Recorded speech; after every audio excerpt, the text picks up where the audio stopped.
Pause that, cause we're back. We're back. I told you we're back. We're back. We're back. We're back. Okay, so let me just try to make it bigger. I can't do that. Okay, so it's stuck like this then. Yeah, make it like that. Um, let's add another text.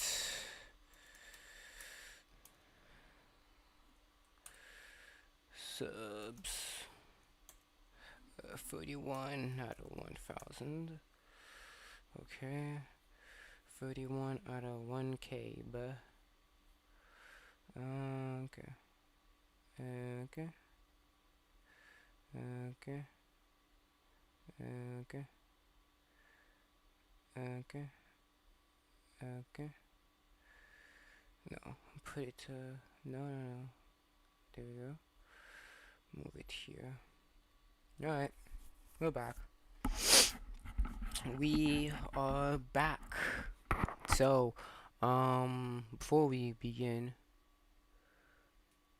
okay, So before we begin, this is gonna be something different today. Today we're gonna do something that's called it's called a viewer request stream or subscriber request stream. So basically, what happened is so on recently, I think a couple of days ago, one of my active subscribers, one of my subscribers, Phil Horn, shout out to Phil Horn by the way. He, hold on a second, did I? Okay, yeah, yeah. So, okay, just want to make sure everything's okay. Alright. So basically, what happened is, Phil Horn wanted me to react to a video and to a community tab on a show. So, shit, that's the wrong one. So, oh yeah, by the way, chapter 6 is out now. Web novel. No, update that shit. Yeah, I have to update. So yep, this is it. This is what it's called. I got 6 chapters already. Got the prologue. This chapter came out. I think it was 6 hours ago, 6:30. We got some collections on, some views in, 6 things. Yeah, it's been going up and down. Took a slope. And then I got some viewers from Russia. Got some viewers from Philippines. Got some viewers from Brazil. Got some from United States. Yeah. That's who's on Twitch right now. Okay. I still have 52. Okay. Yeah. So this is a new chapter came out.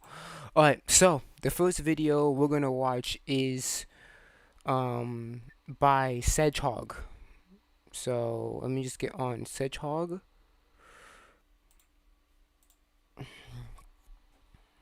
All right. So it's this one that Phil Horn showed me before we begin the intro. Let's go to the description.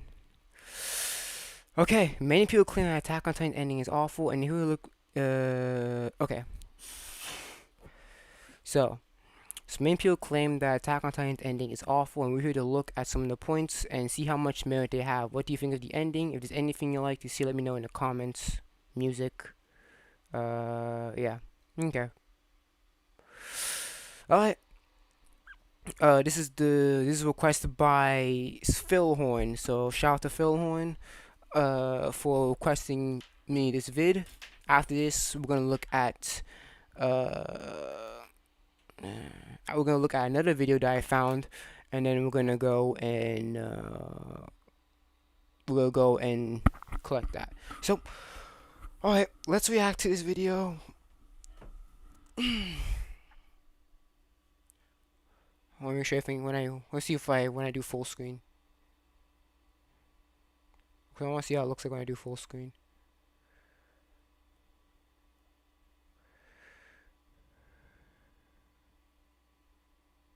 Hold on, wait for the.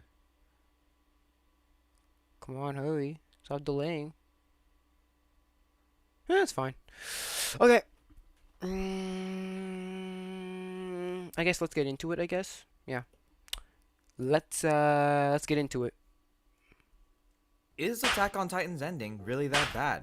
Now that the anime is over, I can finally read the CBR article that lists 10 reasons why Attack on Titan's ending was ruined, and let's see how many of these points are valid.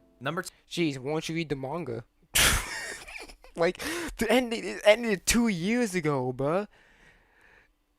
10. All of the dead did not get closure. This is mostly referring to how in the ending, Levi was able to see all of his scout regiment friends like Hanji and Erwin, Connie and John got to see Sasha, yet other key characters like Marco. Yeah, Marco. Yeah, that's true. Marco did not get any disclosure. What the fuck? Marco be the reason why John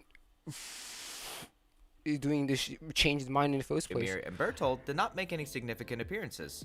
I think this is a pretty valid argument actually, because the 3 characters I mentioned, their deaths impacted the course of the story greatly, yet it kind of seemed they got and impacted John. And yeah, well, obviously, Marco impacted a lot on. I would say out of all of them, I think Marco is the one that got shafted the most, because Marco is literally the big character development for Jean and why he joined the scouts. Forgotten about at that moment. I always get especially mad about Emir because Oh she yeah, Ymir got Ymir had a pretty bad conclusion. Shit. She's went there and then got eaten. That's it. We didn't really see like her writing the letter. We didn't see like I don't know. It's just like yeah. I think I like Freckly Ymir as a character, but I think that her conclusion or her closure is very bad. Like we don't get to see her write. I don't think we did. No, she did write the letter. We did get to see her write the letter, right? Yeah, we did get to see her write the letter. It's just that, yeah, it's just that her being like this is just not good. both got an off-screen death and didn't get any real closure with her storyline with Historia, unless you count the letter she received. So I agree. Yeah, true. And also, her story got shafted. She got shafted out the story. So what does that matter? Number 9. Emir started the rumbling because of love. So a lot of readers apparently questioned Emir's motives in that she continued to give Eldians power because of her love for King Fritz and his wishes. Eren even admits that he didn't really get it, and an interpretation of the ending is that Emir was Which also think about it doesn't make sense. Oh shit. Oh, I think I realized I messed up. No, I didn't. No, I didn't. Oh wait, I did because the shit's supposed to be over. Oh shit, my bad. Where is it? Where is it? Where is it? Where is it? Text. Is it this one? Yeah, supposed to be over. Yeah, I am ill prepared. Yeah, but that doesn't make sense because what was the point of that fucking? What was the point of Ymir crying then?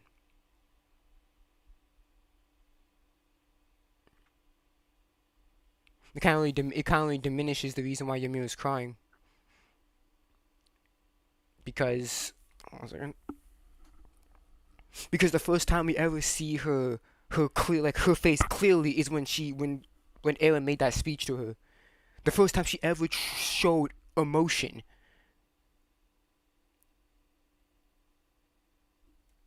So waiting for someone like Mikasa, who still loved Eren, yet could break free from that cycle and do what was best for humanity. He definitely should have. Yeah, good thing you had that. Cause I'm about to say she didn't move on It at might all. be a turn off for many readers, but admittedly, I'm actually okay with Emir's actions, and it seems oddly realistic, at least to me. No, it's not, because you're telling me out of the 2,000 years between her time and Eren's time, there was no relationship similar, abusive or similar to Ymir's relationship. You're telling me that out of 2,000 years of history, there has been none relationship similar to her own? You're telling me that? This is a pretty extreme case, but people in abusive relationships still love the person that is causing them harm, and to outsiders... And that makes sense. How is Eren abusing Mikasa? Has Eren ever struck Mikasa out of malice?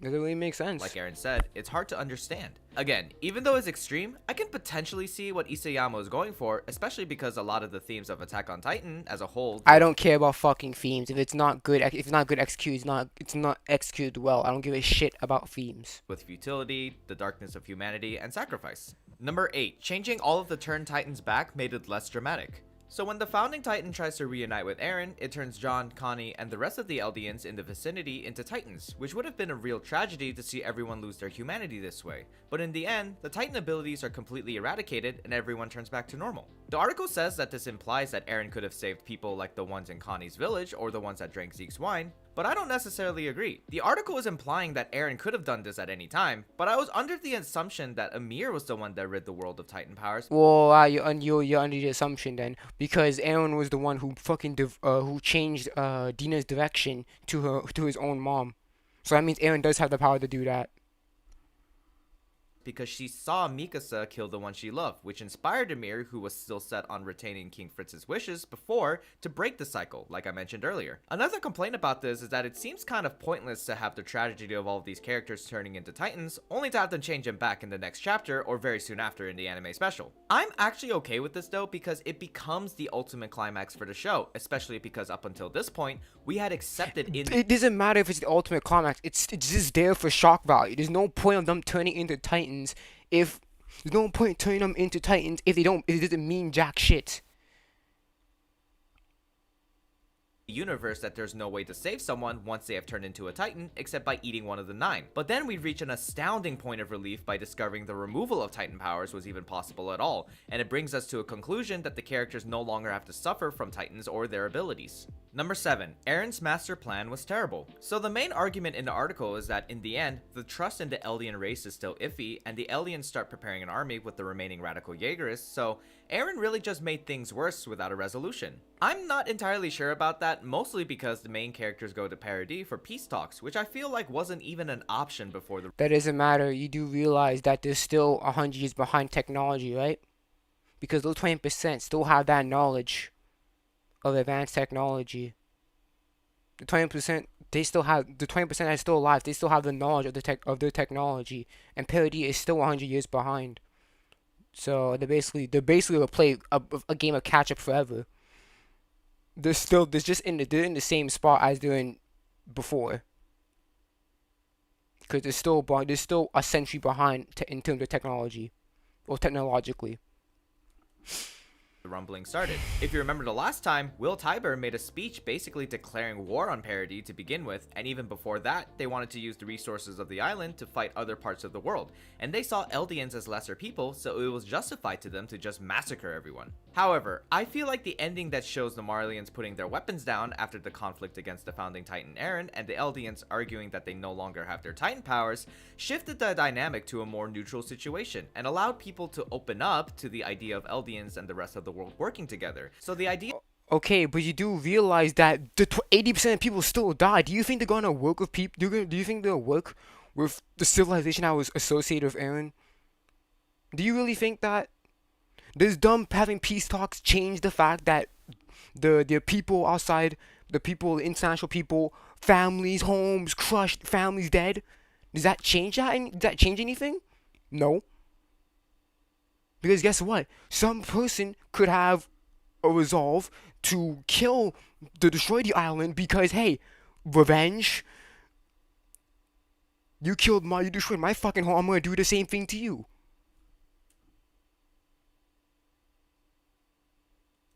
of peace talks became even more possible. I feel like saying Eren's master plan did nothing but make it worse is a little off, especially because I feel like, in the end, his friends were able to experience freedom, which was Eren's true intention anyway. Are you sure? Because, sure, they have freedom, but they're not going to enjoy it because guess what? They have fucking people who support people that support the Jaegers are still there. They're basically under witness protection at this point. Anyway, rather than peace in the world. Number 6. Leaving everything in Armin's hands is too risky. This is referring to the fact that after Eren dies, he leaves the idea of creating peace for the rest of the world in Armin's hands, which is a huge gamble, and that Armin failed anyway because Eldia still gets blown up. Realistically, leaving everything to Armin's hands would be risky, except this is fiction, and I thought the point of Eren having the Founding Titan's power is that he sees time outside of— Oh no! You gonna use— oh, it's fiction? What? Why not use the realistic thing? Come on, I thought AOT was so realistic. Why are you saying it's just fiction? The scope of experiencing it linearly, meaning he would see the results of his actions all at once. No, he can't. Eren, literally, what he said literally contradicts what you're saying. Eren cannot see past his death. So therefore, he doesn't know what Armin's results are gonna do. Literally, he says that in the episode or in the chapter. What he says literally contradicts your arguments. He says that he can't see past his death. So yeah, he's basically leaving everything in Armin's hands. He can't see past his death. So I thought this implied that he knew this would be a solution that actually worked. Nope. Eren wouldn't have to go make a gamble. Nope. He simply knew that Nope. Armin would be able to be the one to bring peace to the world. Nope. Which is why Eren had to make so many sacrifices. Nope. He said he didn't know past. He can't see past his death. So nope. That's not true.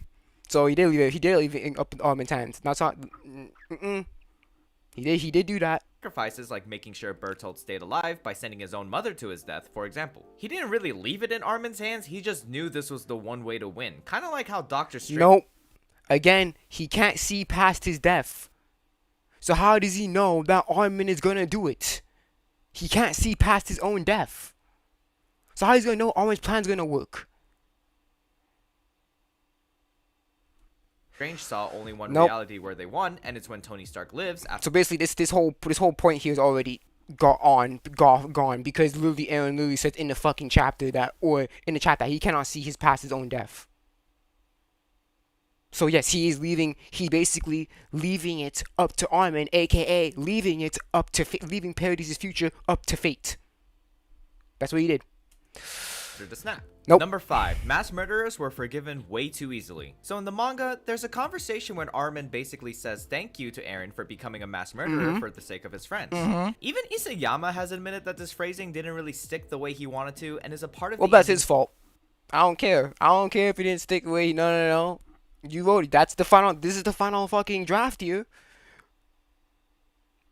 That's your fault. That he regrets. This was actually changed in the anime ending so that Armin declares he holds equal responsibility for giving Eren interest in the idea of freedom. And no, this also makes it even bad as well. This does not change the fact that it's still bad. How is it Armin's fault?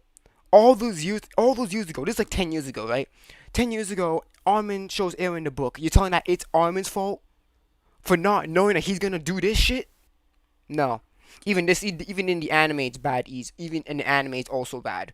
It's my fault because 10 years ago I showed you a book. Armin didn't know Aaron's gonna do this shit.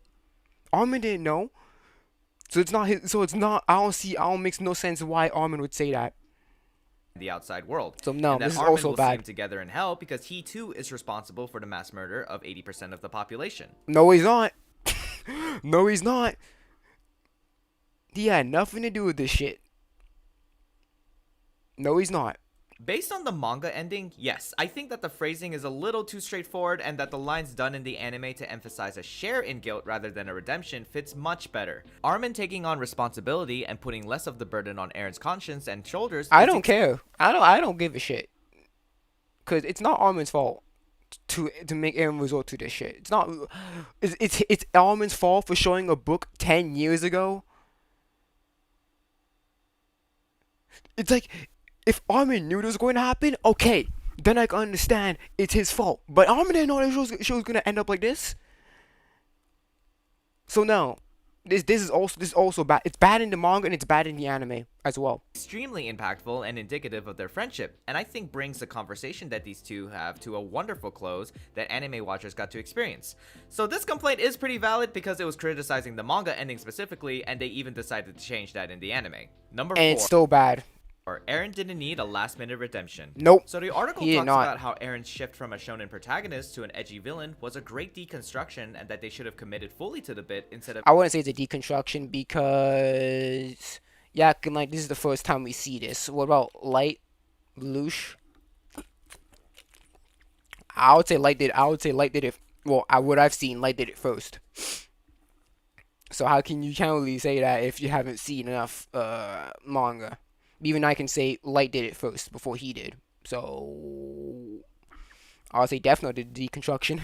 Of giving Eren a redemption at Because Light was doing it for good. He was killing all the murderers, but then he became solely corrupted himself. So I would say Light did it first. Light did the deconstruction first. And if you didn't know, Death Note is a shonen. So therefore, he deconstructed it. the end, but Light did instead it ruined the legacy Eren could have had. Don't care. So I don't really understand this argument, to be honest. The fact that it was a ruse the entire time and that Eren was just fulfilling the actions that he simply knew would help free his friends at the cost of his own freedom is a true tragedy in itself. The character that loved and wanted to experience the idea of freedom the most did not get to live it but sacrificed it for the sake of his friends. I think with Eren being the main character of the show, having this redemption arc was necessary too, especially because there were so many people arguing that the Jaegerist plan was the only answer and they justified Eren's massacre. But the problem is that the manga did not want you to agree with genocide at all, and that certainly was not the point of making Eren the villain. The manga wanted to be very clear that no, mass murder to leave only Parody alive was not the answer, but the tragedy of the story is that becoming... Okay, but then the fucking people around the world wanted to kill all the... Oh my goodness, bro. It was going to end in a fucking genocide at this point. It was going to end in a genocide. It was going to end at... It was either Parody destroyed or the world destroyed. It was going to end either way. Either way is ending in a genocide. the villain to unite the world against him is. It reminds me very And then Aaron literally says with Pixis that he thinks it's very rosy and it's dull because even if that's the case, there's still people. Even if we have, there's still people inside. They still have conflicts internal conflicts. That's basically summarizing his speech of Pixis in the pre-time skip. In case you didn't know. much of Kogias, where Lelouch just wants to see a world where his sister can be happy and becomes a villain that is hated universally. By killing him, the cycle of hatred can end.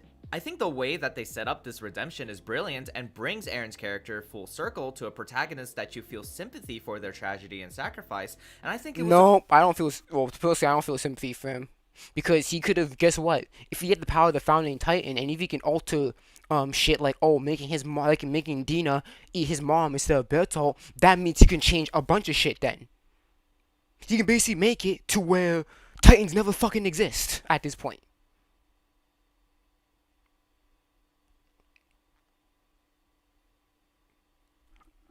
a great And also for way to bring closure to Aaron's character. Hold on. Number 3, Aaron doesn't actually understand freedom. Okay, so I'm not gonna lie, this point I really don't get. The article basically says that if they committed to Aaron being a villain, then his infamous line of, if someone will take my freedom, I will not hesitate to take theirs, would make much more sense. But since the manga made Aaron LD a savior, then it makes Oh yeah. Also for Code Geass, it make more sense because Code Geass, Lelouch's sacrifice was literally televised.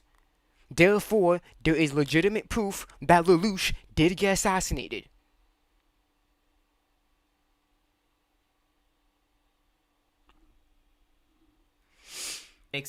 the specific ideology And also, Lelouch didn't say anything that contradicts his plan. That makes himself heroic and just. But I thought at this point Aaron was already just going through the actions that he knew would result in the freedom of his friends. Like I said before, the point was that trying to kill everyone was not the solution that even Aaron did not agree with, but becoming the villain that everyone comes together to put aside their differences and defeat was. Yeah, like that Rosie story that Pixis said. Yeah, just like that story that Pixis said. Even Aaron says, nah, that's pretty rosy.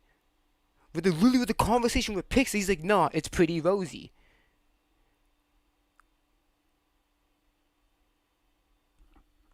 Aaron knew that killing everyone in the rumbling was not the answer, but he knew that he could unite the world against him and thus grant his friends the freedom that he always wanted, and it has nothing to do with Aaron wanting his own freedom at that point. So I feel like this argument is a little moot and kind of rejects the whole idea that Aaron knew what he was doing the whole time because Well, you do realize that Aaron's version of freedom is basically he wants to travel around the world, but the issue is that he can't do that because of what he is.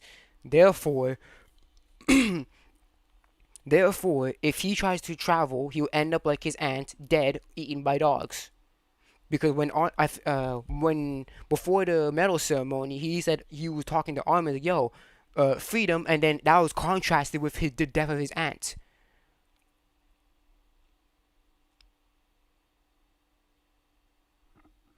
of the founding titan's power and how the flow of time is disrupted with him. Number 2, the finale canonized a militaristic subtext. So basically, a lot of manga readers said that the manga promoted the idea of fascism and a militaristic state because Eldia's last resort was to become even more militaristic to defend itself from the growing tension from the rest of the world. I think this complaint misses the point that the heroes of the story go to Eldia to have peace talks and in the end succeed because it shows that parody does not get bombed at least for another few hundred or thousand years.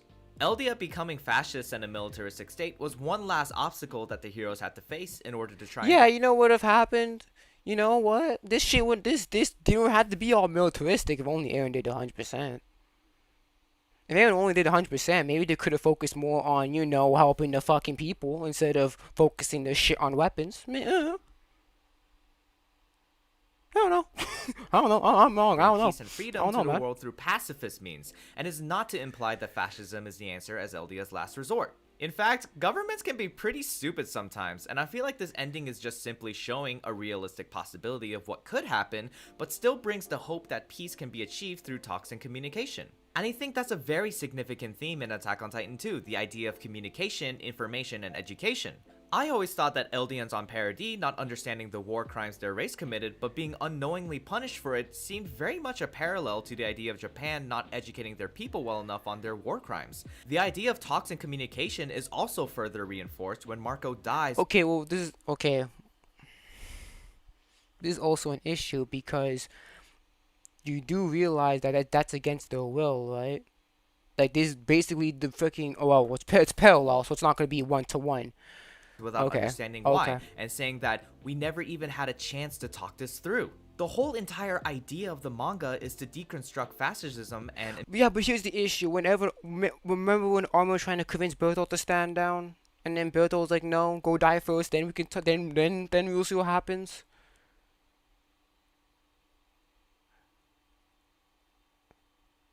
Even the peace talks shit was backed up by action. Oh, we're gonna do a partial rumbling so we can do peace talks. Talking not gonna do shit if you have no fucking action behind it. imperialism together, and I think that brings a solid conclusion to the end of Attack on Titan. And then lastly, the overall message is fatalistic. So the article talks about how Eren made the decisions he did because he had no other choice, even though the founding Titan power could have him erase war in a matter of seconds. So I don't really know how Eren could do that because the founding Titan's power I doesn't. mean, we don't know how to. Okay, first of all, motherfucker, we don't know how the fuck he was able to change Dina's path. We don't know how he's able to manipulate Dina to kill his mom. We don't know that, but he was somehow able to do it. We don't know that, but Just he make was somehow able to Eren do some it. omnipotent god. So I mean, he basically is. He's basically a night omniscient god. And also, yeah, he is omnipotent. Because guess what? He was able to turn into a colossal titan while even eating Armin. So yeah, Eren is basically omnipotent at this fucking point. He's able to change Dina's direction from not eating Bertolt to go eat his mom. So clearly, yes, this shows us that he has some sort of like unlimited powers and shit. He's basically omnipotent at this point. it's a really strange argument, and I don't really know where to begin. But the article also states how the ending implies that war is inevitable, and I do agree that the ending that shows Paradis being bombed and destroyed brings a sort of fatalistic idea to the story. However, I think it's okay that the story ended this way because remember, Eren's goal was not to end war for all of humanity. Yes, which many people misconstrued. The point of Eren's goal was to protect Paradis' future. It was not to end all violence and shit. So I don't know where the fuck you got that from. You definitely did not get it from me. The whole point was basically to save his island by destroying his enemies. Then the enemies were the outside world, but the issue were there was good people within those enemies. So he had to kill those good people as a collateral.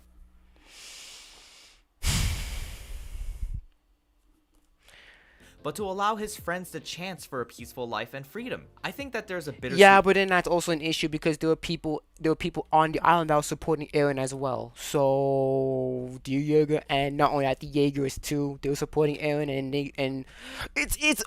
and then somehow the Jaegers were listening to Historia. Why listen to Historia? She's basically only a queen in name. Just like,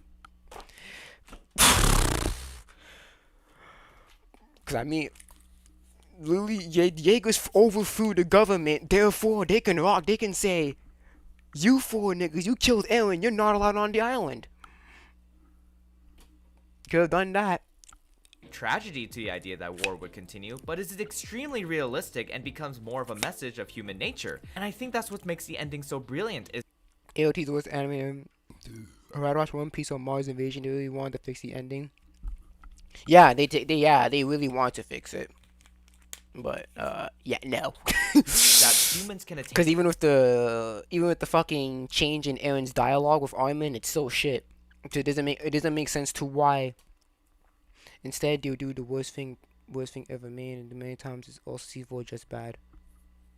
Yeah, I think the issue is one of the biggest issues I have with the ending.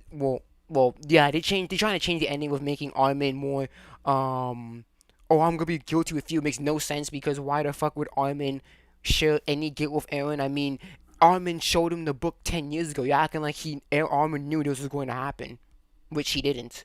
So, freedom and progress their actions for themselves, yet it is impossible to knowingly have your actions influence future generations' decisions to a certain degree, and that's okay. Even if it seems like Aaron's fate was a self-fulfilling prophecy, Aaron still made the best choice that he knew would benefit his friends, the ones he held the most dear. The rest of the characters— I'm guessing Sasha don't. I guessing Sasha's not included. Is Sasha not included in the friend group? Is Hanji not included? Because I mean, they died. I'm guessing Sasha's best. I'm guessing Sasha's best possible path of living is just getting shot. made the best choice that he knew would benefit his friends. Yeah, the benefit his friends. Well, I guess Sasha doesn't count because Sasha's dead. Flock don't count. Flock is dead. Hanji don't count. She's dead. Levi's a cripple. I'm guessing this is the best path, though, right? The best path for his friends. Fuck Sasha and Hanji. Levi, you're a cripple. You come on. Gives us the best path for them. The ones he held the most dear. The rest of the characters also fought for what they believed in and what they could do for themselves, and that is enough, even if the cycle of history may yet again repeat itself. Yeah. He basically, even with what was the one there with the armament shit? Yeah, this is leaving everything armamented. This was the worst section because literally Aaron says he doesn't know what's gonna happen after he dies. He literally says that.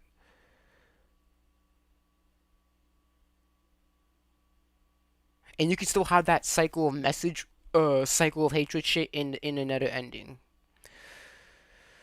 Anyways, there's another video that I have, by Beluga the Jaegerist. I'm pretty familiar with his content, and it is One Piece is One Piece better than AOT? So, oh wait, no, I have it on my watch later. True that, I do have it on my watch later. Killing Aaron's not the problem. Just have 100% just have 1% wiped out. Like, why get 8% of the test we get 100 F for no reason? Yeah, it also doesn't make sense because now, Tristan, when you think about it, it doesn't make sense because now the parody has to put all the focus on the military. If Aaron wiped out 100%, they don't have to really put anything in the military. Because guess what? What's up with having a military if they ain't no foreign invaders? That's also an issue. Is that they can the outcome for the people on parody can have a better future if there was no outside threat. Therefore, they can focus the technology on benefiting the people instead of focusing on weapons. All right, so this is another one. Is One Piece better than AOT? In my opinion, it is. But let's see what he has to say about it. Cause I'm pretty far into One Piece. I'm in Dressrosa. Plus I know most of the shit's gonna happen. I know most of shit's gonna happen in One Piece. So I think I'm liable to talk about One Piece and compare them to. So let's see what he has to say about it. Oh my god. Skip. Hey, this is the. Ain't no way this man has no. It's just comparing scenes. Oh my god, yeah, this is a waste of a video.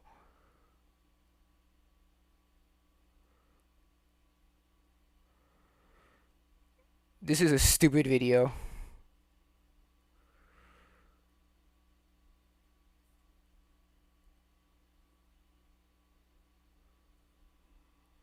Because it's not even him explaining why which series is better. It's just literally comparing scenes. This is a waste of a video. What a waste of time. What a waste of time. This man was just comparing climactic scenes in AOT to Gear 5. That's not even a proper comparison. You're not even explaining why how we're comparing the series. Not even comparing them. You just took Gear 5. He has not watched One Piece, lol. Yeah, definitely not. Because literally the only thing he's using is One Piece clips to Gear 5 and comparing that to climactic scenes in AOT. That's such a disingenuous comparison. Because you're going comparing only Gear 5. How about compare the climactic scenes in One Piece, compare that to the climactic scenes in AOT? But no, you're comparing one scene, you're comparing Gear 5. That's not even a good compare. Yeah, that's a waste of a fucking video, honestly. Yeah, he has not watched One Piece. I'm surprised he's not. I'm surprised if he watched anything other than AOT, because literally that's his whole channel. It's nothing but AOT. Okay, so there's this one thing from Phil Horn that he also wanted me to see, and it's a community tab. So what the fuck is this? A boy dude reviews, whatever his fucking nigga name is. Apparently he had a community tab that Phil Horn wanted me to see. AOT, watch AOT, and it ends beyond a masterpiece by Beluga. Alright, Tristan, I'll watch that. Yo, what's good? It's a boy do the views. Some light sport. Oh God. It's like, jeez. It's like, what the fuck? It's just like all AOT except one. Okay, wait, what? Watch AOT and it'll be beyond a masterpiece, bro. This nigga, I've already watched some of his videos. He talks nothing but themes. He's a theme monster, basically. And I'm sorry if you're talking about themes, bro. You're already wasting my time because I don't care about themes in the story. Which character do I love the most? None of them. Don't give a shit about them. What the fuck are you wanting to say? I don't know if Phil Horn's here or not, but hold on, what is it? So Phil Horn wanted me to see if, cause Phil Horn, he possibly had a discussion with someone.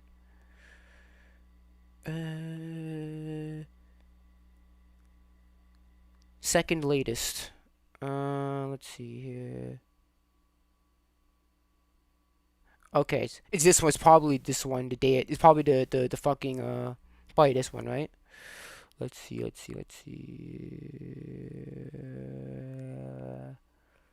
Which one is it? Is it this one? Is this? I don't know, Phil Horn. You have to tell me which one it is. You should have told me which. You should have told me the. Should be more descriptive. I'm glad no one's the theme guy. I don't think that's a good thing to be known as a theme guy, because you do realize that you can put any theme into any story and say that's good. Themes should not be super heavy on what makes a story good or not. So okay, Phil Horn, I don't know what the fuck you're telling me here, but you told me to read something.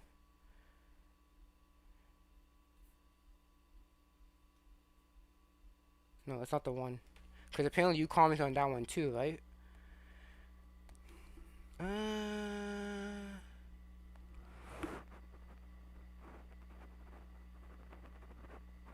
18 hours ago. Which one is it? Is it the Oscar category?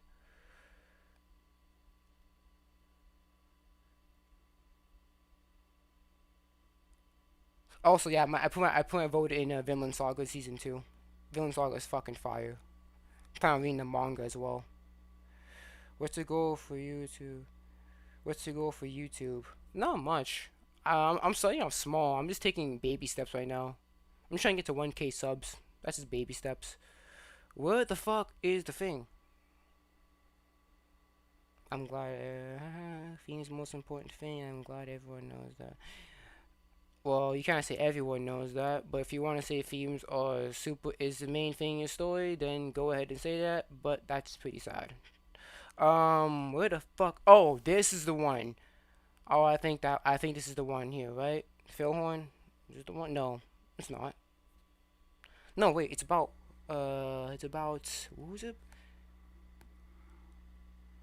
I had a meaningless debate. Okay, so Phil Horn said I had a meaningless debate. This is 18 hours ago. Since we think that single story wasting the finale, you should watch it.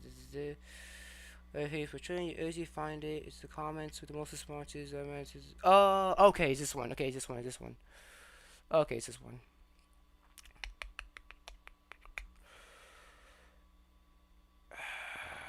I'll just read the. Is that it? Is that all the? Oh, this full horn right there. Okay. Okay, now I know what you're talking about, Phil Horn. Thank you. So I'm gonna read it.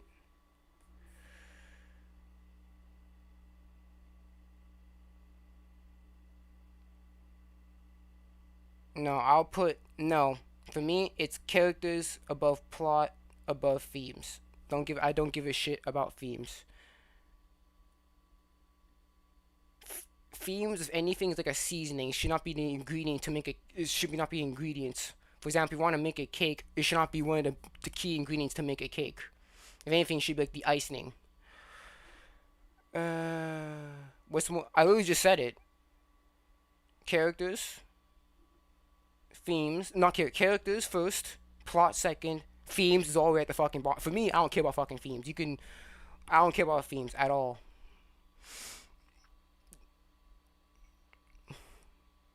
That's for me. I don't give a shit about themes. Okay, so is this one right? Yeah, it's this one. And oh shit, Phil Horn got a whole paragraph on me. Okay. Jesus Christ. I can read it. Yeah, I can read it. I'm just gonna read Phil Horn's comments right here. Oh shit, is it what the fuck am I doing? Okay, so I guess I'll read from top to bottom then. Okay. Okay. So the original comment. What do you think of Chainsaw Man? What do you think of Chainsaw? I love Chainsaw Man. I'm actually like I'm like a weekly basis by Chainsaw Man. I fucking love Chainsaw Man. That's very backwards. That's not very backwards, bro. If you think that themes are everything in the story, there's nothing. There's literally. I don't know what to say to you. Because again, you can put themes into any story and say that it's good.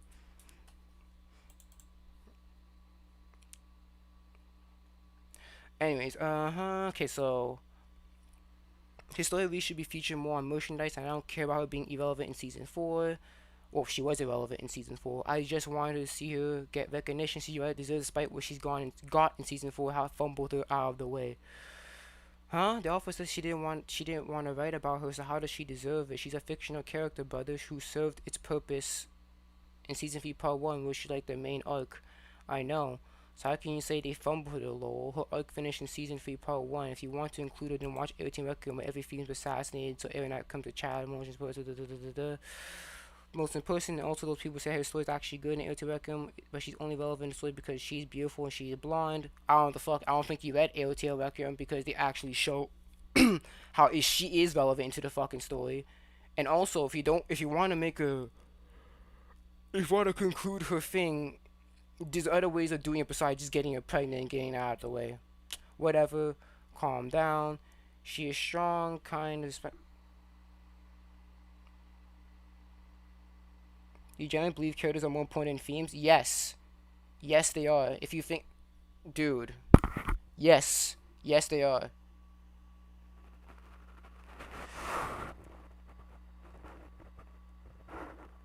Well, no. You have to think about the execution of that character.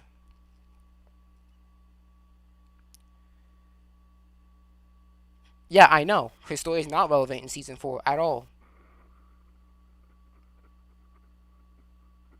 Yeah, I read the comments. Yes, his story is not relevant at all. There's no point of including her in season 4 at all. Okay. She's perfect, not just a chirpy onion girl. She's the only person besides Flock who knew Aaron's plan for everyone else. Why Aaron be honest with her? Because she's comfortably quiet with her. She can be trusted to keep secrets. Queen Astoria is just 1,000, an infinity out of 100. He told Astoria too because military could have forced her to make babies. Aaron didn't want to sacrifice her as he has a friend. I don't know what you're trying to say here because what you said implies that Sasha and maybe Astoria is the truth brother.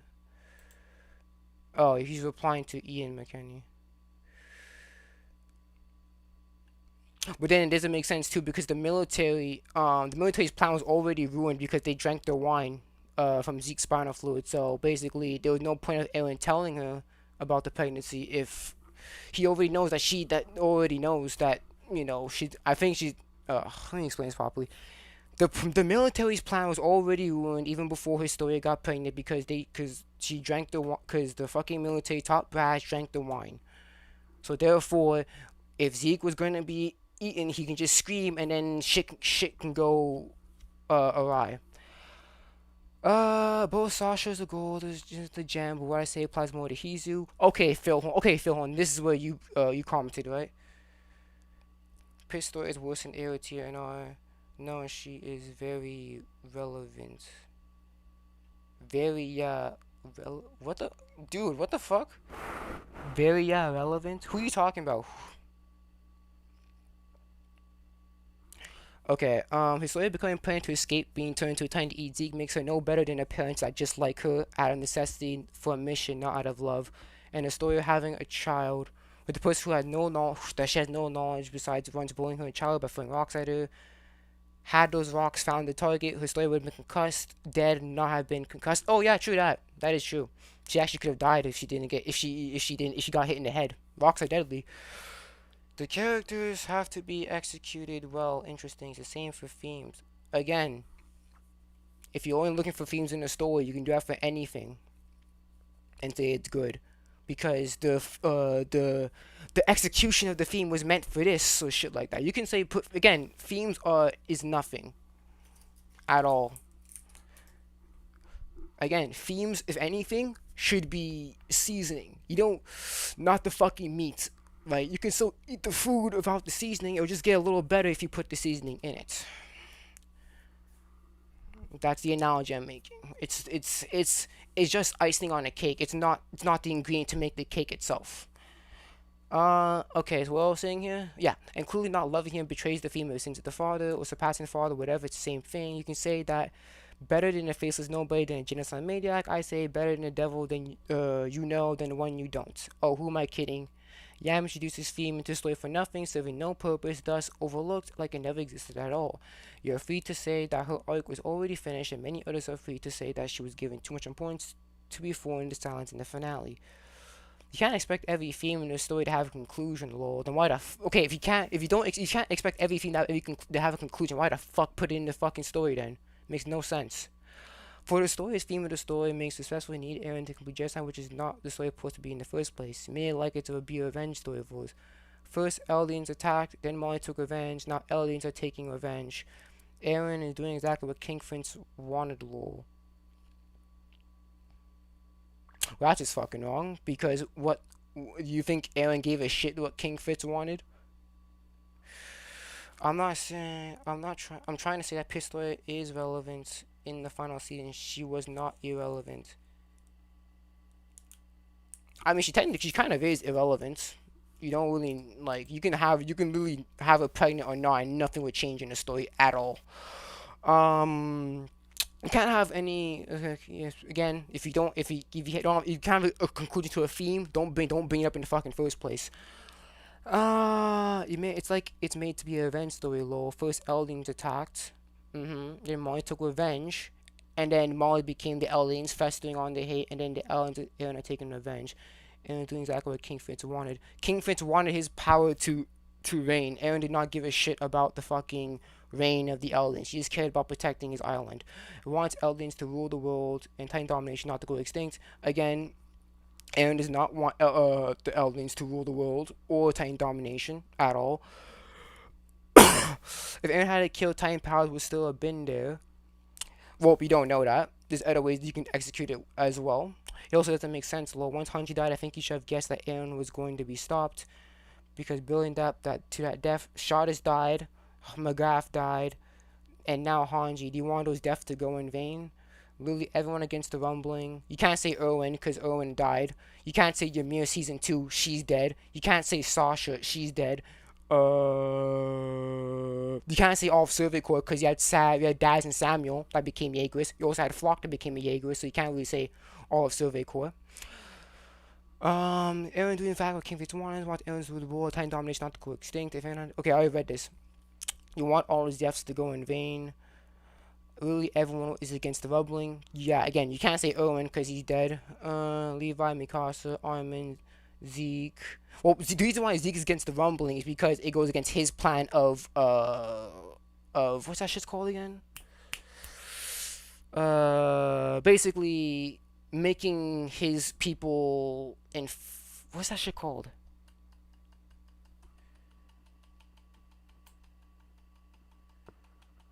Molly is the enemy, has been since season 1. Without themes, the story is vexation purely for entertainment value. All the skills in the violence that goes into executing themes. No, it does not. Because guess what? The themes is what you take out. It's themes are what the viewer takes out from the story. If she wasn't pregnant, Aaron's plan would not have succeeded. Nope, that's also wrong because the MP's plan, the wine plan was already in motion. Well, actually, it actually succeeded before her story got pregnant, so that's not even true. Should have guessed that Aaron's going to be stopped because building up to that death. Sharders died. McGaff died. Who the fuck cares? Who cares about McGaff? Like honestly, who really cares about McGaff? Dude, and now Hanji, you want those deaths to go in vain? Well, if you think about it, those deaths wouldn't be in vain because guess what?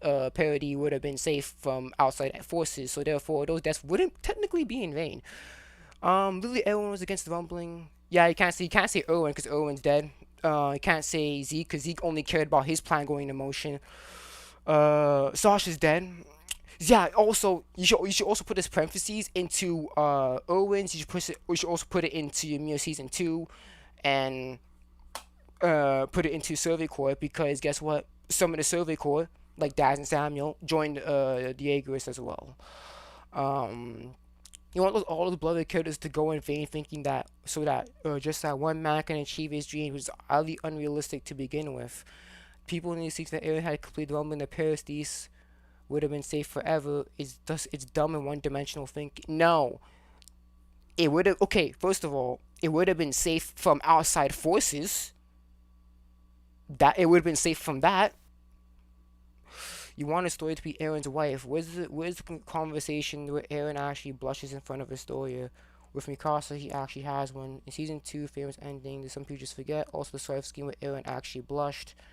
Brother even told her that who she is to him, indirectly confessing, and you think Aaron loved Astoria. Both are even in the audience scene at the final episode. Aaron actually wished that he should have been eating the ice cream with Mikasa. Those people who actually fashion his characters too for this one. Why would Historia betray Mikasa knowing that she loves Aaron? Guess what? They're actually good friends too. Philhorn replied, themes are not subjective. And the dangers of Jews, themes are not subjective. Yes, they are. Themes are subjective. If she got the beast, what would happen to her? Oh my gosh. I said she wouldn't have, first of all, dumb motherfucker, she wouldn't have gotten the beast in the first place because Zeke's wine plan was already completed because the military's top guys already drank the wine before Historia got pregnant. So if they come and get Zeke can just scream and bam, everything goes to shit. I don't know what the fuck will happen. I don't know why the fuck you're doing that. And guess if she got the beast, I mean, guess the rumbling could actually be fucking completed because she technically agreed. I guess, but again, we haven't seen this. We will never see the second half of that conversation. So, I guess that's his headcanon on that one. His slowly becoming plan to escape. What this fucking shit? Oh, did he just copy it? No. Oh, this one. Like I said, if you know your ending of the story from the very beginning, don't introduce themes that only contradict your foreshadowed finale and not to be fulfilled anyways. Exactly. If you're gonna don't put themes into a story if it's not gonna be completed. Exactly. You don't know about about Titan Power. You don't know if his death was necessary for Yumi to free herself from her love. Yeah, put that in air quotes. Thank you. The direction of the story made you think this way. Can't say that I know better, but no one knows for sure. But that was the only way for Yumi to find air quote peace. So yeah, I'm doing a whoopsie there. Because the story took this direction, it was points to introduce that theme, and then just a repeat of the old conversation. Yeah, it's just a repeat of the old. The rest of the plot just repeats. But yeah, I don't know. It's pointless to introduce a theme if you're not gonna conclude it. But again, themes are subjective. It's what the reader takes out from the story, and whether that is in commonality with the other viewers, then whatever. That's still subjective.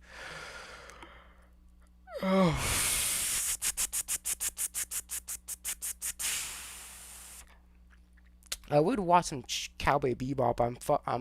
I'm fucking feeling that I feel like the fucking YouTube's not gonna like that shit. Will Netflix finally do Avatar justice? But you want to see Avatar justice? Just fucking watch the original. I don't like I don't know why I try to make everything a live action, bro.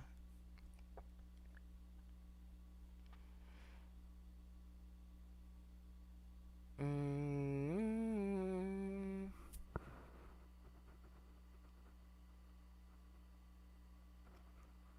we did see the second half. No, we didn't. We didn't see the second half of the conversation.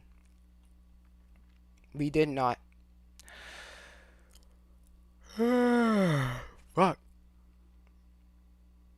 No one ever carried a team like LeBron did. Oh, yeah, fact. LeBron really put the Lakers on his fucking back in 2018, but that's like one of my favorite eras of LeBron. 2018 LeBron when he was fucking carrying that trash ass Cavs team, bro. Literally, the only person that they had was Kevin Love, and Kevin Love was always injured.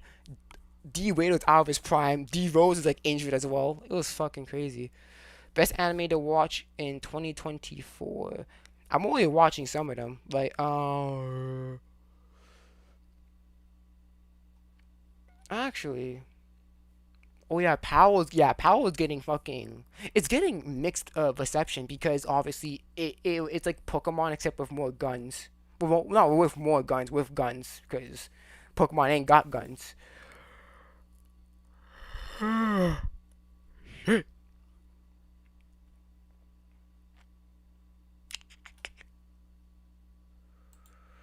Yeah, I don't think I watch any anime on YouTube about getting any shit about any shit. But yeah. Mm,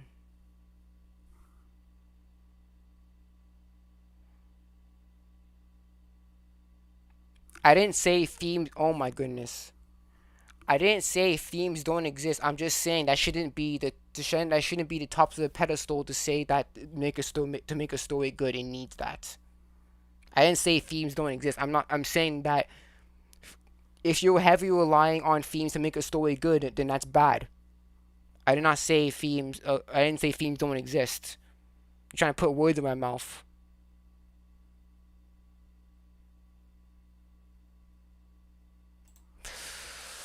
Let's see if Shounen Showdown got anything. Shounen Showdown, what you got for me?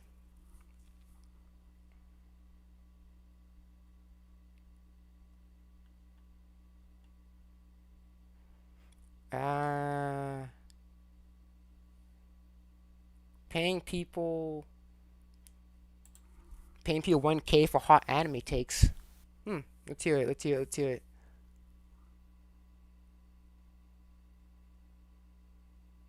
I have no thoughts on the New Hampshire shit because I didn't pay attention to that.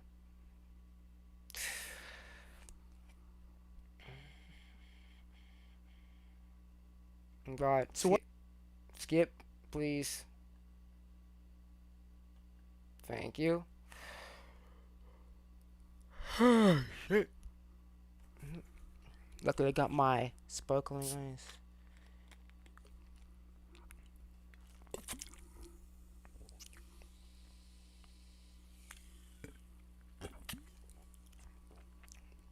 Oh my god, it takes so long to fucking load. Hurry up and load.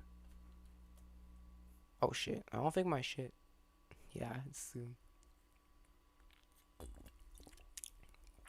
Thanks, Phil Horn, for sending me those videos. Welcome to Anime Shark Tank.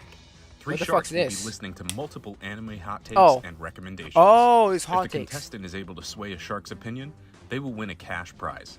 If not, the amount Oh no! Don't tell me doing this fucking Shark Tank shit.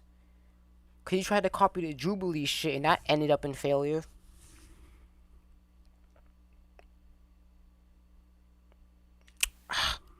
may be small or nothing at all.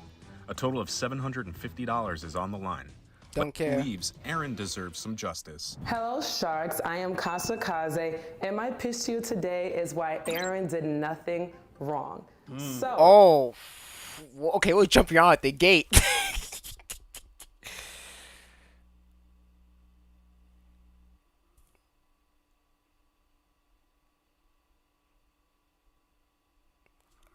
a subjective.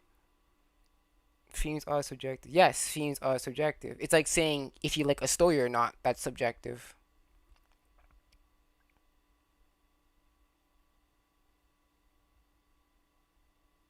For example, I would say, let's just say for example here, Dragon Ball is a manga. That's objective because it is. But if you say Dragon Ball is the best manga ever written, that's subjective.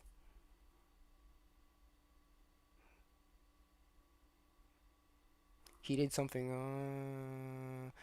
He did something. Oh yeah, he did. Yeah, he did major shit wrong. We all know that Aaron may have committed a little bit of atrocities, but A little bit, nigga. 80% people, 80% of the world died. What the fuck you mean little? Yeah, this is literally my face right now. Nigga, you serious? Eight? You talking about eight? Okay. did he start the atrocities? He did not. The only reason why Aaron even decided I mean, to yeah, release he had the power to stop it. If he's able to control Dina from avoiding birth on eating his mom and said, I mean, he has the power to do it. I guess he just didn't do it. rumbling was because of what the Marleyans did. While it is true that in the beginning, the Eldians did start the problem with their original king, but with that said, the Eldians did already pay for their sins when the That is true. The Eldians only pay for the sins by fucking being in internment zones, and the other Eldians being tortured by the other, by the other mainland Eldians being tortured. Marleyans took over and put them in captivity and slavery and segregated them from the regular world. After that, the Eldians And don't forget the other Eldians that lived outside Marley. Don't forget chapter 98. I think it was Udo. This man said that the Eldians out of the mainline Eldians, the Eldians in Marley are being treated the best. So basically, if you're not a Paradisian Eldian, the best scenario you have to be in is living in an internment zone, or AKA I'm about to say like the fucking like, I want to say concentration camp. It's more like the Anne Frank get the word star on your shit. It's like definitely like something like that. She did not read one for the order.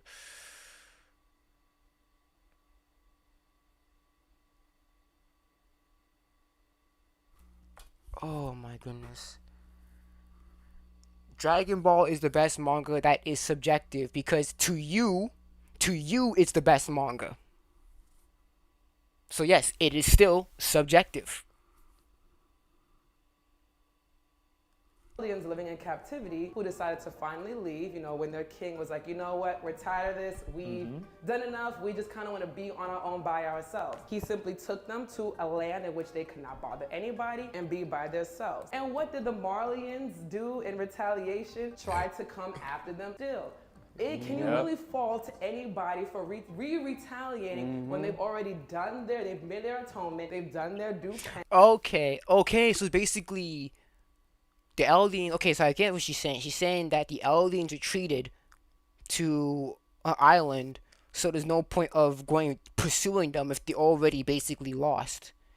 So basically, what basically trying to say is that the Marleyans did overkill, or something like that. And all they simply wanted to do was just live in peace. And the Marlins like, nope, we want to keep making you suffer because we don't trust you. So, what is left? Yeah, but you do realize also that the King Fitz took away their memories. So basically, they're living in ignorance. They're forcefully living in ignorance. But yeah, they didn't know. You could say they want to live in peace because they didn't know. And true that obviously the shit in the past shouldn't connect to the shit happening now. I get that. To do, then retaliate back to them. And that's what Aaron did because he had to be the only one. And also, Willie Tiber declared war on them, and Aaron had the power to protect them. And so that's why he simply released a rumbling to protect his people and his land. Had the Marleyans left them alone. Yes. Had the Marleyans left them alone, yes. Aaron's story would have never happened. Nothing would have ever gone down because there will be nobody to retaliate against, none to protect. Everybody's living in peace. Yes, and you can also say if the outside world was pretty neutral with the Eldians, Aaron would not have to really resort into the rumbling. Exactly. So Thank you, while it is Kaz. sad to see innocent lives taken, of course, no, but I'm not heartless. It's essentially one of those unfortunate casualties that happen as a result of trying to protect people that you care about. Because either way, somebody was gonna die. Yes, that's also true. Either way, there was gonna be a fucking genocide. Whether that be from the destruction of parody or the destruction of the world, it was gonna end in a genocide either way. So that's also true. And it's also backed up because Aaron, he let Willie Tyler finish his speech. So even Aaron, then he had hope that Willie was gonna say something different. Right? So it's either the Marlins gonna die or the aliens gonna die. Yes, that's true. Guys, you're spitting. Guys, you're cooking. Guys, true. It was either parody or it was gonna be the world. She's spitting right now. Guys is What spitting. you're saying is that you support Aaron's decision. I defend his decision. So you Okay, well, I understand his position. Is it good? No, but I understand it. support his decision. Understanding it and defending it are not the same thing. I defend his decision. It's okay, because I'm right here with you. Ah. Oh I'm shit. with you. Hold They on. can Hold get on. cooked. Go ahead. True that, and also that parody's also a century behind technologically, so they're gonna get cooked. They're gonna get cooked. So yeah, I'm not gonna lie, parody's getting cooked. Hold on. For So sure. there's a lot of people out there, right? That one of say, those people. Nah, not necessarily. There's a lot of people out there that say Gabby did nothing wrong. How you feel about that? Hell no. I have to play devil's advocate and I have to. Okay, well, okay, yeah, I'll play devil's advocate too. You have to understand that her home was getting destroyed, so it makes sense to why. I think the reason why we don't like Gabby is because we've been with Sasha for so long. Is that just seeing her die by this bitch right here, it just makes niggas angry. So I understand why Gabby pulled the Glock out and started battling and shit, but yeah, I understand that. Follow my own logic. Gabby was brainwashed. So And plus, yep, Gabby was brainwashed too, so it's not entirely her fault. I think the reason why we really don't like Gabby is because she killed Sasha, and Sasha is a character that we have been with for many chapters, so it makes sense why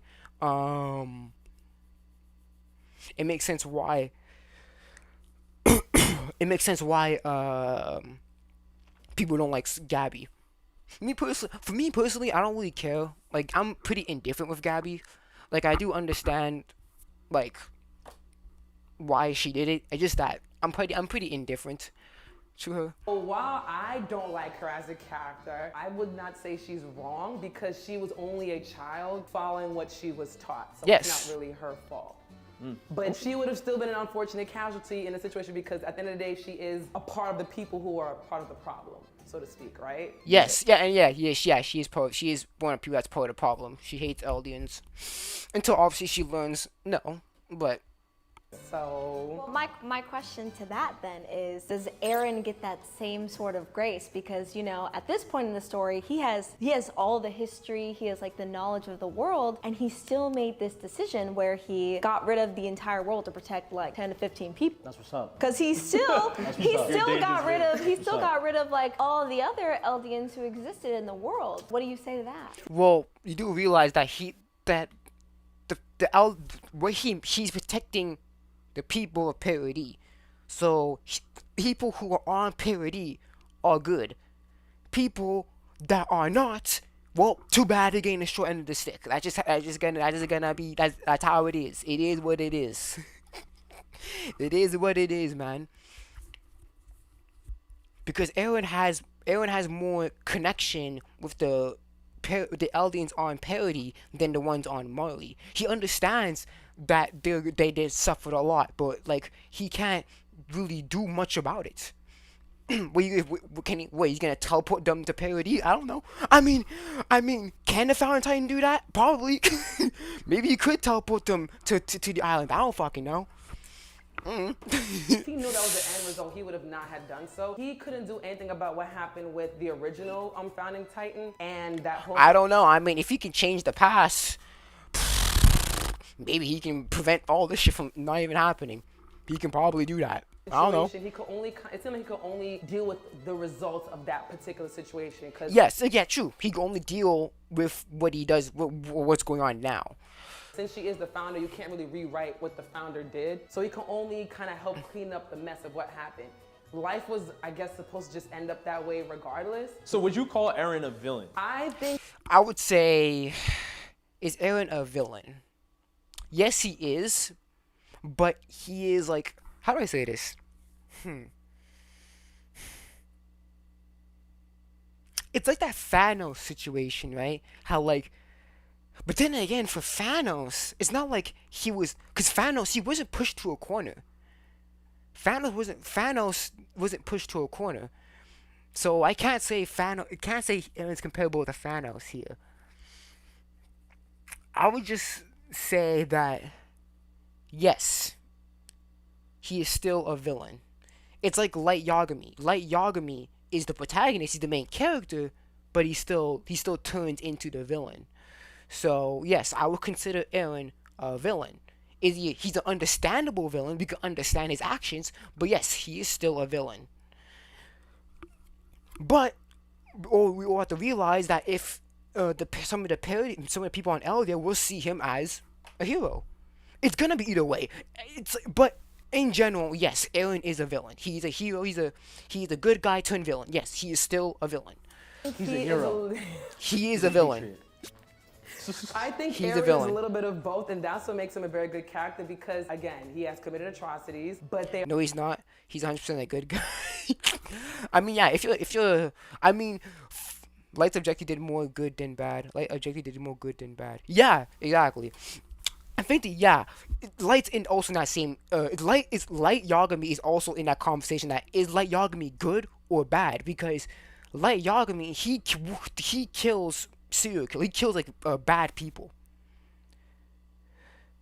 So yeah, Light Yagami is also in that category as well. Is that Light? And yeah, you can also say Guts is also in the category as well. That, well, Guts is not a villain. He just struggles. He struggles a lot. I love Guts. Guts, he just struggles so much. He's the struggler. Literally, his name, one of his aliases is literally called the Struggler.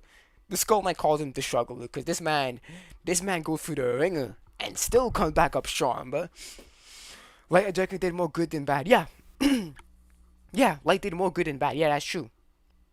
But Light did turn to a villain though. So for me, that's why Death Note is like probably one of the best animes I ever fucking watched. I think I rewatched Death Note because Death Note is amazing. It's just it's not even just it's just a battle of like it's just a battle of smarts.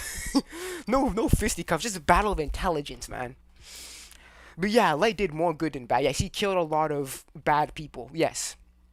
But I think what made him corrupt is that he kind of had a god complex because he can basically kill anyone as long as he got a name. So yeah, Light just got top 5. Death Note. Yeah, Death Note top 5. Yeah, Death Note is definitely fucking top 5.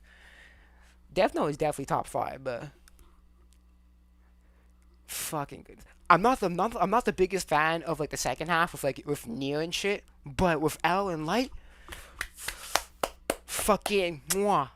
The Battle of Wits. Yes, that's what I like about Death Note too, because Death Note doesn't have the fisticuffs. It's up here, it's in the brain, but Death Note slaps. That's what I'm gonna say. Death Note slaps.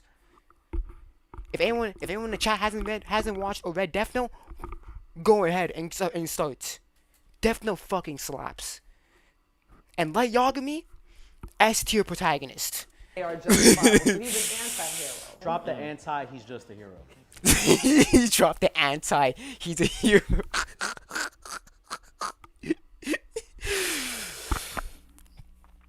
Yeah. I think that makes Eren a good character too. Is that he kind of teeters on a lot of anti-hero. But I think for me, I think Eren is an anti-hero. Obviously, he's more on the anti than hero, but I think Eren is an anti-hero. He's just a hero.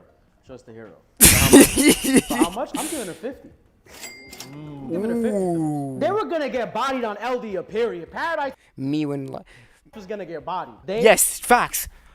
Like literally, parody is getting bodied because they are so behind technologically wise. They're so behind technologically. They're shocked when they see a fucking car. That's how you know you are way behind the technology. If you see like one of those first like invention cars, you'd be like, is that an engineered horse? That's an engineered horse. Yes, that's an engineered horse. Shit. They had an entire meeting at the beginning of the season Yes. to unify Yes. the world. Yes. Yes. Say, yo, we're gonna go shoot up paradise. Right? With no proof. They Nothing. True that. Yes, that's also facts. That is also facts. Dude, they had no proof. It's just an assumption. Oh shit. It's just an assumption that King Fritz is not King Fritz. Carl Fritz is still alive and at the rumble. Yes. Yes, that is fucking true. They had no evidence to back it up. That is true. was anything happening. We're gonna There go was do this silence. right now. He is 100% justified. You could say, oh, well, there was another way. The peace. Peace was never an option. It was never an option. Peace was never an option. It was never an option. And even if you could say, oh, what about, but Hizuru. Okay, let's be honest about Hizuru. First of all, Hizuru do not give a fuck. Hizuru does not give a flying fuck about parody. I'm gonna say that right now, and here's why. First of all, the main reason why Hizuru, think of this, the reason why Hizuru even went to parody in the first place is because Zeke convinced Kiyomi that, hey, parody got abundance of resources. If Zeke never talked to Kiyomi about those resources, I highly doubt that Hizuru will ever ally with parody. And think about that. Kiyomi is only in it for the greed. When she thinks about all those materials, she was drooling, bruh. That 50-year-old coochie was wet when she saw materials. They got resources. Resources. Yeah, like freaking yeah. And if Hizuru cared so much about parody, why didn't she help them from before? Why not? I don't know. Did try. I don't know. Officer did try. Armin did try. And what did they say? Nah. Nah, we don't want it. Yes, that's also true. Armin did try. And guess what? Nah. Eh. Nope. Because I'm trying to help her get as much money as possible. So I'm here to, I see what's going on. I just want to add this right here, right? Billions of lives don't justify the lives of like 50 people, right? Yeah, it's the trolley problem, right? Save the lives of the few that you know, or save the lives of the many that you don't know. And I thought Aaron was gonna choose. It was like Aaron was trying to have his cake and eat it too. You're trying to make in between, bro. You can't do that. It's one or the other, dude. It's either the world or your island. Which one are you choosing, nigga? You can't have both. And I guess Aaron was trying to have both, and he failed. 15 people, right? But so you telling me I'm supposed to defend a world who has been willingly complicit because they know y'all sent. Oh, no. First of all, dude, not only willingly complicit, but also contributing into the torture of Eldians. So, I mean, they were pretty okay of letting the Eldians fucking die. They were like that fucking guy in the Lorax. Let it die. Yeah, they were dumb. That was really dumb right there. Let it die. Let them fucking die. Cause they're dying. They're dying today. Y'all know they got slaves on your country. Yes, that is true. Some of the aliens probably are. Oh, that's also an issue in AOT is that we don't get to see how the aliens are around the other countries. How are they?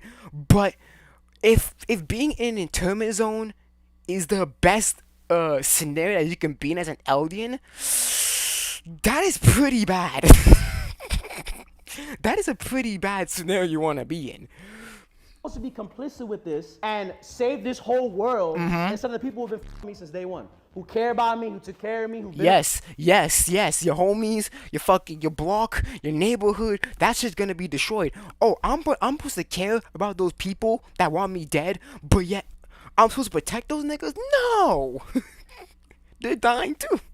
And if you're a good person, and you actually want to support the aliens, I apologize, but you're dying too. You're dying too. I apologize. Why You're am I dying supposed too. to side people who have never ever showed me grace? Because 50 other people outside of the country are like, oh, we like Eldia. Okay, what about the other billion? But then all you do is create more errands because you got kids out here seeing. Well, I mean, I guess. Well, guess what? Okay, first of all, I'm gonna debunk your shit. Guess what? When Aaron did 100, when Aaron did 80%, you don't know. He could have created another. Aaron could have created another Aaron. Cause you know why? Because now. But now that 80%, those 20% are still alive that saw their families, their home being crushed because that dumb motherfucker that was controlling them niggas.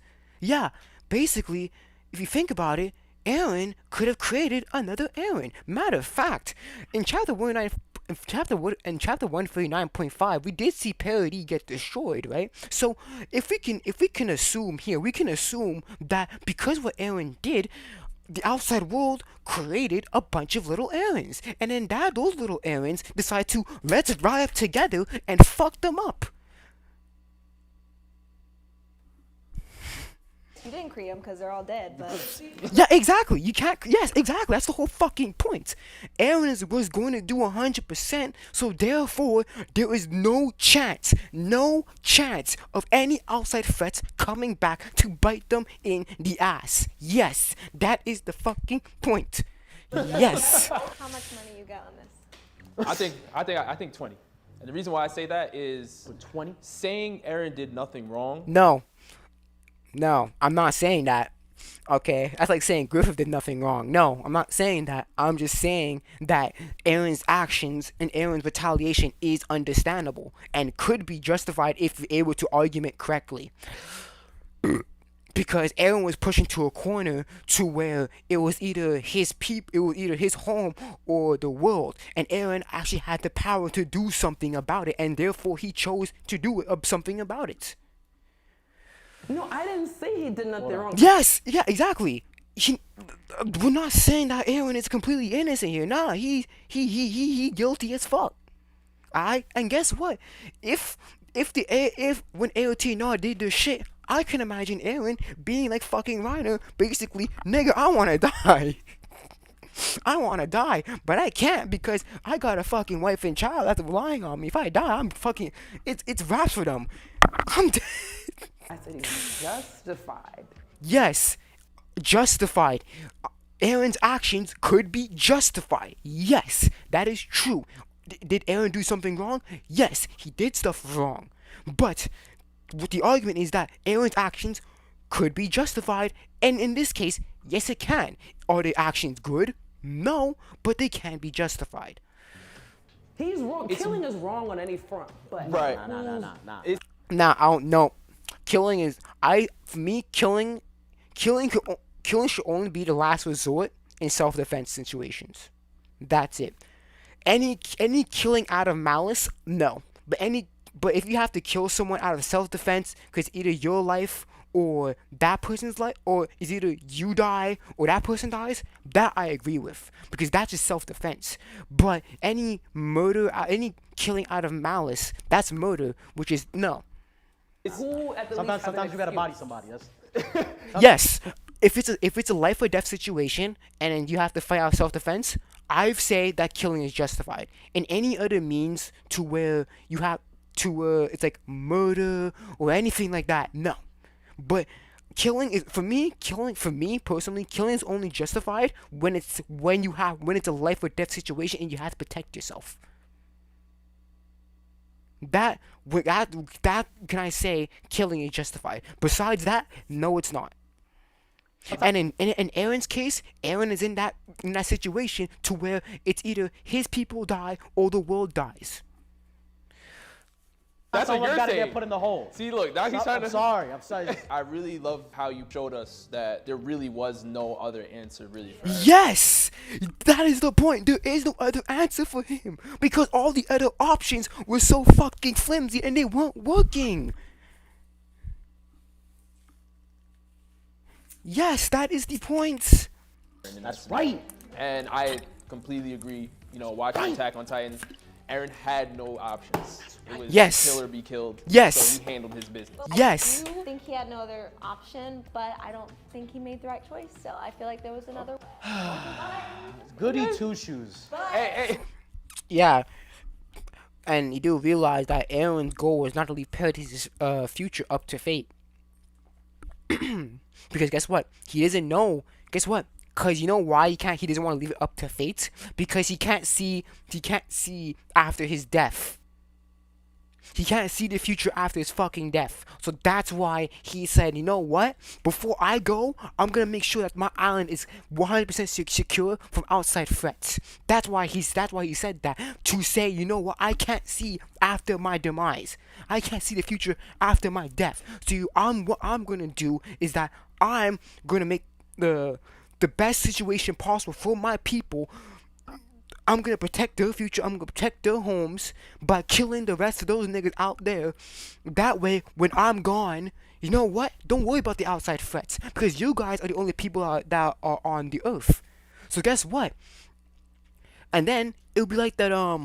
It's like that fucking Africa shit. You know how like many people have you know how many people have like ancestors from Africa? Because guess what? All the people the origins of humanity is from Africa. So therefore, if Aaron did the 100% rumbling, basically no outside threats is gonna happen, because guess what? There's no people outside the walls, so there's no threats gonna happen, right? And then obviously the Earth is gonna repair itself. Right, because the Earth has been through a lot of shit, right? It got fucking meteored, it got ice aged, like the Earth is pretty strong. So we can, if we want to be as realistic, we can say that in a span of thousands of years or hundreds of years after Aaron's demise, the world will repair itself, and then obviously the population will obviously get too big for parity, and then they will spread out into the other countries, and then give it a fucking 1,000 years time, and then guess what? It will be basically like our world, except it will basically kind of be like our world. Bam! I literally just created a whole fucking another ending with shit. Right? Fuck. I just created a whole fucking ending right on the fucking street. What the fuck? Shit. Goody two shoes. I think Aaron is hot, so therefore I think Aaron is hot. I'm gonna give you $10 because Aaron is hot. I mean, yeah, he low-key got riz though. Like, I'm not gonna lie. Pretty. Just because that nigga pretty, I'm gonna. You can you imagine? You killed a lot of people, but you hot though, so I'm gonna give you that. I'm so lucky I don't have work tomorrow. Cause I can do this all day. I ain't gotta work tomorrow, so I don't worry about going anywhere. But can you imagine? It's like, you know what? You killed a bunch of people, but you know what? You 6 feet tall and you hot, so I'm gonna give you that money. Oh yeah, don't worry guys, after this video we're gonna actually, fun fact, after this video I'm actually gonna read the AOT Requiem. Well, reread it because I want to like break it down for you guys. But can you imagine? You killed so much people, but you hot. It's like can you imagine Hitler having the face of a model? Like, you hot, but you did a lot of shit. I mean Hitler was married, so I mean, I don't know. Hitler was fucking married, so. I'm pretty privileged again. $10 here. How much you giving? Give me 20. Yeah. All right, put 20 for me. What? I'm trying to keep. He's trying to keep his money.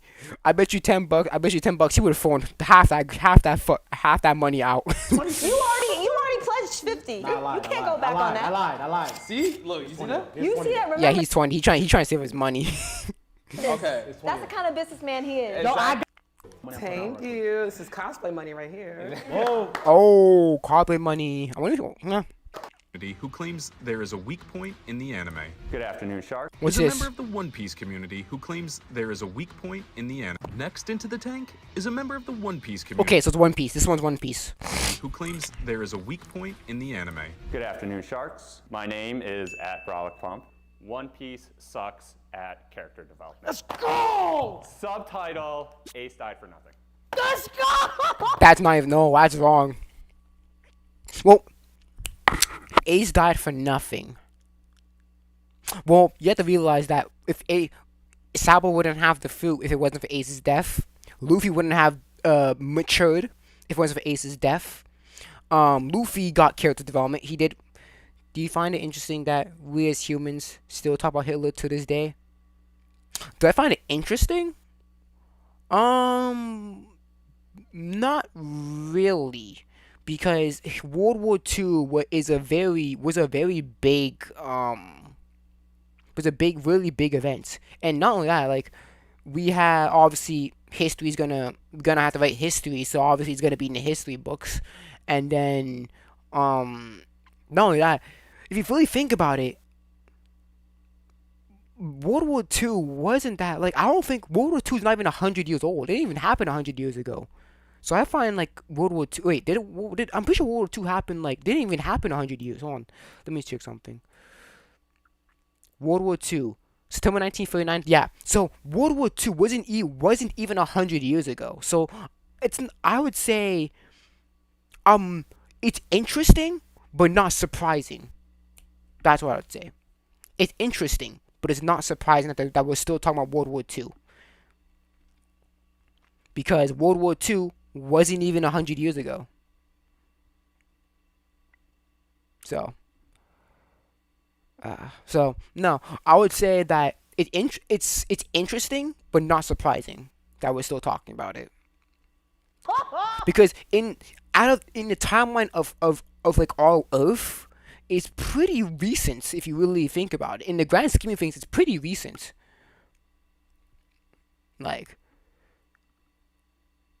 But yeah, I think I'm not surprised because obviously World War II was very catastrophic, and also it wasn't that far a while ago.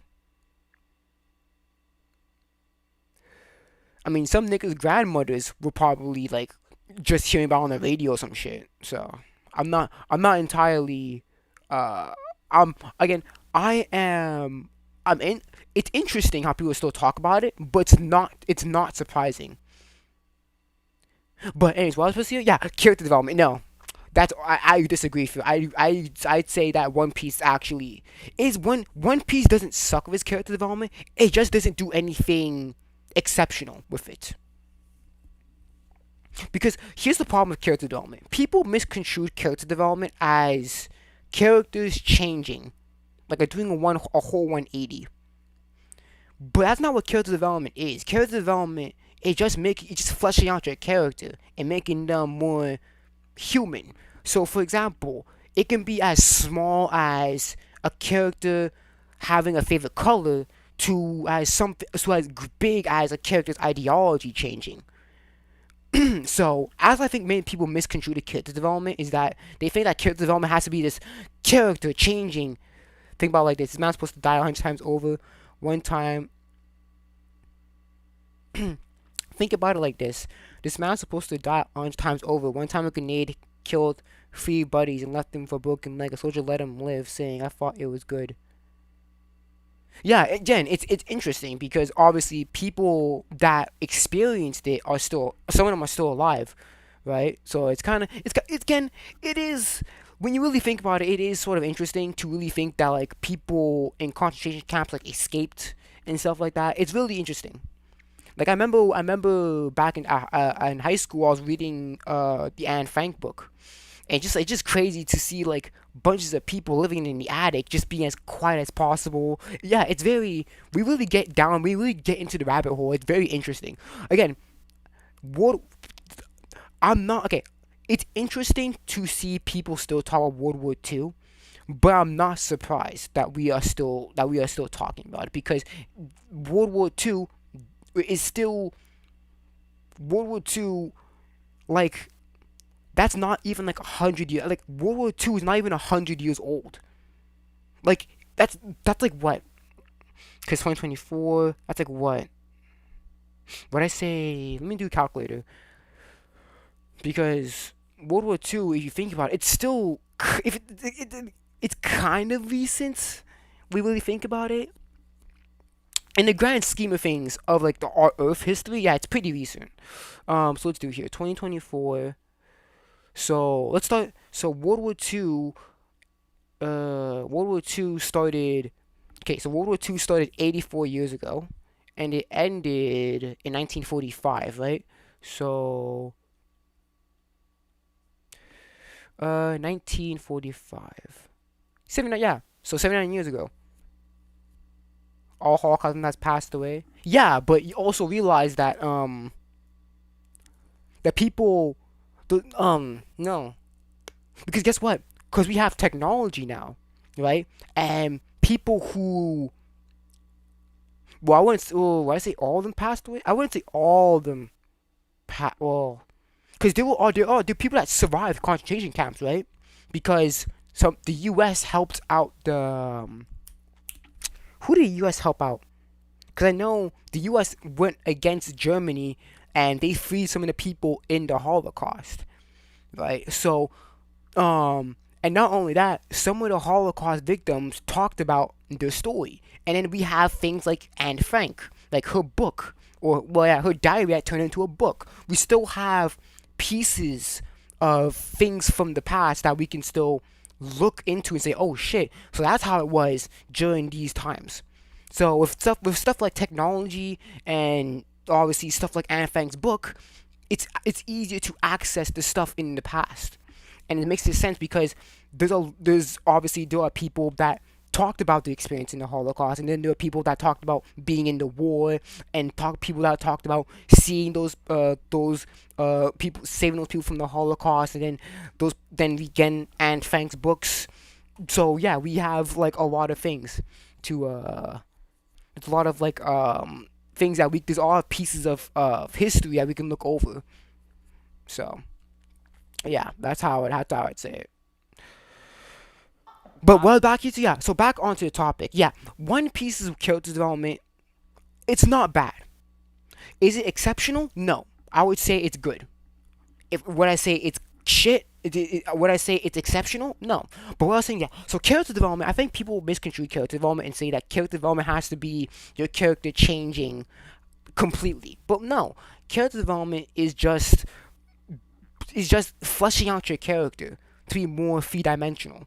So it can be as small, for example, Law, right? Trafalgar D. Water Law. He doesn't like bread.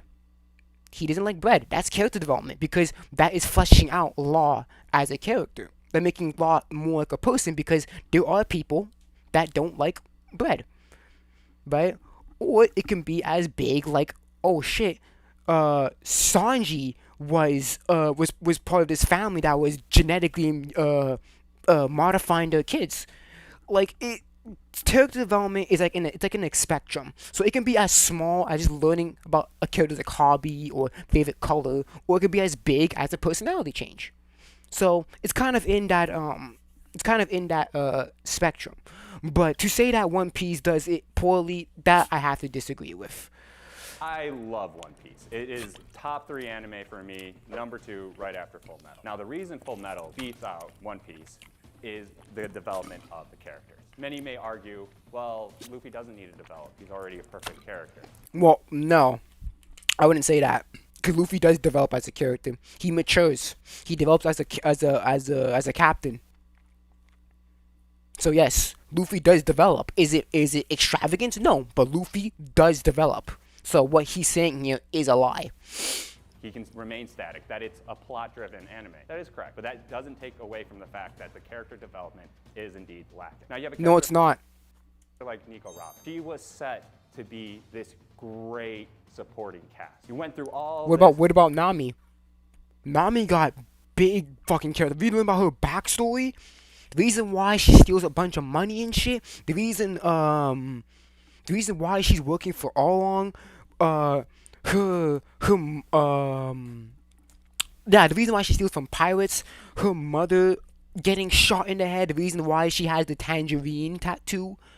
We get a lot from Nami. Book was literally on his ship for 50 years by himself. Zoro, the reason why I want to become the greatest swordsman is because that's a promise I gave to my childhood friend that passed away.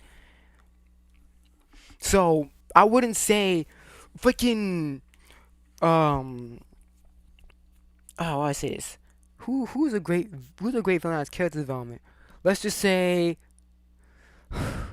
Big Mom. Big Mom got good backstory. Had a great backstory.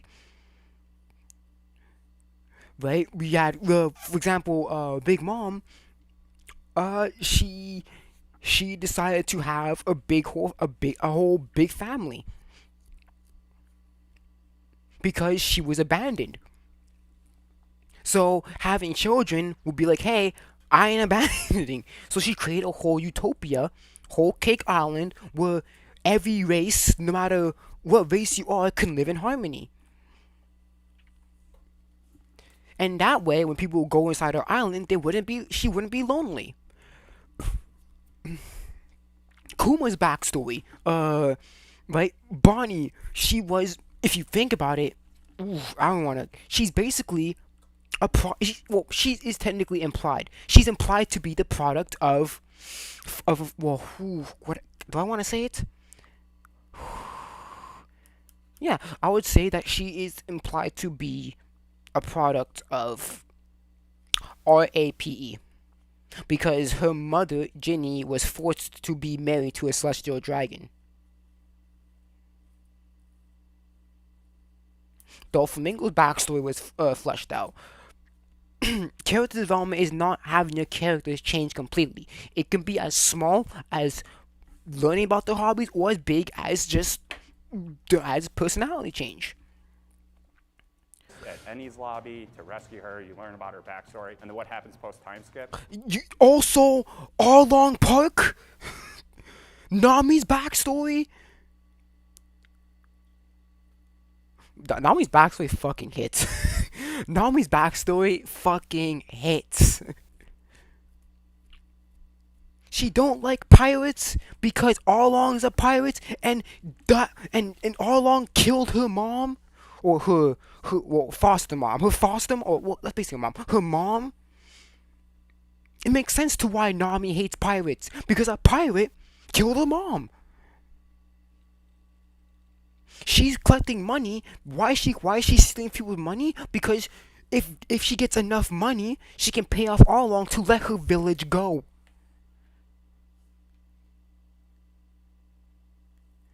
Why you can't skip? How you skipping? Oh, how you skipping Arlong Park, bruh? How you skipping Thriller Bark? Brooke, I had my crewmates here. All my crewmates died. I died, but since I ate the revive fruit, I'm still alive, and I've been here for 50 years with nobody but my lonesome and the corpses of my friends.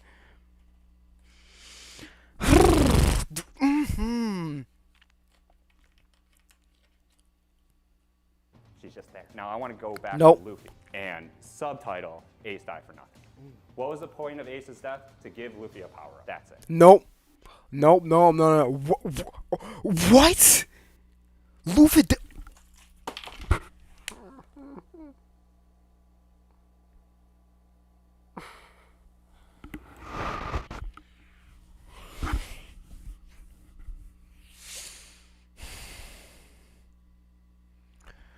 Are you fucking serious? Luffy activated his Conqueror's Haki before Ace died. What the fuck are you talking about? Luffy activated his Conqueror's Haki before Ace died.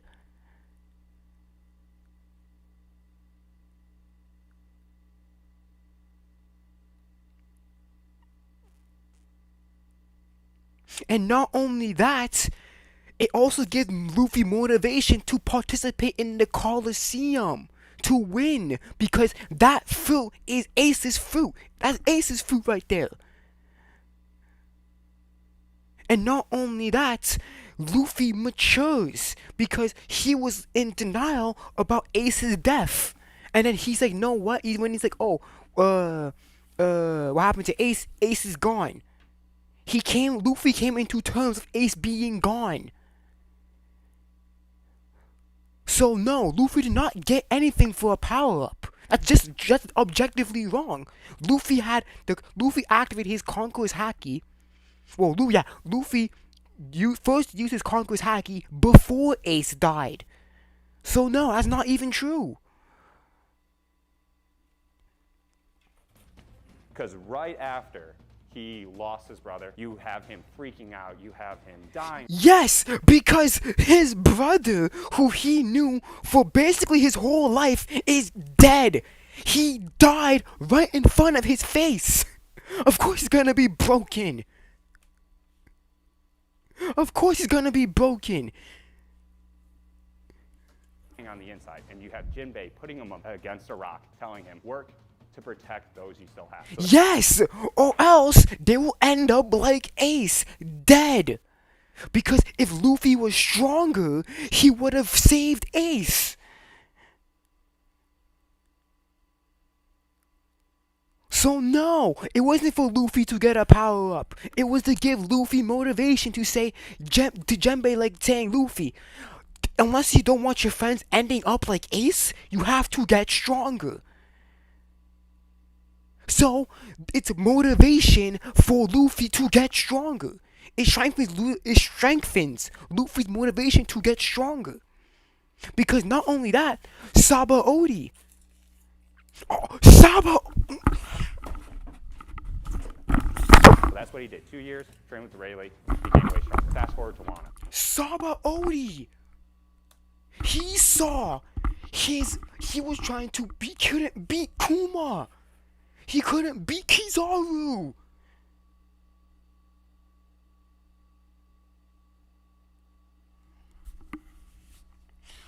He couldn't beat Kizaru. He couldn't beat Kuma. Luffy saw his friends disappear one by fucking one.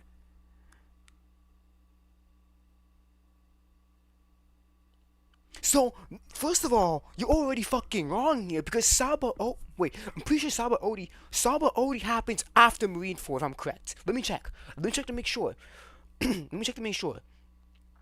I know that Sabaody. Let me check. I wanna make sure.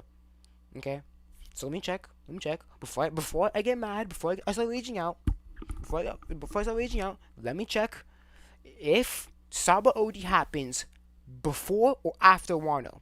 Let me see.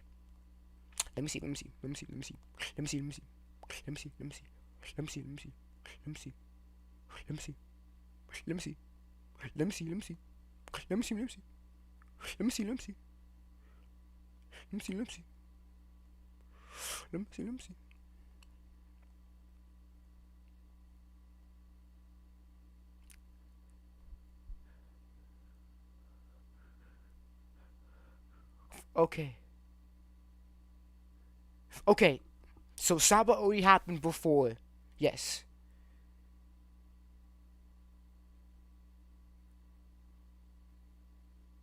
Wait. Yeah. Yes. So basically, Sabaody. So it was a mix of both. So Sabaody, right? Luffy saw his own crewmates gone right before his eyes, right? And then when he tries to save Ace, he fails.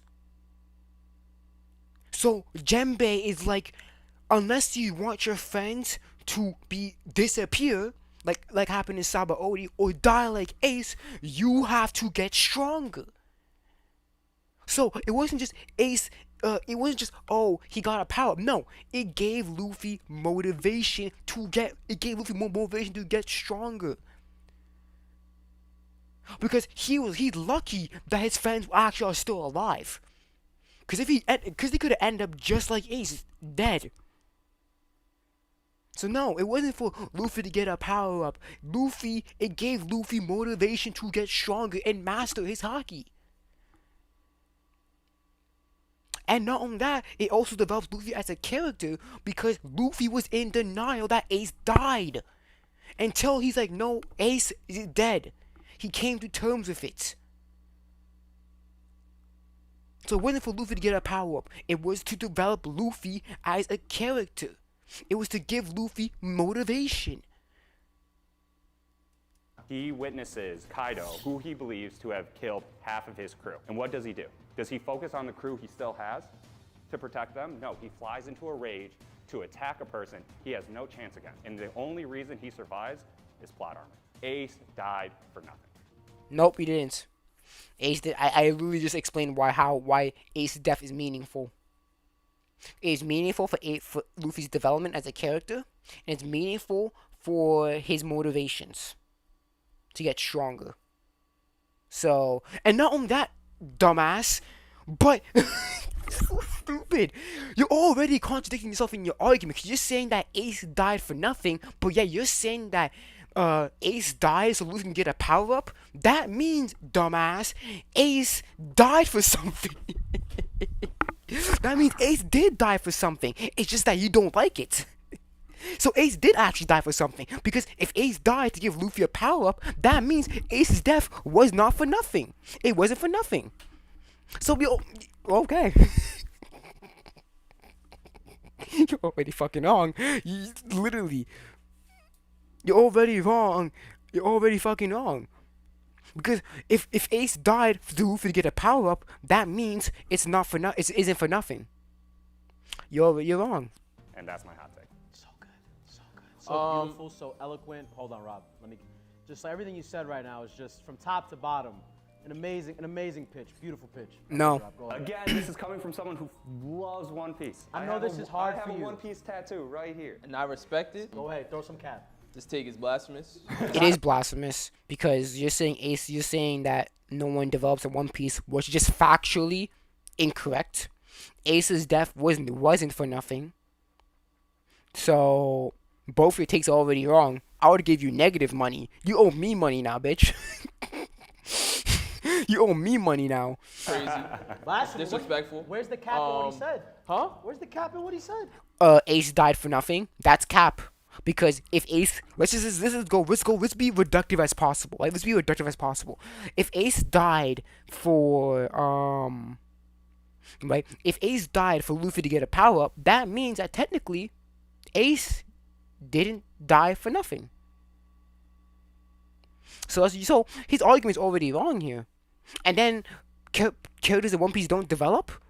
They do develop. They just don't have that 180 personality change, but they do develop. We get many characters' backstories. Doflamingo, Law's backstory, Usopp's, Nami's, Robin's, Zoro's, Chopper's,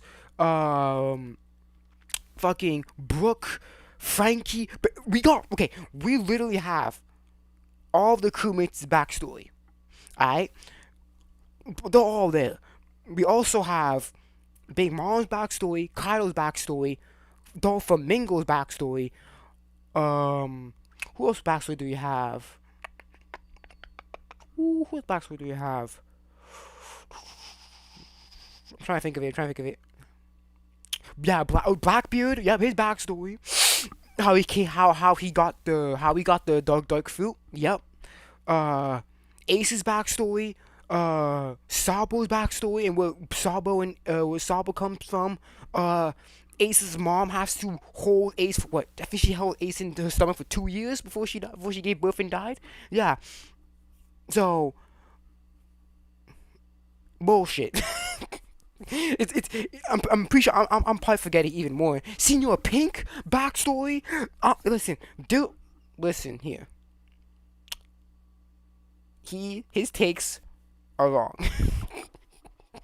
His takes are already wrong. Because characters do develop in One Piece. It's just not the 360. It's not the 180 way. And also, keep in mind, also, it's also Ace. If Ace died for a power up, that means he technically didn't die for nothing. But the real reason why Ace died was for Luffy's development as a character, Luffy to mature, or Luffy's development as a character, and his motivation to get stronger. Because he saw his friends in Sabaody gone, and then guess what? He couldn't even save his own brother. So it pushes him to get stronger. And this guy on the right, this guy does not like One Piece at all. So nah. Ace died for nothing. He is the died cap. for nothing. What do you mean he That's died? cap. That's cap. Go ahead. let's hear Ace's it. death literally changed the Literally. entire scope of One Piece. Like, It did. Yeah. His death. His white. Yo, Ace's and Whitebeard's death changed a lot, especially when Blackbeard got Whitebeard's devil fruit, because that makes us guess now. Is the rumor that you eat 2 devil fruits and you die false? Is Blackbeard's body different, or is Blackbeard eating the second devil fruit is because Ace's and Blackbeard's death brings a lot of mystery into the world of One Piece, because now it's like, okay, is the rumor that the 2 devil fruits and you die a falsity? Is it because of Blackbeard's power, because he had the dog fruit, to why he was able to inherit Whitebeard's power, right? Or maybe so that brings a mystery, right? That brings a mystery, because did Blackbeard literally just prove that the 2 devil fruit rumor is wrong, or is it just because his power was able to absorb other people's abilities? We don't know. So it brings a lot of mystery into One Piece.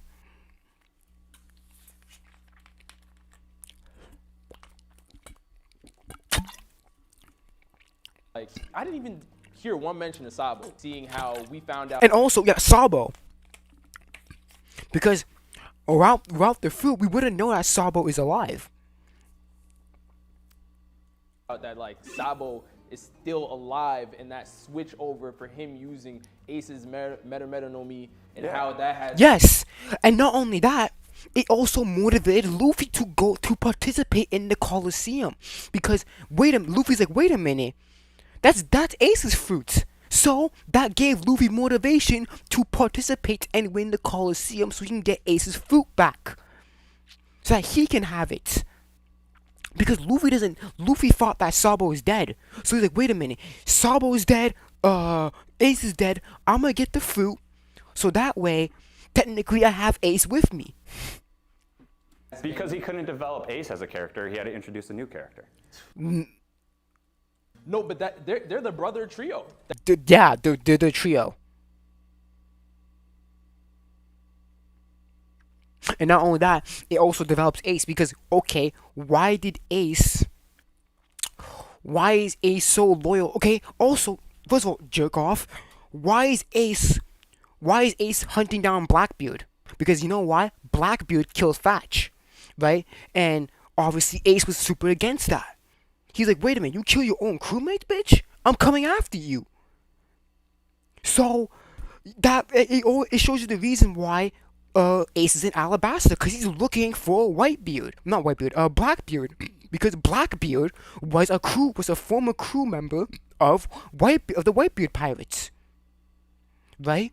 And also, it fleshes out Ace, because okay, why is he going so far to lengths to protect for Whitebeard? Okay, it shows you why he's so loyal to Whitebeard. Because you know why? Whitebeard sees everyone as his kids. He's like, and he's like, you my pops. And also in the recent chapters, Whitebeard knows Goldie Roger. Yo, you see how shit connects in One Piece, and people say One Piece is ass. How can you say that shit, bruh? Ace does develop. We understand why Ace is hunting down. We understand why Ace is all over the place. He's looking for Blackbeard because Blackbeard kills Fatch. Because Fatch found the dark fruit, which is the fruit that Blackbeard was looking for.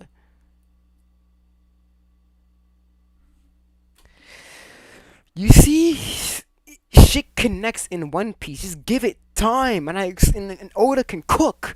Obviously, there are moments where he fucks up, right? Obviously, not very fucking perfect, but Oda can connect the dots sometime. But it just takes time. That's like the whole thing. So it's like Ace's death kind of was a catalyst. And it progresses the story, it progresses the plot, but it doesn't progress the character. Yes, it does. Yes, it does, dumbass. It does. I'm sorry. Again, I'm sorry for calling you dumbass, but it does because it progresses Luffy. It motivates Luffy to get stronger. It motivates Luffy. It gives Luffy to mature because Luffy was in denial that Ace died, and then he slowly came into terms that Ace is gone. So we see Luffy mature there. So yes, it is for the characters. It's for fucking Luffy. It's for fucking Sabo.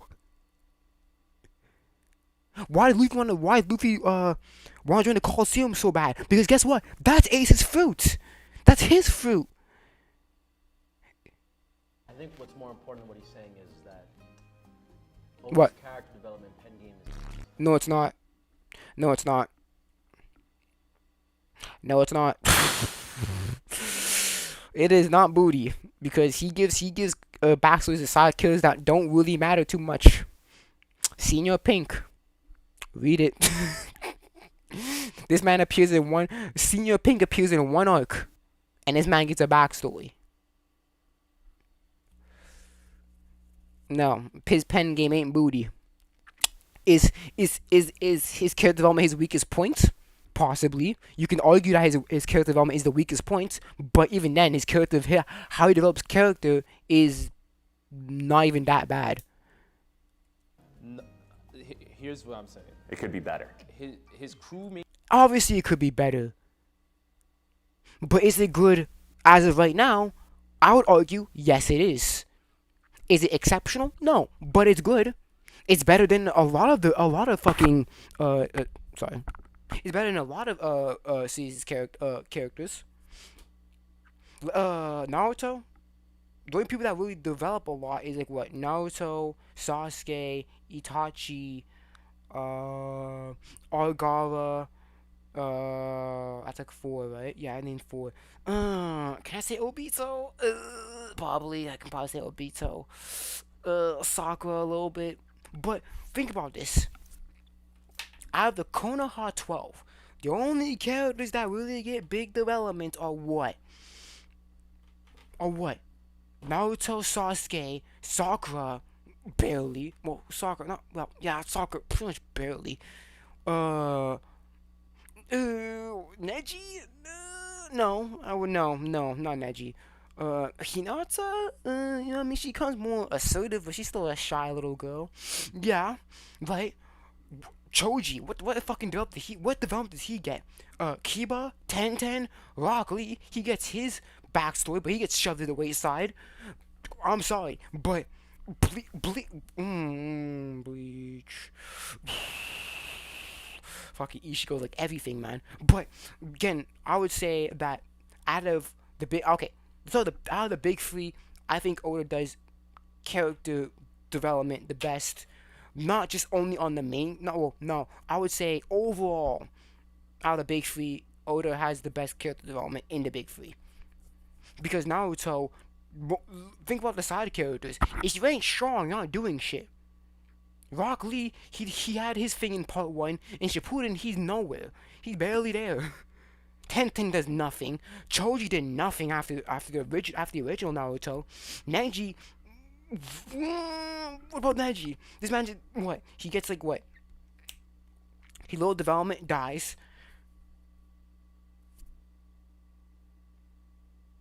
Naruto's backstory is fucking broken, right? Because who took care of baby Naruto? And if people really hated the fox that was inside Naruto, why didn't they just kill him? Like, Damn, man. Mates believe in him so much that it was really them betting on him. So I see what you're saying as from a standpoint from the outside looking in, as Luffy looks like he's being reckless, but his crew buys into that. But were they betting on him winning that first fight with Kaido? Were they betting on him to even enter that first fight against Kaido when he saw him use Blast Breath for the first time? The first time we see Kaido transform into a dragon. Oh, you mean when back when he was in the prison and then Before he got right, like exactly. But right. So at that why is he time. picking a fight with Kaido when they have a plan that's developing? If he really cares about the crew he still has left. Because he's stupid. I don't know what y'all are talking about. So why the fuck are you here? I don't understand. Why are you here? Go home. You should not be here. Let me replace you. No. I'm on the third seat. Fuck that. She's nowhere. You know what? Because the first one was fucking pretty privileges, and then this one's just stupid. You know what? I will give it. Here, I'll give you a negative. You owe me money, bitch. Waste my fucking time. I'll give you $5. Even then, I'll probably split that and give you 5 cents. I didn't even get there in One Piece, but I was spoiled about Ace. I just feel like all these shows, they always kill off the character that I think is the hottest. So I have to agree with you. I think that Ace. Why is she here? Why is she? She's just saying Ace look cute, so I'm sad that he dies. You're still in the pre-time skip. How are you still? You're not even in Marineford.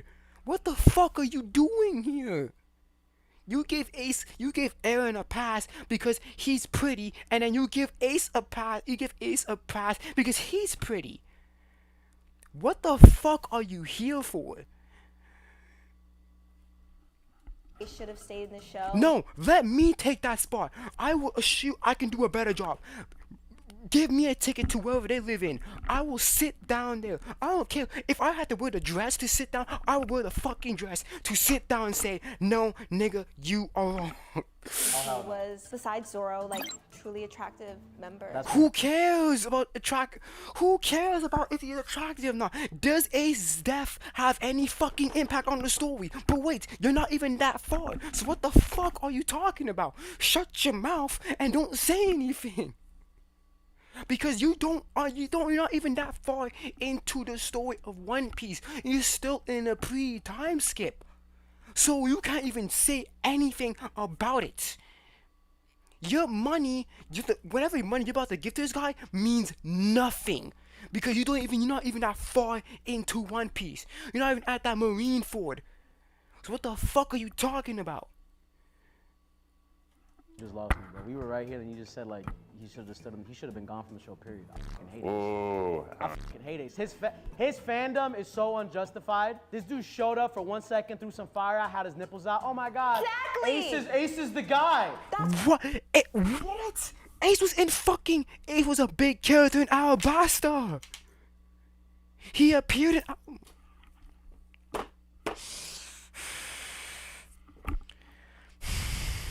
And then Ace of Yamato. Oh my god, no.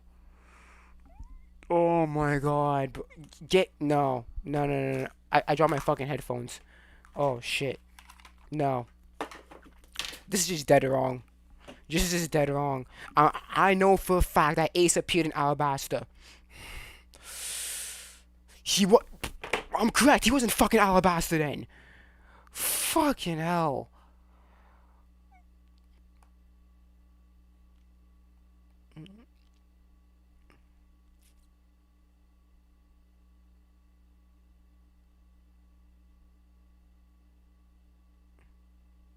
Oh my fucking gosh.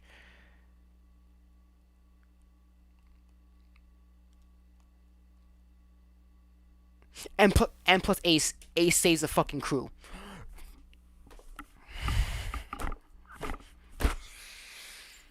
This is fucking ridiculous. Ace is attractive, so I'm sad that he dies. Eren is attractive, so I will justify it because of it. Are you fucking kidding me? This guy in the right is like saying, "Yo, we were actually me and Rob here." We're actually talking about shit until you come out of nowhere and say he's attractive. What does him being attractive have anything to do with what we're talking about here? That's why we love This him. dude be crying. Nope, that's not why I like Ace. I don't care how attractive he is. This nigga be ugly. This man could be butt ugly. As long as he's a good character, I fuck with Ace. I like Ace. I don't care if he's attractive or not.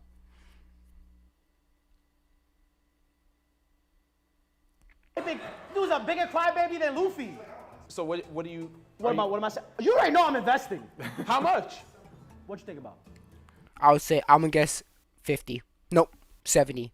Nope. Yep, 70. I would say between 50 and 70. He wants to know how much you guys are doing for. I'll give him the same I gave as Aaron, you know, the pretty privilege award, $10. $10 for that? Yeah, you know what? I'll give him no money for that because what he says is not even fucking true. Because characters do get development in One Piece, and Ace deaths mean something. So he is wrong, and literally his hot takes are now cold as ice. So no, $0 for me. I'll not give him any money. I'll probably give him like a 5 at most. Or maybe if it's all in 10s, I'll probably give him a 10 at most for saying I understand that One Piece's characters are not One Piece's the character development is not exceptional, but it's still pretty good. But I would say no. But no, I'm no. Ace? Yeah, because I mean, if you would talk about why Itachi shouldn't have died, I would have been right. Fire. Away, Fire. I could say Itachi shouldn't have died either. Listen, man, you Oh, know I'll what? give you 20 for that. What? Why is she here? Why is she here? And I'm not saying this to be sexist or anything, but the reason why she's handing out money is because the characters are attractive. And then she's gonna give a guy 20 for saying Itachi should not have died. Wait a minute. Before you even jump to giving him a $20, how about you listen to his hot take on Itachi's death?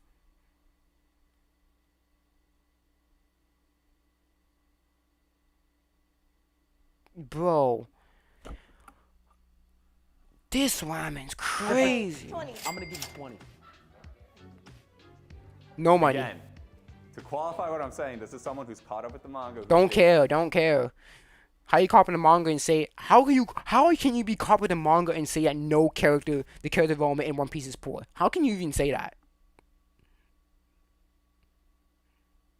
Because I can literally say no, you're fucking wrong.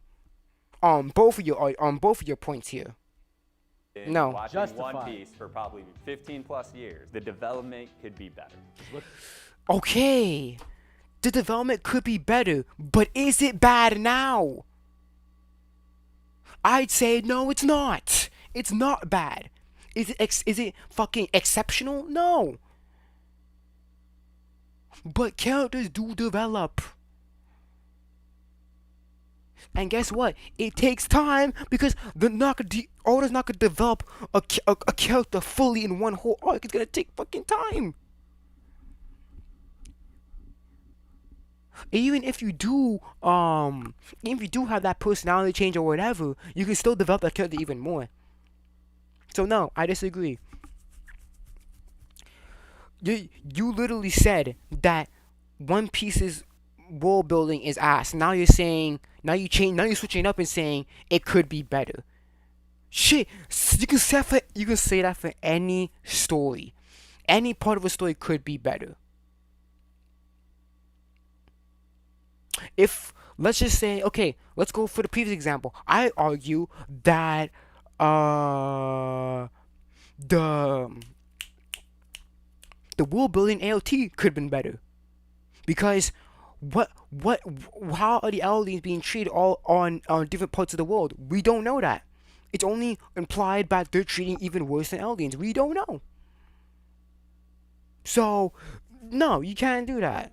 You can't just say that for One Piece, bro. Because you can look at any aspect of a story and say that part could have been better or this could have been better.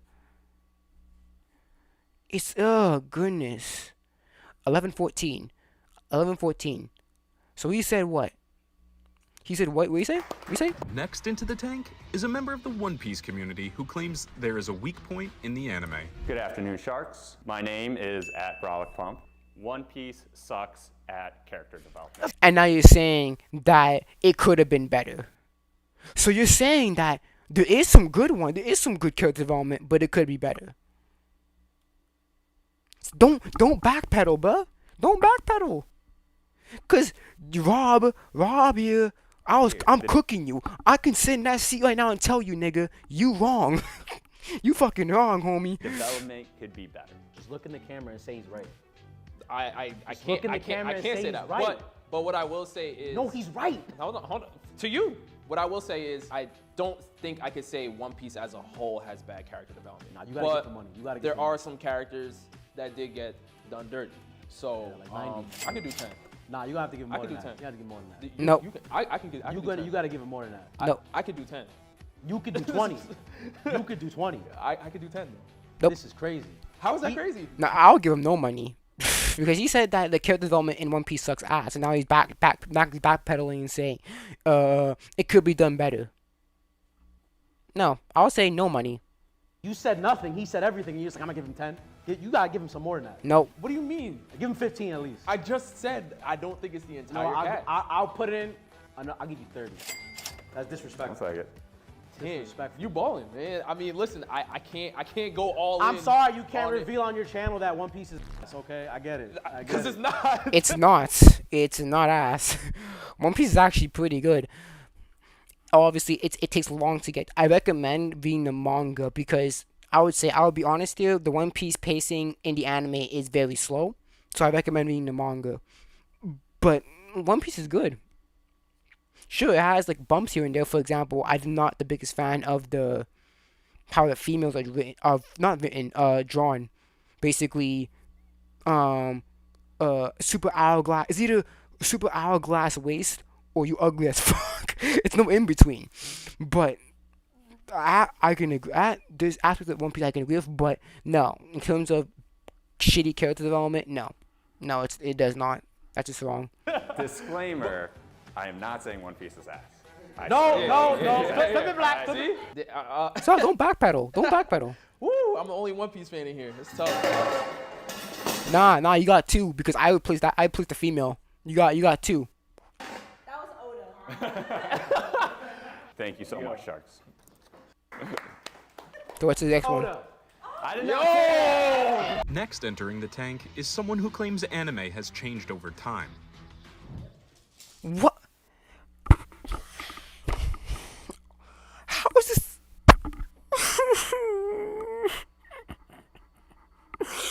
What the fuck do you mean by changing? Can you be more How has anime changed from then to now? What is it? Animation? What? Stupid. Okay, let's hear your point. Oh, wow.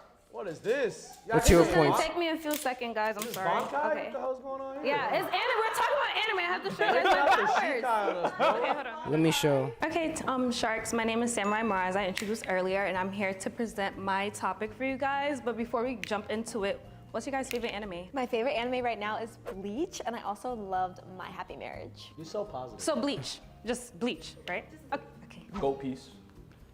Yeah. I'm gonna give you a Jujutsu Kaisen as right. Can you give me? Jujutsu. You.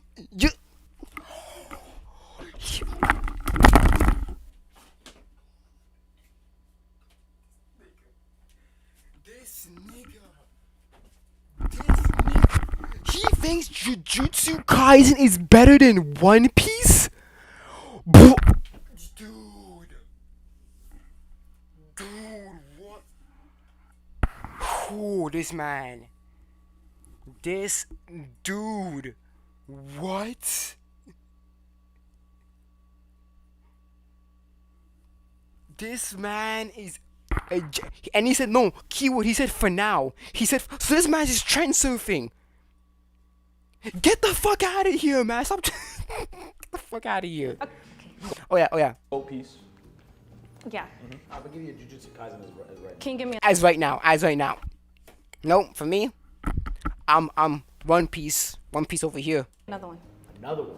Overall, yeah, overall, yes. Okay, we'll go JoJo. Okay. Wow, you did say you. Yeah, you say you. Yeah. Yeah. Honestly, mine, One Piece. One Piece, then Death Note. Ooh, Death Note. Oh, Death Note's fucking amazing. I would say One Piece, then Death Note. Oh shit, my bad. I'll say One Piece, then Death Note. That's my top two. One Piece. I actually have a One Piece poster right next to my TV. One Piece is fire. Read it. Lazy fucks. One thing, all of your favorite anime, including mine is actually Bleach. Oh God. I'm just kidding. But Bleach is not that good.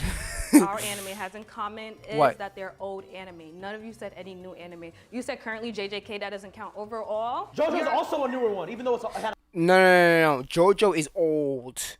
JoJo is old, man. Oh my God, these niggas don't fucking realize. JoJo is literally as old as fucking Dragon Ball.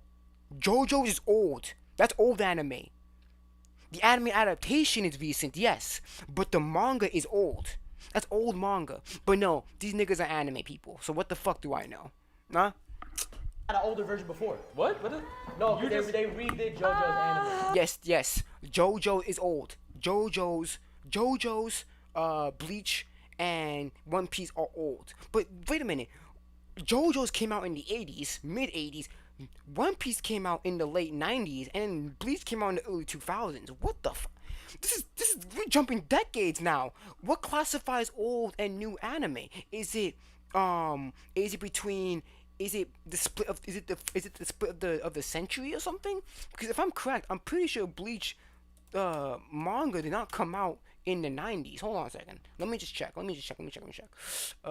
Debut. What did debut? 2001. We're literally hopping into three decades. Cause JoJo's is old. JoJo's is old. Oh, let me show you guys. No, fuck you, manga, bitch. Look at this. 1987. 1987. That's almost as old as fucking Dragon Ball. It's only what?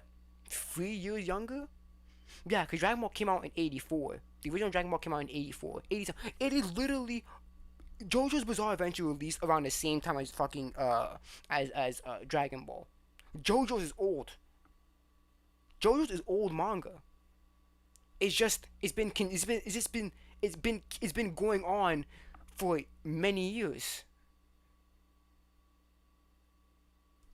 So we're literally hopping in. We're talking about an 80s manga, a 90s manga, and a 2000s manga.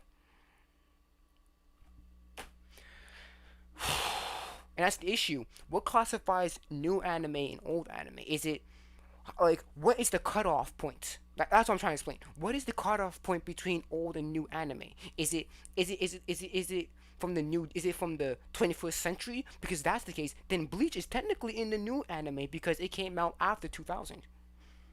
So what really classifies old and new? What's really the cutoff points of old manga and new manga? No, manga is manga. I don't care what time it comes from. Manga is manga. Don't care what time period it came from. Basically, our favorite anime are all old anime. So for my take, I said anime has lost its Oh, this is all okay. This is an issue too. What does she mean by its longevity? Is it basically how long a series has ran? Because this, oh my god, she's already, oh my goodness. Guess what? Anime has lost its longevity since the early 2000s. Bleach came out in 2001 and ended in 2016. The manga lasted for 15 fucking years. Fairy Tail, let's go to Fairy Tail. Let's go to Fairy Tail. I know many people don't like Fairy Tail. I like Fairy Tail. Don't give a shit. So don't give a shit. Fairy Tail, 2006 to 2007, and guess what? Fairy Tail is still going on because they had the 100 Years Quest. So, what do you mean?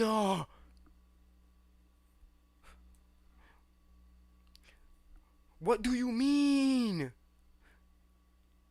Yeah, so basically, Fairy Tail is actually still going on because look, 2018, July 2018 to present. So basically, Fairy Tail has been going on for what? Almost 18 years? So she's already on here. Fairy Tail's still going on.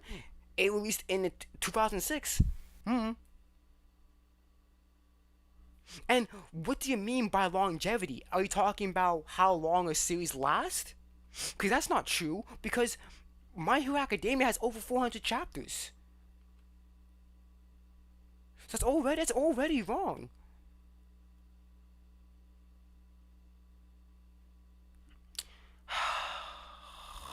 Anime has lost its longevity. And what do you mean by longevity? Are you talking about the length of the series? Spelled that wrong. Since the early, kind of mid 2000s. Kind of mid. Yo, your argument's already fucking weak here. What the fuck are you talking about? Ooh. So what do I mean by that? Does it mean Yes. What do you mean by anime that? fell off? I don't mean anime fell off. No. Obviously, everyone is getting into anime hype right now. What I mean is all this new anime we have now. What's the new anime you started watching but then dropped? Ooh, so many, honestly. Like My Hero, Fire Force. Oh, Fire Force. I dropped Fire Force. I watched all of season 1. When I got into season 2, I dropped it. I couldn't, man. I might get back into it one day, but for me right now, cause I got Soul Eater right now. I got other mangas I want to read and shit like Claim. I want to catch up to Claim. I want to finish up Claymore, catch up to Berserk, catch up to Vagabond. Read some King. I'm trying to read some Kingdom. What else? I'm trying to read. I'm trying to watch the anime about Evergarden, Pluto, 20th Century Boys, Monster. I have so much fucking shit on my plate. And out of all that, Fire Force is doo-doo water. I'm not the biggest fan of Fire Force. Fire Force is okay. It is average at best. That's all I gotta say. I would say from what I saw, Soul Eater is better. But Fire Force is okay. Fire Force I dropped. Everyone dropped. Yeah, I dropped Fire Force. I don't know. But I mean, I watched the whole season. I'm like, give me some credit. I watched the whole season, but in the middle of season 2, I dropped it.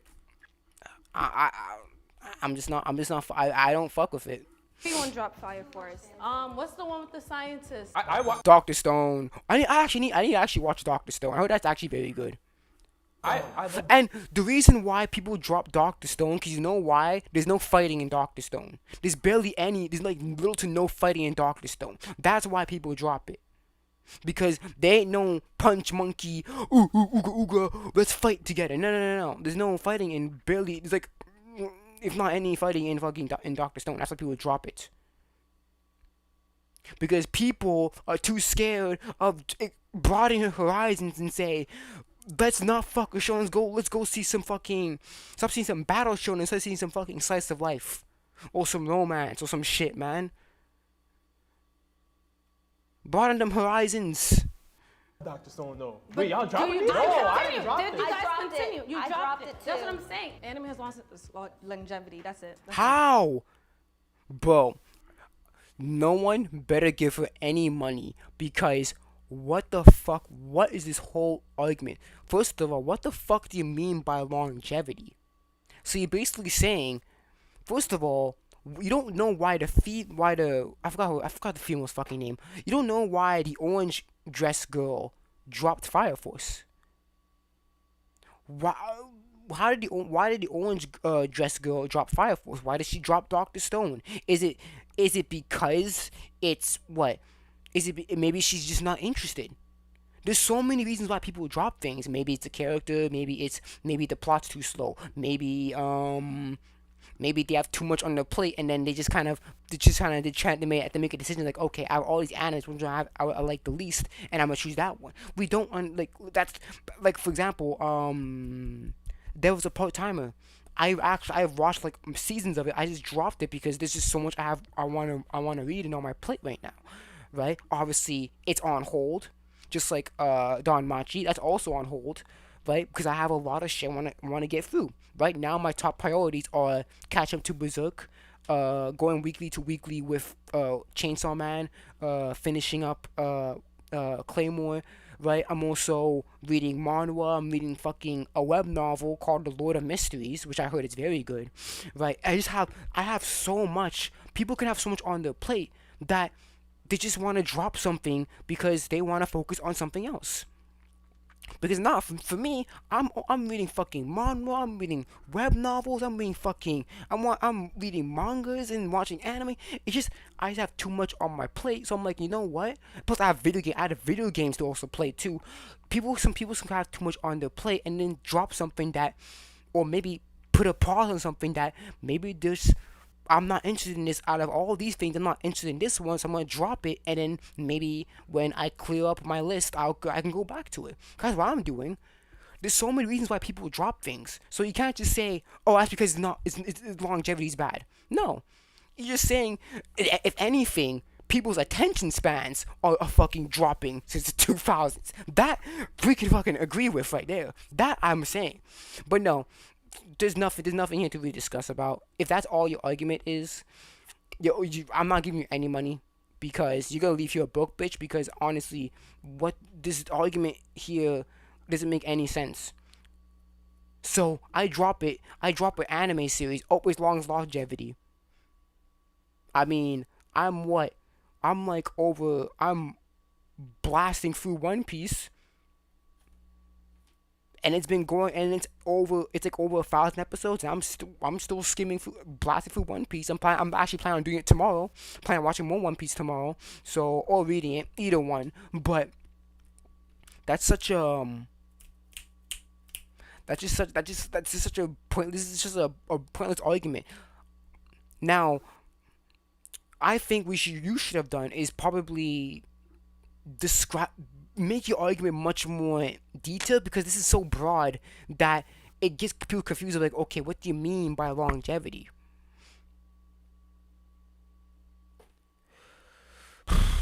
That's it. Short and simple. That's the take. That's the take. I'm here. That's a weak take. This is probably the weakest take so far. So the first one was basically, I fuck with you, Kaz. Be all pumped, be like, what the fuck's wrong with you? And this is such an anomaly, because this is so not this argument is so nondescript.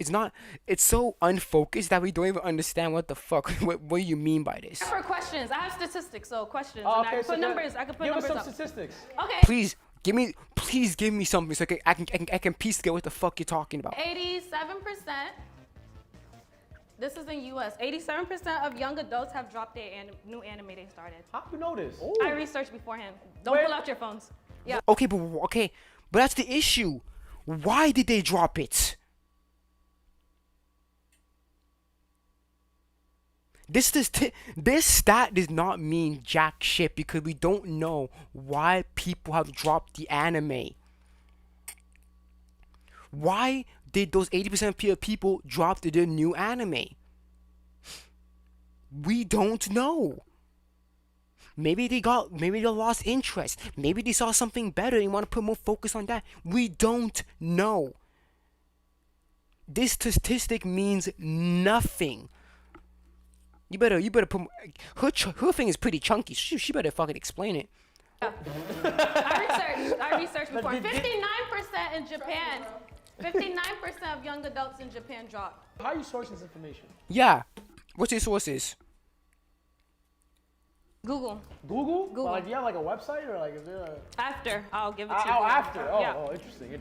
So, what exactly do you think is the reason that anime has lost its longevity? Because we're old. I mean, I'm not here to argue the reason. I'm gonna say right now. Let's be honest here. Let's be honest here. People have little to no attention spans. I'm gonna say that right now. People nowadays have no attention spans. It's either something big and flashy, or we ain't fucking with it. People nowadays don't have any attention spans to really watch a fucking anime.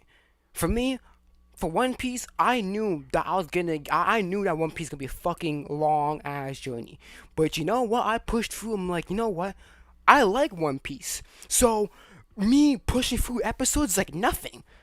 I even watched some of the fucking I watched the fucking G8 arc, and that's fucking filler. And so, like honestly, people drop people drop anime for many reasons. This statistics means nothing. No, I'm not doing that. I know what he tried to do with two others to someone else. Such as a D, rapping the same chief. He guilty of that. So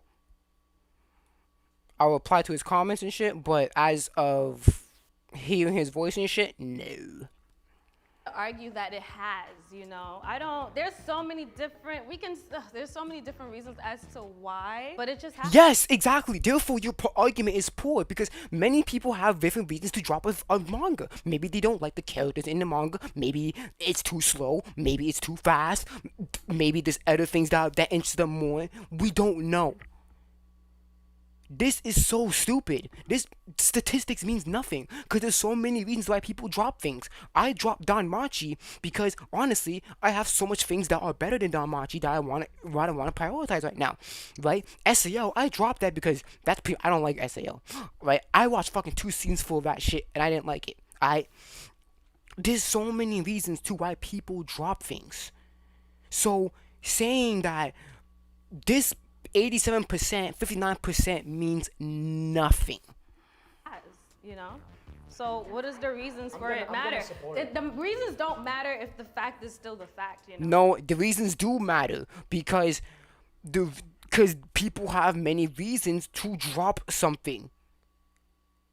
And you haven't explained a pattern. Okay, what's the pattern to what they dropped? First of all, what anime have these people dropped? Is it a new anime or it could be an older anime? We don't know. This pie chart 89% means nothing. And it does factor into the fact because people could have many reasons why they want to drop something. Yeah, I mean, I agree. Yeah, okay. What do you think? Rob, you look like you're not getting it. What you're not getting? Yeah. It's a short thing. No. My understanding of this is you're talking about the lasting impact that the show has had, or are you saying shows? I'm not talking about impact. I'm just talking about people in general, enjoyment. Everyone's dropping new anime. They're not continuing it. Start one. Well, maybe it's first of all, most anime is seasonal, right? Because maybe they find something again.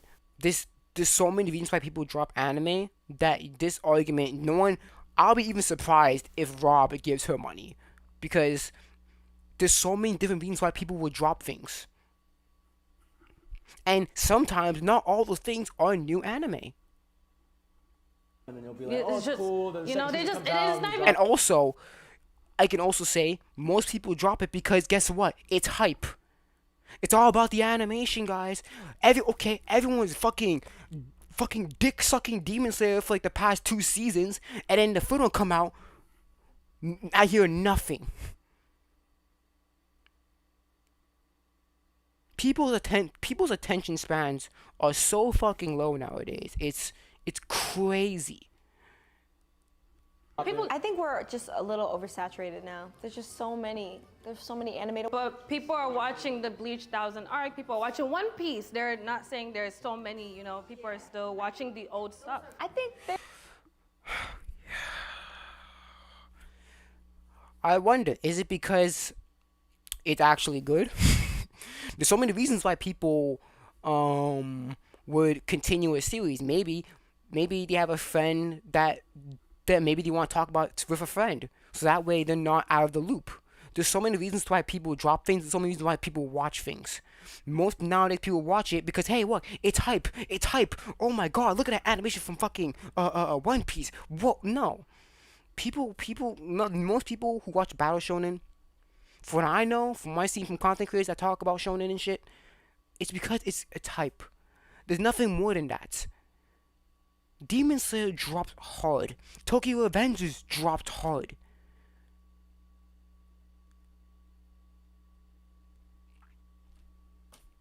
because all they want to see is the fight. And then now, since the shit has cooled down in the latest seasons, it's like, I don't want to see that.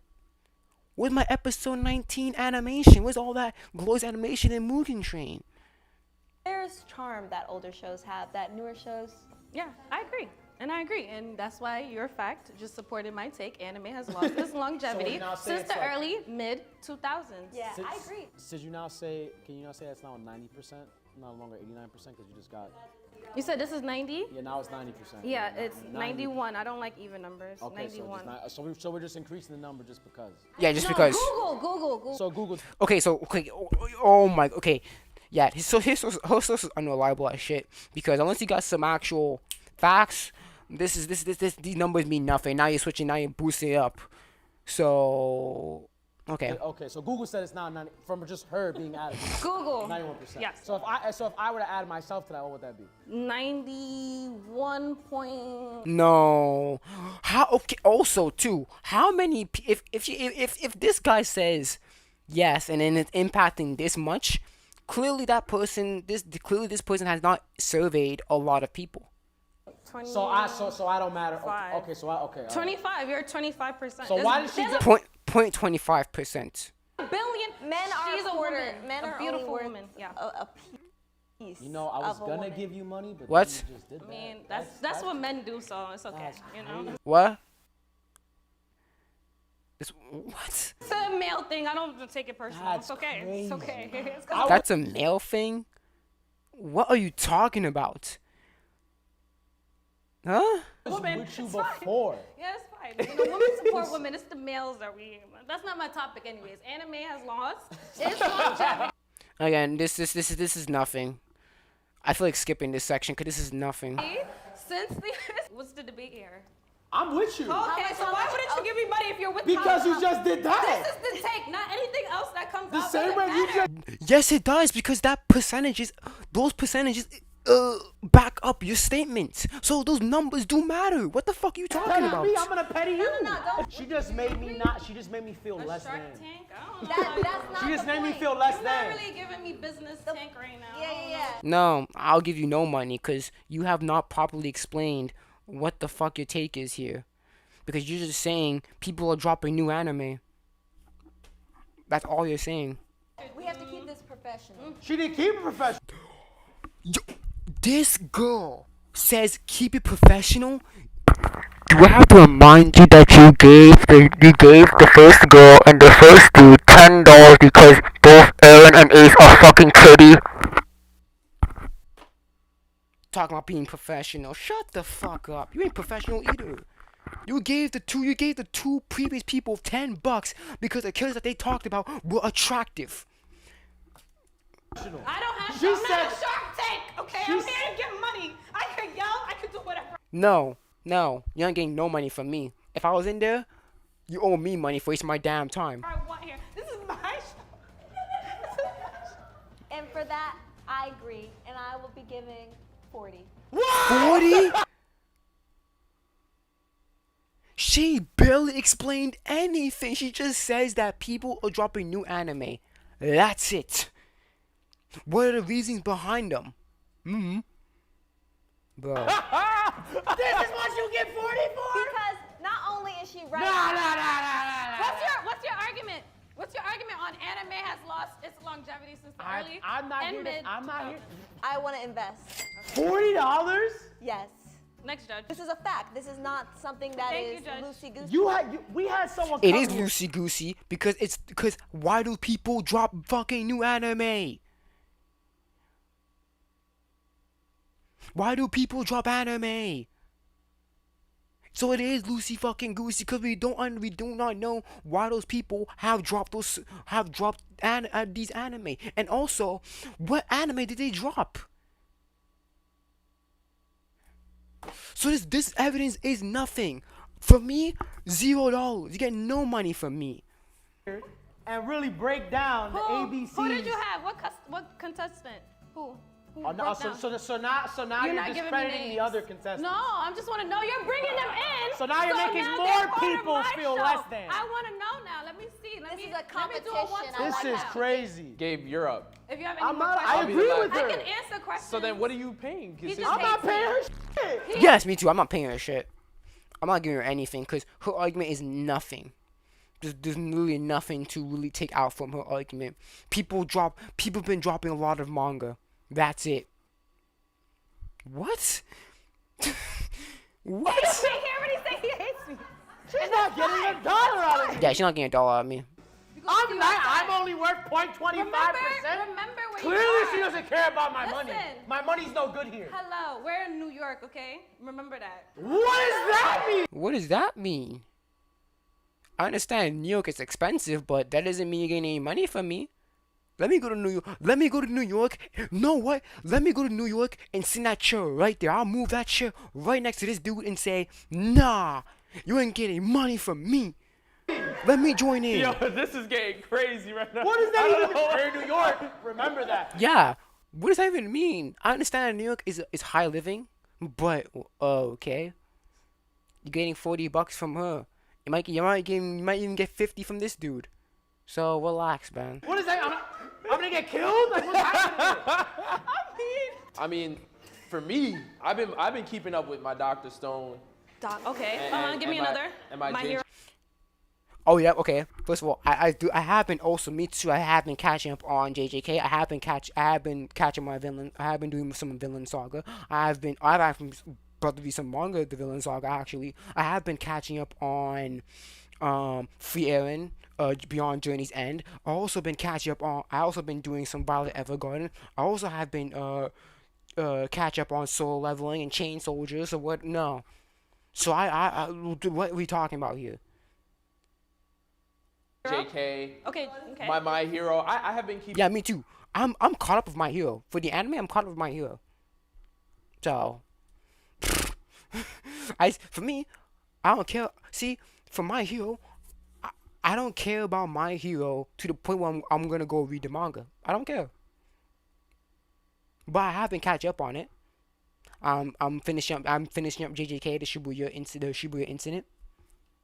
So, and it's basically Keeping whatever. up with them.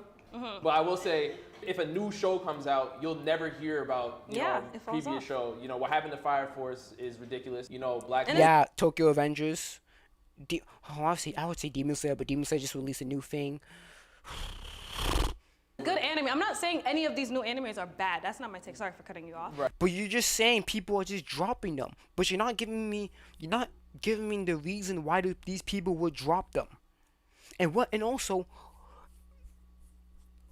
obviously everyone at some point dropped an anime once or twice. So that should be already 100%. But why would people again, it's not explaining the 89% is not for why it's only for those people that dropped new anime before, but it's not explaining why they did it. It's because they lost interest. It's because maybe the hype is gone. Is it what is the reason why people dropped anime, these new anime? Right. They're good anime and I love them. It's just longevity doesn't last. Right. I get it, because it's the hype. That's the longevity. The hype dies down. Oh man, it's the hypeness. That's why it's longevity, because it lost its hype. That's what it means by longevity. The hypeness of the series dies down. Okay, I'm from Brooklyn. And you're in New York. I'm from Brooklyn too. Oh, it was I'm from Bushwick. Bushwick. Yeah. What the f- Bushwick? It's That's not crazy. right Where you for from? white people. Bed-Stuy? They gonna see you Bro, outside, don't they worry. just robbed Is she actually threatening this dude for not giving her money? But you're getting $40 at the very least. Relax. somebody on the corner from the Exactly what I'm precinct saying. So you down the gotta be block from my careful. crib. You- What are you talking about? You ain't getting no money from me. It's okay. Look at that single I'm not dollar. getting it here. It's okay. You ain't gonna get it anywhere. I like her style. All right, there it is. You agree, right? I'm not giving her anything. Go ahead, Toasty. Thank you, Toasty got it. She's not getting $1. Thank you. It's so good. Oh my goodness, thank you. This is crazy. Thanks to War Thunder for sponsoring today's video. What is War Thunder, you asked? Only the most comprehensive combat vehicle game of all time. Don't care. Skip it. This next contestant believes he has a perfect pick for the new gen Big 3 anime. Oh my god. Listen here, I'm gonna say this right now. There is no other, there's no big three. The big three are Naruto, One Piece, and Bleach. And the reason why they are the big three, because those are the big shonen manga that came out around the same time. So there is no gen big three. The big three will always be Naruto, One Piece, and Bleach. Because those big three shonen anime populated the shonen, the battle shonen section, and basically made it popular. And it came out around the same time. I think Naruto was also, I think Naruto was in what? When did Naruto start? I'm pretty sure Naruto started before One Piece, right? 1999. One Piece started in 97. 1999. Bleach is 2001. They came out within literally 2 years apart from each other, and they made Shonen Jump boom. That's why they call it the Big Three, because it jumped. That's what put Shonen Jump on the map. Nowadays is because of these big three. So that's why they call it the Big Three, because those three popular mangas were making Shonen Jump a lot of money. So there is no other big three. Unless they all come from the same publisher, there is no other big three. Let's continue. What's good, Sharks? My name is Grant Tenchu, and today I'm here to pitch why I think if there was a new big three... Okay, if there was a new big three. Okay. My hero would automatically take a spot at the top. Yep. Automatically, right off the bat, it doesn't have the highest numbers in sales, but it does have a good amount. It's reaching at least over 100. Oh my goodness, yeah, it's dropping. It's dropping. Look at that, it's dropping. That's not good for the show. It's dropping. Yeah, I understand. Yeah, like 500,000 volumes and shit. But also, when was this sales chart recorded? Was it recently or what? So on top of sales, there's influence. The amount of influence that My Hero has right now, and especially with the new gen, is undeniable. The motivation. In my personal opinion, this is a different hot take, but I think Naruto set a blueprint for a lot of the new gen, and I think My Hero is very resemblant in that. And I think How is My Hero My Academia? What the inspirations did My Hero Academia take from Naruto? That's why Naruto was so like iconic, and why it did that, especially for a lot of new gen anime. On top of that, we have the characters. If you don't like Deku, everybody says Deku's a crybaby. No, people say Deku's a crybaby of people who haven't fucking paid attention too much to the fucking manga. Deku literally cries mostly in the beginning, and that's pretty much it. The rest of times he cries are pretty sporadic throughout the rest of the series.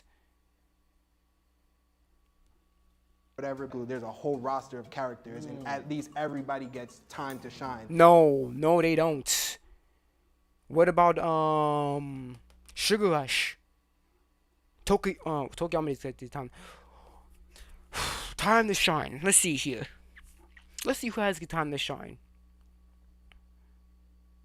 Tape guy. What's his name? Sero? What's his moments? Class B. What's their moments? The only people I know from Class B is Itsuka Kendo, which is the big fist girl, the guy who's able to copy other people's abilities, and Tetsu. Besides that, I don't know anyone, and the Vine girl, but I don't know her fucking name. I don't know jack shit about any of the fucking side characters. Class 1A. Who the fucking, I don't know the fucking guy Sugar Rush's name. I don't fucking know his name. Ojiro, the tail dude, when was his time to shine? When was Froppy's time to shine?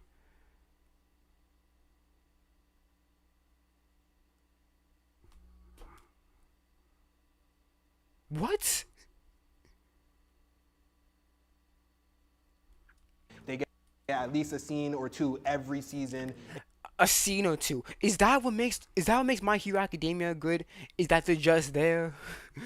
They're just there, talk this in a scene. Is that all you need to say My Hero Academia's characters are good? Is that they're just there? It's not always just about the main character. Yes, it is. It's always literally in the recent arcs. It's been about Bakugo, Deku, and Todoroki. If you're not part of the big three, you are irrelevant. Uraraka got her thing, irrelevant. Ida, irrelevant. All these niggas, besides the big three, which is Bakugo, Todoroki, and Deku, every nigga on the Class 1A is irrelevant. All Might, he lost his power, he's slowly becoming irrelevant.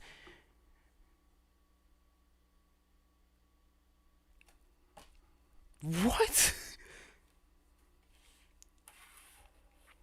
And then to top that off, if you don't like Deku, then you have Todoroki and Bakugo, who could also be considered main characters as well, even though they're the side characters to the main character. On top of influence in sales. No. Put that phone a fucking away. Put the phone away. Because if you love My Hero Academia so much, you should remember all of that shit. The truth is, if those characters ain't part of those three, you are irrelevant to the story. Okay?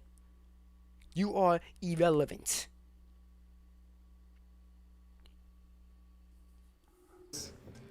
If just out of all new gen, we can consider that from early 2010s to now, I would definitely say. Hold on. 2010 to now? Maybe. Oh, you shouldn't have said that. You shouldn't have said that. If you say that, that means Hunter x Hunter 2011. Nope. We can't include. No. We can't include Hunter x Hunter. No. First of all, Hunter x Hunter is mid, and second of all, Hunter x Hunter. That's not even a first anime adaptation. Hunter x Hunter was back in the was it back? I'm pretty sure it was back in the 90s. I know for a fact. Hunter x Hunter is old. It cannot be part of the big three. No, it's not. Let me see. 1998. You telling me that a series that's been going on for almost 26 years is part of the big three? No. Hunter x Hunter is not part of the big three because that's not even the first anime adaptation of Hunter x Hunter. That's literally basically a remake of the because they had Hunter x Hunter had its own adaptation at first in the 90s. No, back in the early 2000s, sorry. And then it stopped, and then it got soft rebooted into basically a remake into 2011. No. Hunter x Hunter is not included because the manga is super fucking old. It's been going on for 26 years. It's been on publishing for 26 years.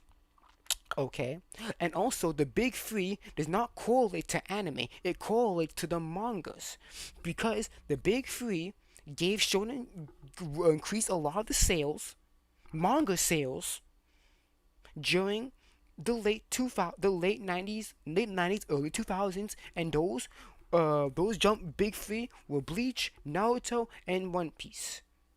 Hunter x Hunter cannot be included because Hunter x Hunter is older than Bleach and Naruto.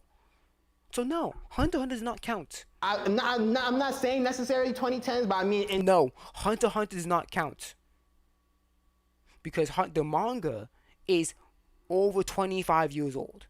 No, Hunter x Hunter is excluded from the big three because the manga came out literally around the same time as fucking One Piece and shit. So no, it can't include the anime big three. Don't care when the anime came out. The manga is older. The manga is way older than 2010, way before 2010. No, it does not count. In that era between 2010 and 2020, so like around 2014, 2015, I would say that's when new gen started being pushed and coming out. I agree. You can even consider Hunter x Hunter, if you want, as a top big three in new gen. No, you can't. No, you can't. Because the manga came out way before 2010. It came out in the 90s, pal. So no, Hunter x Hunter is not included. The only reason why I'm pitching My Hero automatically takes at least one of the spots is because of the amount of everything is done so far. You could argue the other two, but my argument is My Hero is easily taken. I think at it's least no one spot. argument with the new big three are. No, hold on. Okay, how about let's hear what the other two are? Cause okay, one of them is My Hero. Okay, what's the other one? I'm not debating about My Hero being one of the best new gen anime out there, because I agree with that. Where I disagree. Oh, it's not one of the best. I'll say that right now. Oh, is it popular? Yeah, hell yeah, it is. Is it one of the best? No. Is what year the cutoff is. Yes, that's also true. What year is the cutoff? And even if it is 2010, Hunter x Hunter cannot be in there because the manga came out before 2010. And that's not even the first anime adaptation of Hunter x Hunter. So no, Hunter x Hunter is excluded from calling it the new gen big three. We're cutting off at 2010. That means Hunter, AOT. That gets shaky for me because. Also, you can also take out AOT because AOT the manga came out before 2010. So again, these people are anime people. So what the fuck do they know? Demon Slayer's out. What the fuck do I know? Chainsaw Man, Jujutsu Kaisen. Chainsaw Man is not in there. Jujutsu Kaisen, which you just said is your favorite right now. Yes. I wonder why. Is it because there's a lot of action?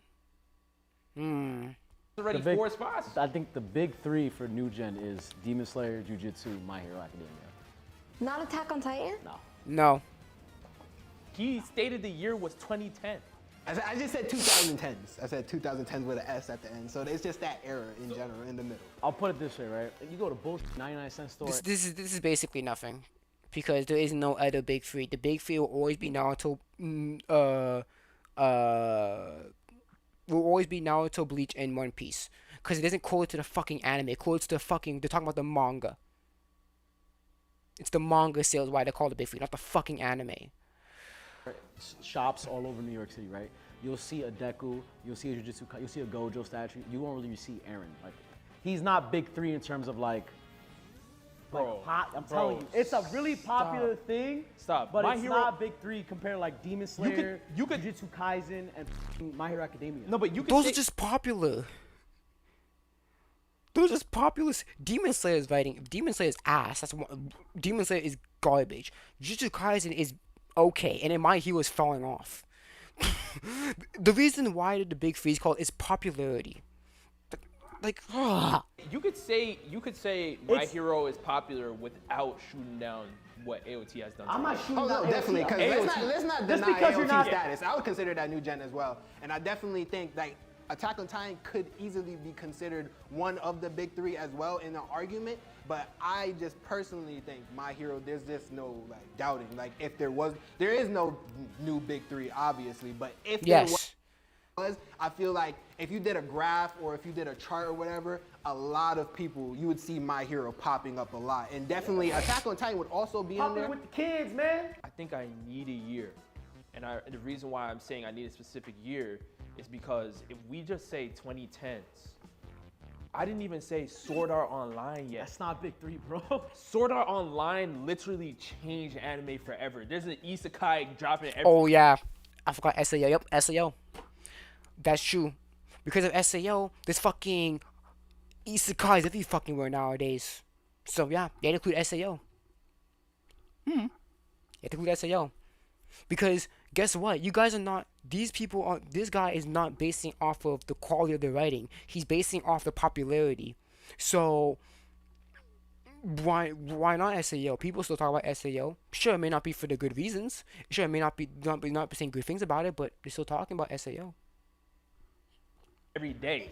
Yeah, Like, Dot Hack was out before and did Isekai. You just didn't see it. Let's be serious. Stop it. My Hero always finds itself up there in whatever category it is. My Hero. And to answer your question, Rob, Shounen Showdown, I will say, Hentai Showdown.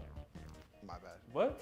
No, cut that out. I would personally say 2014, but I know Attack on Titan was made anime in 2013, so I would say the cutoff would probably be around. Again, these are people are anime onlys. This is so stupid. 2013, 2014. 2013, 2014. Okay. You just gotta look at like what the kids are really like hyped about. No. It's not AOT.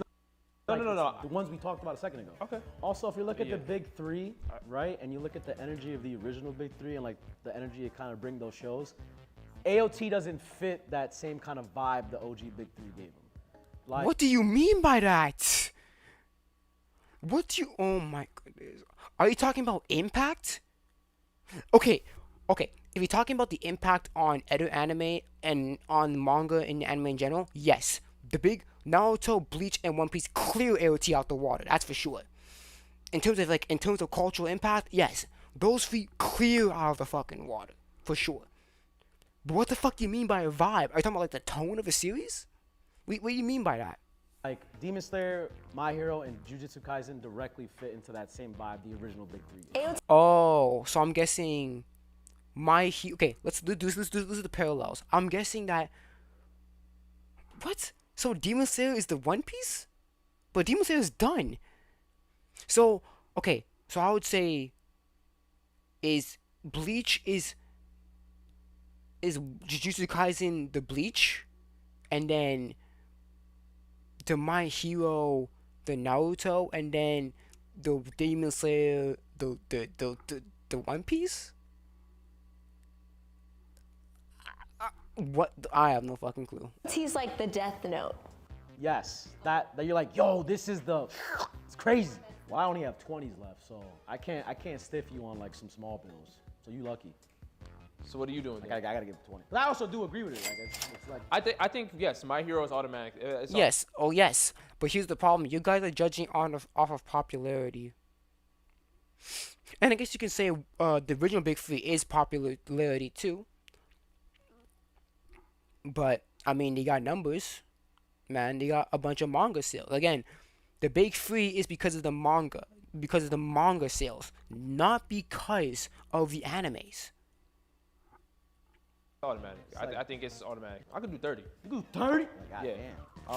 I think My Hero is definitely. But yeah, if I had to say what is the Big Three or the most popular three animes right now, I would say yes, JJK, My Hero, and Demon Slayer. Those are the three popular ones right now, for sure. I'll agree on that. If I had money, I'll probably give you, if I had bills on me, if I was sitting there right now, I'll probably give like 10, 15. I don't think you know. But I guess I'm the one funding the community pot. It's crazy. You know. I'ma also do 30.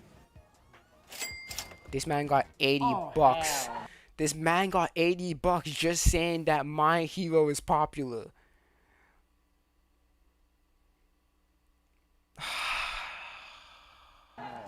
Y'all are crazy. 80. Yes. Thank you, Judge. It's a good take. Yo. You presented it well. Yo, just so I fought. It's a good take by saying that My Hero, Jujutsu Kaisen, and Demon Slayer are the three most popular shonen right now. Congrats, buddy. You earned 80 bucks to say nothing. I saved for y'all. I'll save for one of y'all to win. Next into the tank is someone who believes he has found the perfect starter anime. How the fuck am I not? I'm not even halfway through this shit. What? Oh, this is gonna be a chunky one. I'm definitely gonna make this a clip. This shit I'm definitely making this a clip. I'll release it on the full video page. This is a fucking clip. Anime. Hello, Sharks. I am at Walrants on all platforms. And Oh no. Oh no, I can tell by the shirt he's gonna say Demon Slayer. No! And plus it's a Demons. Oh my gosh. Oh my gosh. This man is gonna. This whole category is called Demon Slayer. Why not? I didn't even have to read the category. I know from the shirt he's gonna say something about fucking Demon Slayer. And my hot take today is that Demon Slayer is the best intro to anime. Get him out of here. Get him out of here. I don't even want to hear this.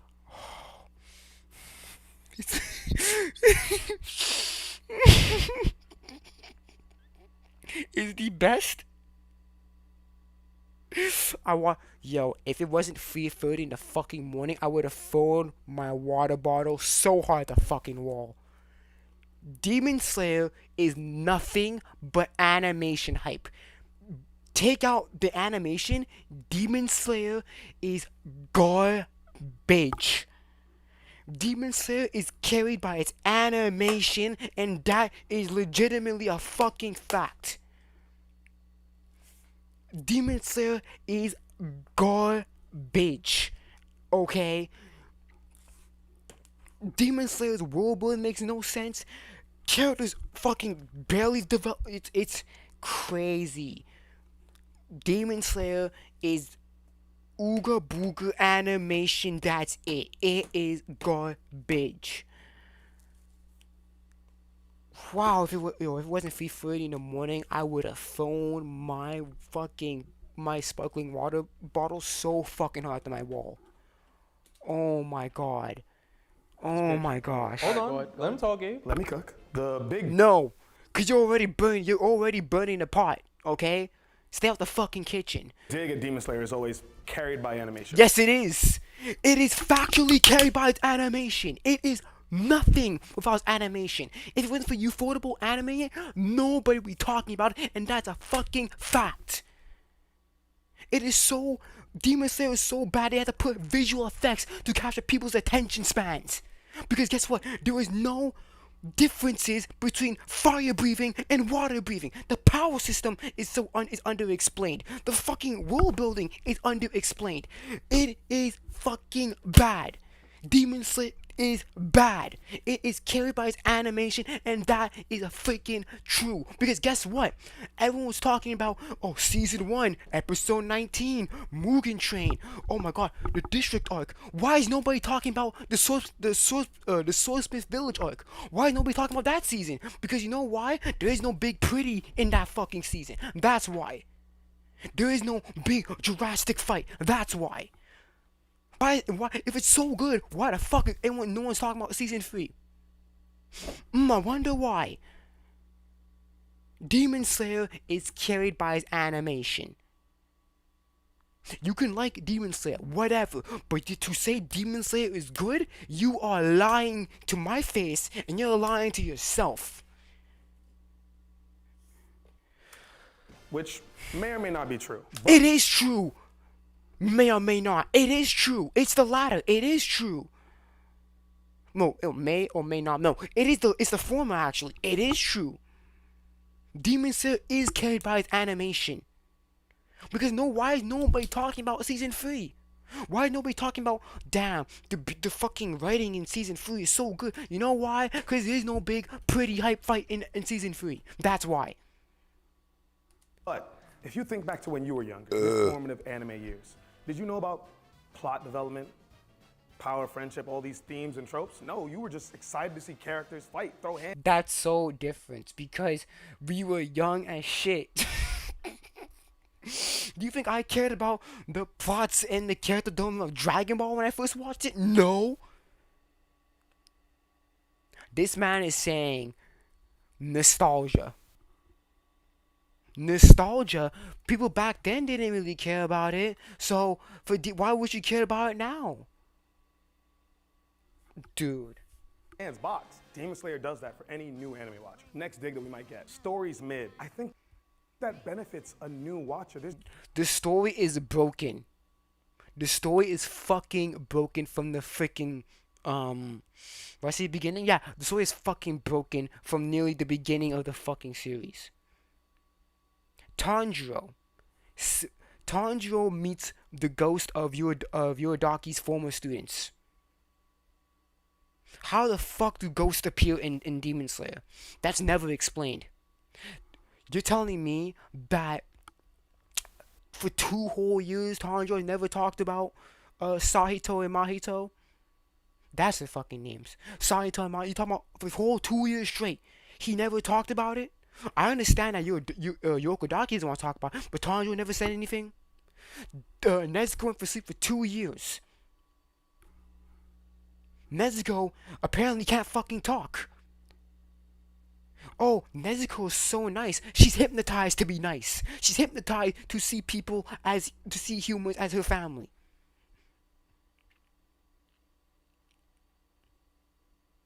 You know, Zenitsu, what the fuck is this man has nothing.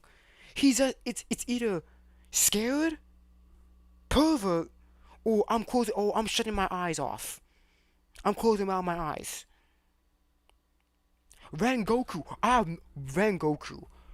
I don't understand how Tanjiro can like Rengoku so much, even though this man was willing to kill him and his sister. The demon's backstory is coming in last second, so we want to make us feel bad? No! Demon Slayer's story is fucking broken. Why doesn't the government know about demons? Why not plant Western flowers all over people's towns? Why do people not know what demons are? Demon Slayer's story is so lazily done. It's just crazy. Big pretty though. Big no pretty. intense power system. There's no nan or The power system in Demon Slayer is fucking broken. It doesn't make any sense. Okay, so we have fire breathing and then techniques. First of all, the techniques are not even explained. There's no different techniques that are properly explained in the story. Also, for the breathing styles, what is the differences of the physical breathing between the fire style and the water and the fire breathing and water breathing, right? For fire breathing, do you have to inhale longer, or you have to inhale quick in a fast tempo? We don't know. The power system in Demon Slayer is broken.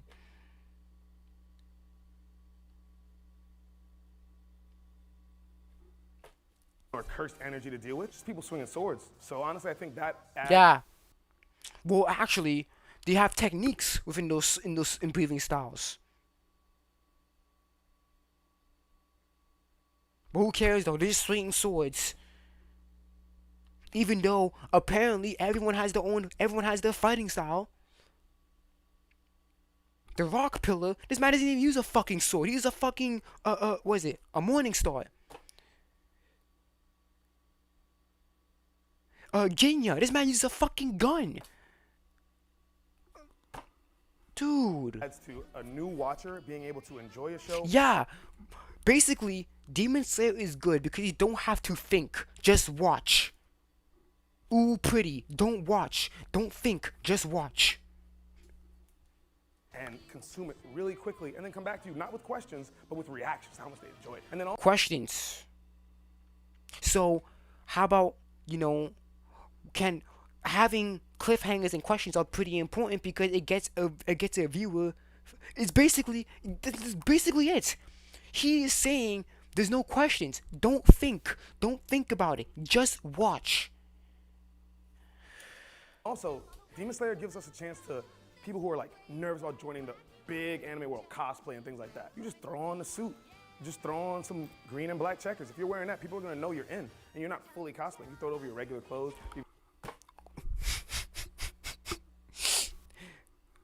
I can do that for fucking Eren Yeager.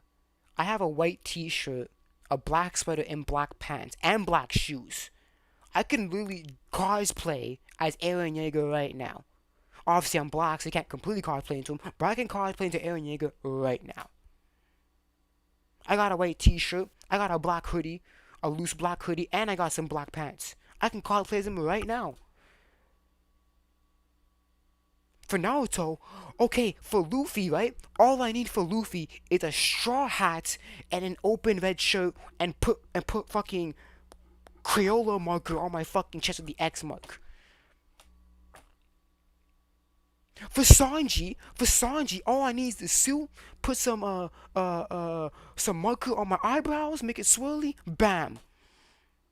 Zoro, all I gotta do for Zoro, if you can dye your hair or put on a wig or whatever, but all you gotta do for Zoro is put on a fucking a green robe. You're Zoro.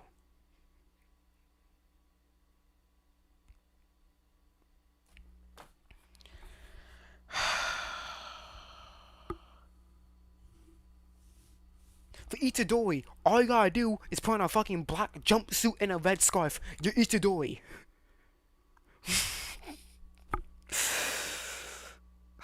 That's so stupid. It's so stupid. Oh gosh, bro. Dude. Dude, this is not. What is this?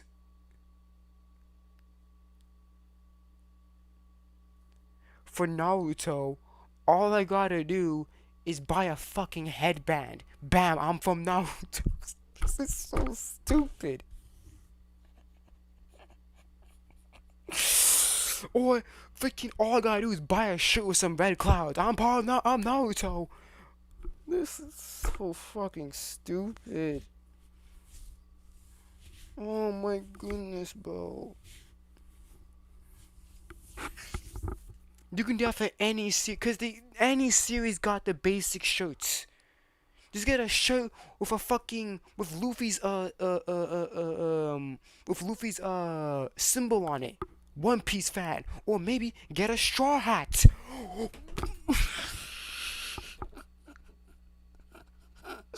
This point is nothing.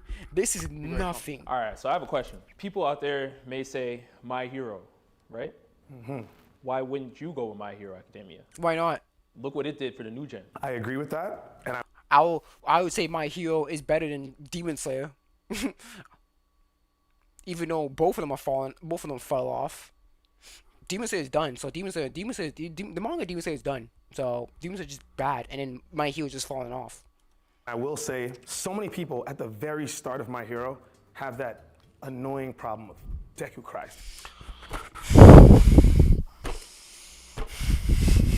Deku cries too much, guys. Deku cries too much. Even though the reason why he cries makes complete sense. Deku cries too much, guys. Deku cries too much. Oh man, Deku cries so much. But Demon Slayer, what about Demon Slayer? Tanjiro cries over his family.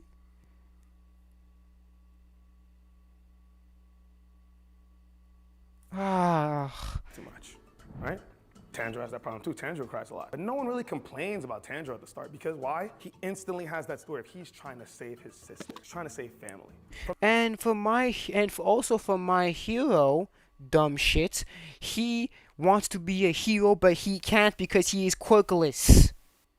He wants to be a hero but can never be a hero because he was quirkless. Deku just wants to be a hero and save people. From the jump, you are behind this guy and his big forehead for the entirety of the story. You can say that for Deku. You can say that for Itadori. You can say that for Naruto. You can say that for Bleach. You can say that for Luffy. You can say that to any fucking shonen protagonist. You can say that for not even just shonen. You can say that for any protagonist in any fucking story. I'm behind Guts. I'm with Guts. I'm with Forfeit. I'm with Lelouch. I'm with Light. I'm with Claire from Claymore. I'm with Levy. I'm with Rock. What? You could say that for any character in any fucking series. I'm behind Kim Doksha from Omniscient Views Viewpoint. I'm behind John Doe from Unordinary. What? You can say that for any fucking series ever. And what did Vin Diesel teach us? Family. I would argue, though, that personally, I think any anime over 50 episodes is maybe not the best for a beginner. I think something like Erased, a 12-episode anime, something on Netflix, is very accessible. That's kind of, sorry, what? Oh, I've heard of Erased. Oh, it's 12 episodes. I can watch that. I can watch some Erased. I agree with your point. I do think that a shorter sample size would probably be a better way. But here's the issue. He's gonna say that Demon Slayer, there's no nuance in Demon Slayer. Demon Slayer, all you gotta do is open your eyes, get some popcorn and turn off your brain. That's all you gotta do for Demon Slayer. Someone, but shows like Erased don't give people a full glimpse of what the anime world can be like, which is my.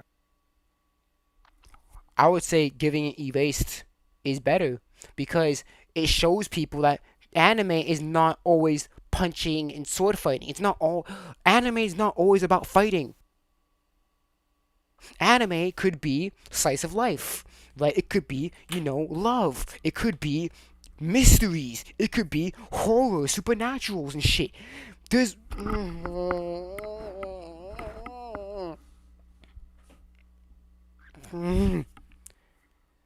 No, I think doing something like that is better because it shows that there is more to anime than just isekais and shonen. Anime is just a medium. There are so many different types of anime out there.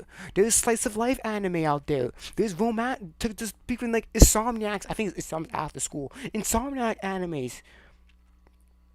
There's animes that only focus on just two freaking kids in high schools having fun. There's more. I think doing something like that is better because it shows people that there's more to anime than just punching and going to another world and stuff. There's more to anime than that. My final point. Demon Slayer touches on some comedy. There's some horror. There's some action. The comedy in Demon Slayer is so bad. It's just yelling. It's literally, most of it is just yelling.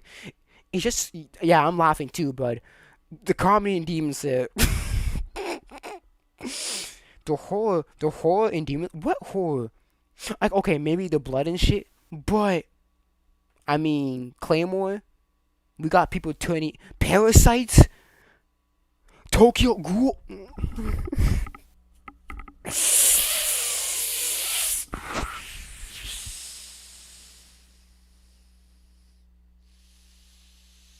Chainsaw Man.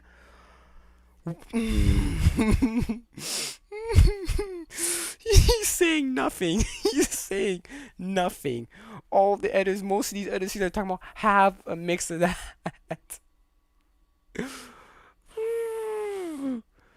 Experimentations in my. He is saying nothing. There is nothing that makes Demon Slayer better than the rest. There's nothing he's saying right now. There is no romance if that's what you're truly into. But I feel like if someone. There's no romance in Demon Slayer. None. Kinda how in Tanjiro. There is romance in Demon Slayer. It's just shit. It's just shit. It's just shitty. Snake Dude and Snake Dude and Love Hashira? What? Snake Hashira and Love Hashira?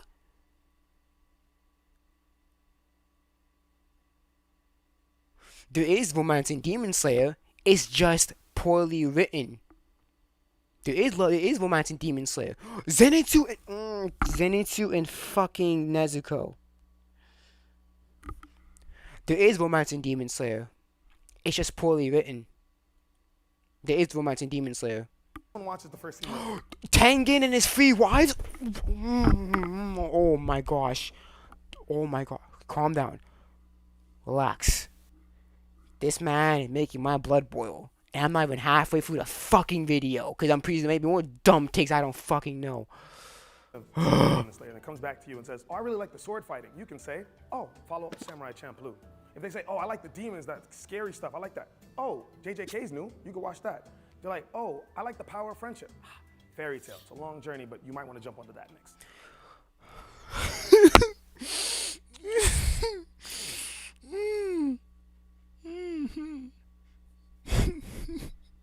You could do the same thing for My Hero. Do you like superpowers? Go to any other fucking show, any other show that has supernatural abilities. You like comedy? You like comedy? You can go to fuck. You like goofy comedy, go to fucking Fairy Tail. You can do that for any fucking series. Bleach has, One Piece has sword fighting. Bleach has sword fighting.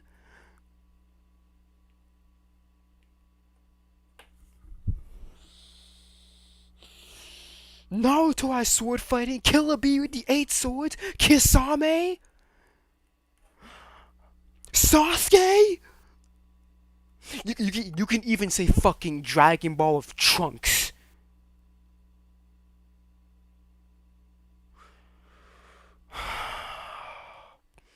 It's a great jumping off point for other things. You can say that for Dragon Ball. You can say that for fucking My Hero. You can say that for fucking. You can literally say that for. Oh my goodness.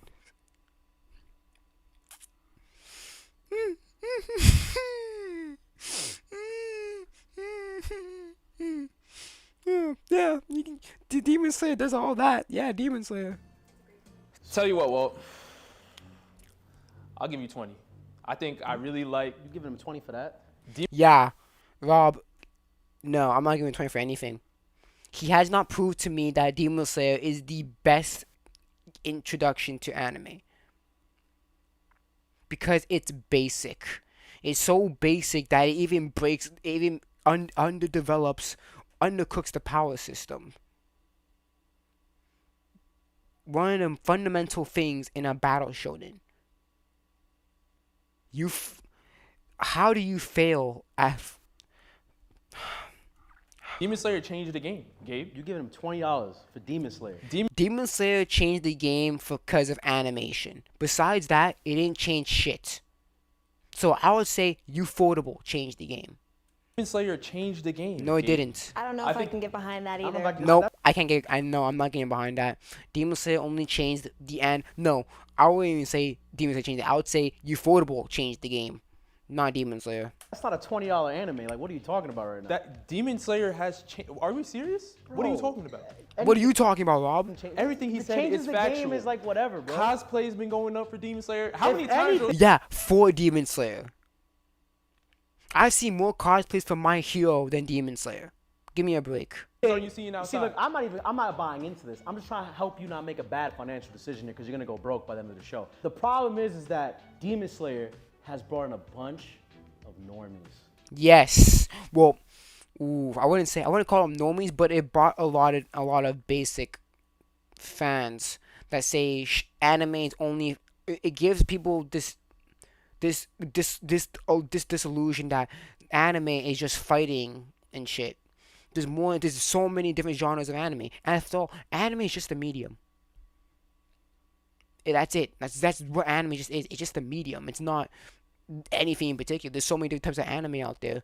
Mecha, this mecha, thriller, mystery, there's so many. Sci-fi, fantasy, there's so many.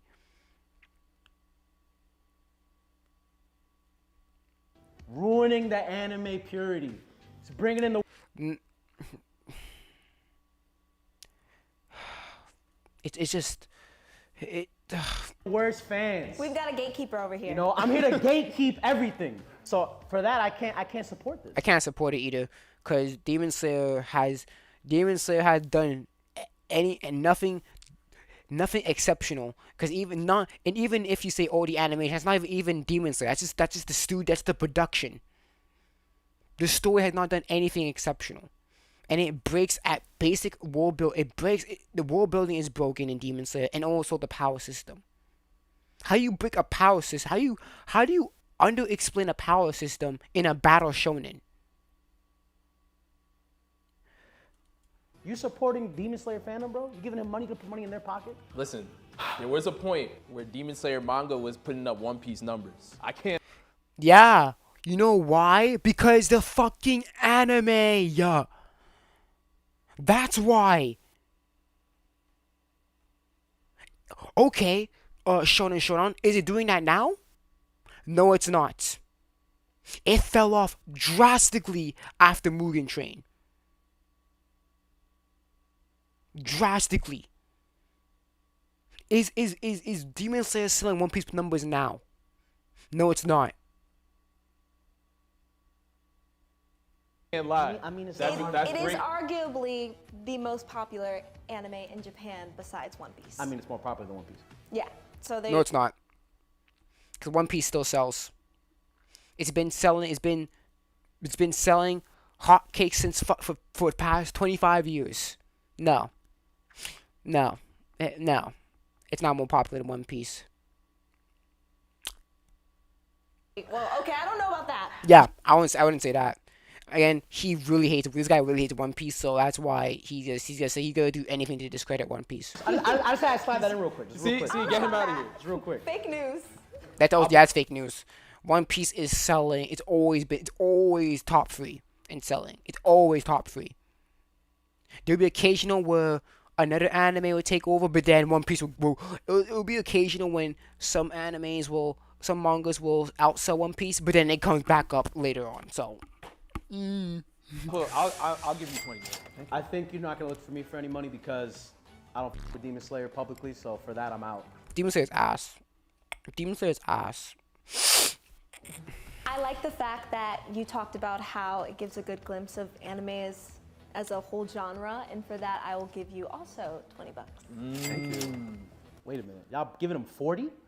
I mean, you guys on better? I got money to spend. All right. It's a long day ahead of us, but okay, go ahead. All right, my God. Appreciate you guys. 40 beans, wow. 40 I B's could've been to like a say 10 bean Demon one. Slayer is basic. Congratulations. I could have gone up in there and said Demon Slayer animation Ooga Booga, and I would have gotten 340. Let me come to NYC and do the same shit, and let me see if I get. I'll bet I'll probably get 50. That's man. 40 beans is crazy. Thank you, sir. Okay, so Appreciate you. All right. This next contestant has something important to say about one of the big 3 anime. Oh, it's Bleach. It's Bleach. Okay. Hi Sharks, my name is Nina the Ginger on TikTok, and I'm here to pitch to you and get that dough on why Bleach has the best villains in all of anime. Now, Bleach. Oh no, it does not. No, it does not at all. The only villain I can give you for is Aizen and Yuabak. Besides that, and Okioa, I can slide in Okioa. Besides that. Is one of the indisputable big 3. It gets swept under the rug. It's kind of being the lesser of the big 3, but there's Yeah, because the writing in it is pretty bad. a few things that Bleach is the best at. The most attractive characters. Character design. Really? Character design? That's what carried. Oh my god, whatever. The best score. It struggles in world building and pacing. Yes, it does. It struggles in world building so much. Fucking god. Oh my gosh. It struggles in. Is it worse than Naruto's? Maybe. I think it's worse than Naruto's. There's a lot of filler in it. Not the most in anime. Oh my gosh, you can fill. Oh my. Well, luckily.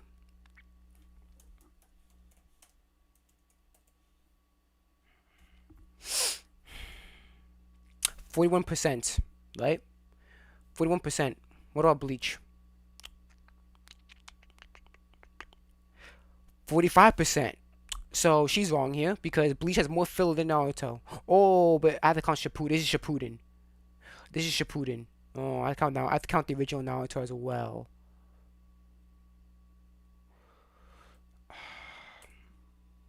I have to count original Naruto as well. 41. So Naruto has 293 filler episodes throughout Naruto and Naruto Shippuden. Bleach has 163.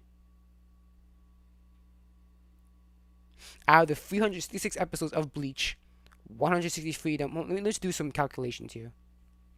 So 166 divided by 163. Okay, so that's 44%. Yeah. And then for Naruto, so let's add it up. So 500 plus 220. So 500 plus 220. 500 plus 220. 90. 220. 203. 290. So let's include Naruto and Naruto Shippuden.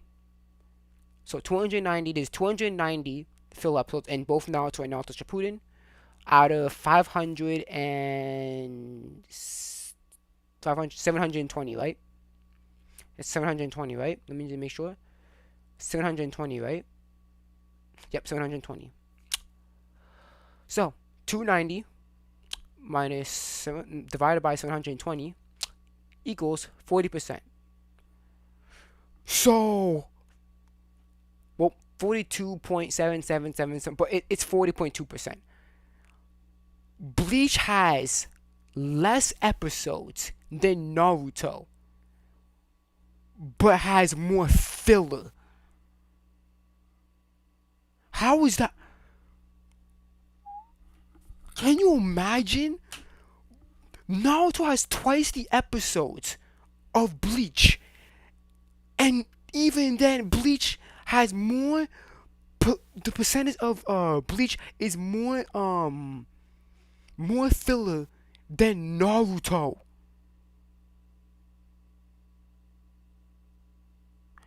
That is crazy to think about that.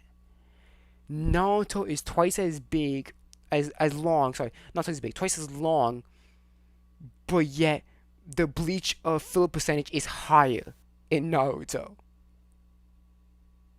So now, the filler king out of the big three is Bleach. Because I understand, yes, in total episode count, yes, Naruto has the most. But in percentage count, it's Bleach. Naruto has that one, but You haven't watched One Piece. I'm sorry. One Piece does not have filler. Let me check on One Piece. One Piece is less than 10%. I bet you right now. 9% out of 1,092 episodes adds 9% of filler. Bleach has almost what? It only has a quarter to what Naruto and Bleach have combined. No. Don't slander One Piece because it's not true. What is it? She said Naruto. Why are you throwing One Piece in there? I haven't. No. One Piece has barely any filler.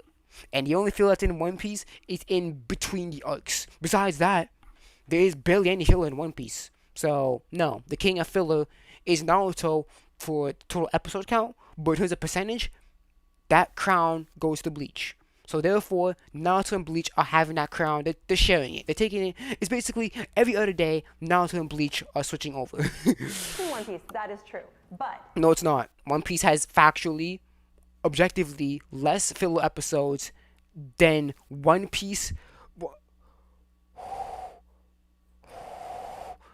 Let me see. I bet you One Piece has 94. That is not even 1/10 of the One Piece anime.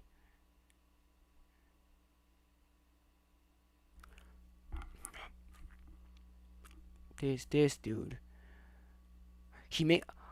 I don't mind him, but when he comes up, no. One Piece has done 1/10 of One Piece isn't even filler. Bleach also has the best villains in all of anime. Because in all of anime? In all anime. No, that's a big jump. No, it does not. Because there are 3 core villains. Sosuke Aizen, Kugo, and Yuhabaha. What villain... I forgot about Kuro. I forgot about him. I completely forgot about him. All I know, I only remember Yuhabak. From what I read, I only remember Yuhabak and Aizen. That's all I remember. In anime, can you say have such an impact on a main character? Ichigo has been affected... I would say Askeladd on Thorfinn. I would say on the main character, I would say Pain on Naruto.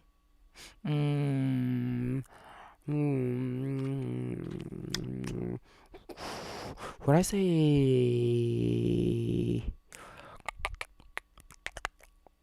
Pain on Naruto.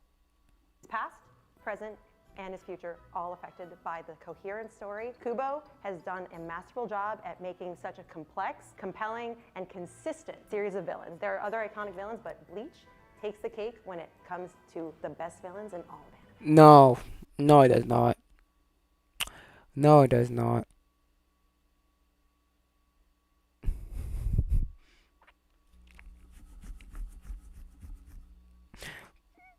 Oh, Askeladd is crazy. Like Askeladd, he a good villain. He a good villain. Matter of fact, I mean, he did kill Thorfinn's dad. You can consider him a villain. Oh shit. Because if villain bad, why hot? Thank you. If villain bad, why hot? That is a crazy And statement. I leave you. Okay, so You're not making a point. So, villain bad, why hot? So the villain is hot. Plus, you only explain out of all of them, you only explained Aizen. You only described Aizen. That's it. You didn't say anything else. just to dial in on the fan service happening right now. So you said that if villain, why hot? Yeah, if villain bad, why hot? Itachi arguably has. Yeah, Itachi. Itachi, Madara, Obito, man, especially Itachi. Everyone. On Itachi. What I say? Who else is a very attractive villain? Let me think.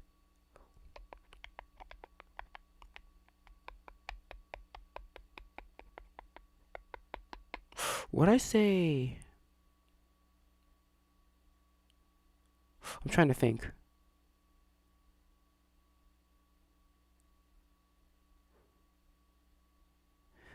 I'm pretty sure there are many things in my head that villain are attractive. But then again, that's also what makes a character attractive though. That's also a thing.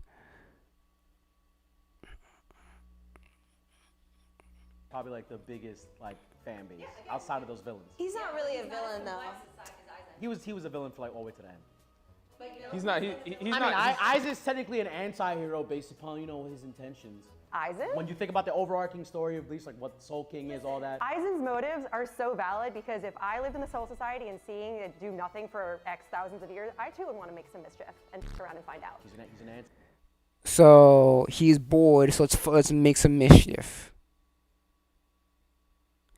Everything's going a-okay, but since I'm just bored as fuck, let's just fuck up people's lives. Yeah.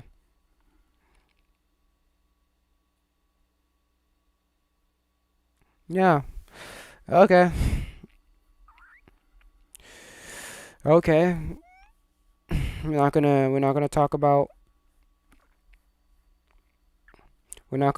fucking crocodile. Hey, I'm making this cat. I want to make Alabasta my kingdom. Cause hey, I rule the fucking sand. Who's gonna fuck with me? Oh.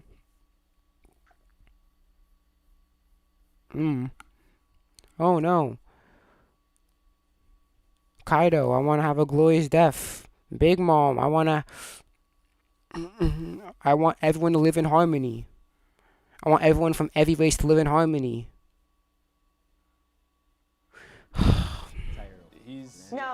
He's a villain because what do you think of who are your top 3 villain sharks? I would love to hear who. Top 3 villain, go ahead. Yeah. Aizen's in my top 3. In there? No, he's in my top 3. So Aizen, just based off looks alone, he's like number 1. Yeah. Oh, this is just looks. This is waste my time. I feel like I want to skip. I wish they could filter out everything that just had anything that involves physical appearance. When he does that hair slick back thing. Oh my god. I can't, man. Yo, this is crazy. Top 3. I believe I do have, which is shocking. I do have a lot of Blackbeard in there. Blackbeard. Mm-hmm. Blackbeard is crazy. Blackbeard is fucking. This guy's maniacal, but this man's like, I'm gonna be with Whitebeard because I have the high chance of freaking getting the fruit. I find Fatch has the fruit. I kill Fatch. I go to Impel Down and get the biggest, baddest motherfuckers. And we out, homie. Oh, wait, no, wait. I got Whitebeard's ability now, so I'm rocking your shit. Now, then he's like, oh, Hancock, I'm coming after your love fruit next. You're next, bitch. And Blackbeard's barely on camera, but okay. yeah. What do you mean? It doesn't matter. Blackbeard has a big impact. Because guess what? Him taking Whitebeard's devil fruit makes us question on if the two devil fruit eating explodey thing is actually true. Blackbeard doing that gives us questions. Okay, is the rumor about the two devil fruits a lie, or is it because? Is it maybe the reason why Blackbeard wants this fruit because this fruit can actually do something, can take people's abilities or any hindrance to the person's physical body? It brings on more mystery. Who cares if he's barely on camera? He's still making a big fucking impact. Because the whole rumor is like, oh, if you eat two devil fruits, you die. But since Blackbeard has two devil fruits, it's making us question: is that rumor or is that rule a lie? Yeah, but his story We're character. not talking about One Piece. Okay, Go good, ahead, great. Talking about Bleach. Madara before he fell off. Fire. But before he fell off. Fall. I don't have mine on my. Bro, he was fire from beginning to end. No, the Zetsu shit. That's what threw me off. The Zetsu shit. He fell off. He fell off. Because the Zetsu shit. I don't know how you get tricked by fucking Zetsu. You fell off. How you get taken down by not a plant? God coming down and saying, "Let me give y'all bullshit powers to beat this broken ass character." Oh yeah, true that. Yeah, that freaking Bleach was. That was Dare's ex marketer. They can't beat Aizen. I have this special ability to beat Aizen. Shit. Yeah. Kagura sucks. No, you are right. I think Bleach also has like very good villains. I didn't ever think about it before, but you're absolutely right. Like their core like 3 villains, fire. Yeah, they don't need too many villains. You don't need 20 villains. You don't need like 10. You just need 3. Okay, but the one problem with What about Okiura? What about the fucking Iran cars? Is there anything memorable about the Iran cars? Is everyone just forgetting? What about Grimjow? Okay. This goes with his issue with power scaling. That's true. True that. Power scaling is a big issue. Because we have people going from solar system level to galaxy level to potentially universal level. Like, what the fuck is going on in power He scaling? does not know how to write powerful characters because he'll make a character who's like godly broken one episode. Yes. Yeah, the problem is Aizen's way too fucking broken. So you know what I know what to do?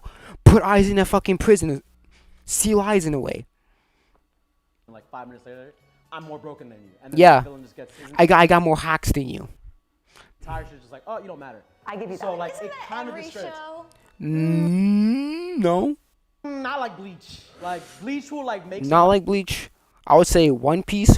One Piece does not do that because for a crocodile fight, One Piece doused his. He literally bathed his hands in his own blood to hit crocodile. Body really good, and then irrelevant the next episode. Yep. And we can. Naruto does that a lot. Side characters become irrelevant as the series goes on. That's true. You see that in the 1,000-Year Blood War where like Sternmators are like popping off and then, oh wait, I have this Bankai or I have this nonsense or da-da-da. But Yes, that's the problem. It's not, if it was set up, then I think there would be an issue, but the problem is it just comes out of nowhere. written wise, sure, Aizen's one of the top villains of all time. Yuhawaha. Who? Yuabak, I mean, he wants to become the soul, and he fuses the Soul King. So, His name was Thwack. no, it's Yuabak. I'm pretty sure it's Yuabak. I thought his name was not how Thwack. you say I thought that. it was watch for the longest time. It's Yuhabaha. It's Yuhabaha, right? Oh, is it Yuabaha? I just call it Yuabak. I think it's much more better. I thought it was Thwack. Thwack? Who? This is a Pokemon? It's Yu. I call it you. I'm calling him Yuabak. He's a villain though. Because when you go deep into the story, like his motivations are justified by what he's trying to do. No, what Like he Aizen was a menace. Aizen was a menace. Yuhabaha wants to destroy the world. He wants to destroy the Soul Society for committing genocide on the Quincy's. right. I was what he Sounds did- like Aaron. Sounds like Aaron. We're not going to talk about that. Hey, I say $20, man. $20 Aizen's for in my top 3. I got money on that Aizen's too. in my top That's 3. fire. That's Hold fire on, take. let me sit down. Let me just focus. No, I'm not giving her any money because she hasn't really properly explained what makes. No, she hasn't properly compared what makes really these villains better than the rest of them. The file cabinet. She only compared Naruto. If you're comparing all of anime, you better start comparing some of the other fucking villains. Aizen's in my top 3. I have to do it. I'm gonna give you 10. I'm gonna give you 10. I can't give 30. I can't give. That's because he. Aizen's in your top 3 best villains though. But she said Bleach has the best villains. Now, Yeah, she said that Bleach has the best villains of all of anime. No, you get $5-10 from me. You're not getting any more than that. Does Bleach have memorable villains? Yes, but does it have the best written villains? No. You only get $10. like 2 in my top. Give me another show with fire villains, like consistently fire. I would say Don't say Naruto. I love. I'm sorry, Orochimaru, Sorry. Madara, Toby. If I may, Orochimaru got written to be a good guy. They forgave him. That's Boruto. That's Boruto. That's Boruto. That's still Naruto. Too many villains that aren't a cohesive story aside from Whoa. Pain. Naruto, how can you break the cycle of hatred? Naruto. I don't know. Literally. Pain. Man, body Jiraiya. Pain.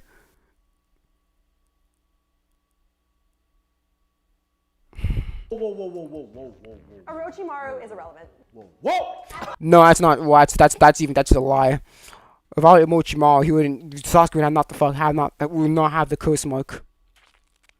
Yeah, no, that's not true. No, I would say that Orochimaru became irrelevant, yes, but was he always irrelevant? No, that's a lie. The reason why the war was going crazy because he cooked up one jutsu. What are you talking about? Hold on, wait. Nah. All right. Yo, that's the greatest purveyor of talent in the whole ninja world. Everybody went to Orochimaru to get better. There's no way. Yeah, I would say out of the legendary signing, Orochimaru is the best one. Bro. His assistant made everything go to shit. There's no Yeah, Kabuto. Ooh, oh man, yeah, he went a lot. Man, Kabuto. We're on Bleach right now. Yeah, but just who cares? She said that it's best of all, and we cannot compare different villains from different anime. She said Bleach is the best villains of all of anime, so we can't compare. We can't compare the feats. We can't compare the writing. We can't do that. So what other anime has great villains? I would throw JoJo's Bizarre Adventure. Dio, oh yeah, Dio, Poochie. Yoshikage Kira. Yep. Poochie. What you doing though? Poochie actually successfully killed. We actually successfully ended the JoJo bloodline. Poochie. Is it your top 3? 10. Okay, for top 3, 10? 2 and 10. Heard you. 10. You're getting robbed. 10. She disrespected. I'm a Bleach stan, so I'm putting 30, and I love Aizen. I just think he's one of the best. Oh, he's just hot. That's all it is. Yeah, he just hot. I mean, literally for Aaron, I'm gonna give you 20 because she's attractive. I'm gonna give you money because Ace is attractive. This one I don't know the fuck. Woman. What the fuck was this one? I think it was Demon Slayer. No, what the fuck did he talk about? Big Three. That's what he talked about. But no. But he's a good villain on top of being hot, and that's what makes. But what him if he was stand ugly out. and a good villain? Yeah, what if he was ugly and a good villain? Wouldn't? Then I would give 20. See?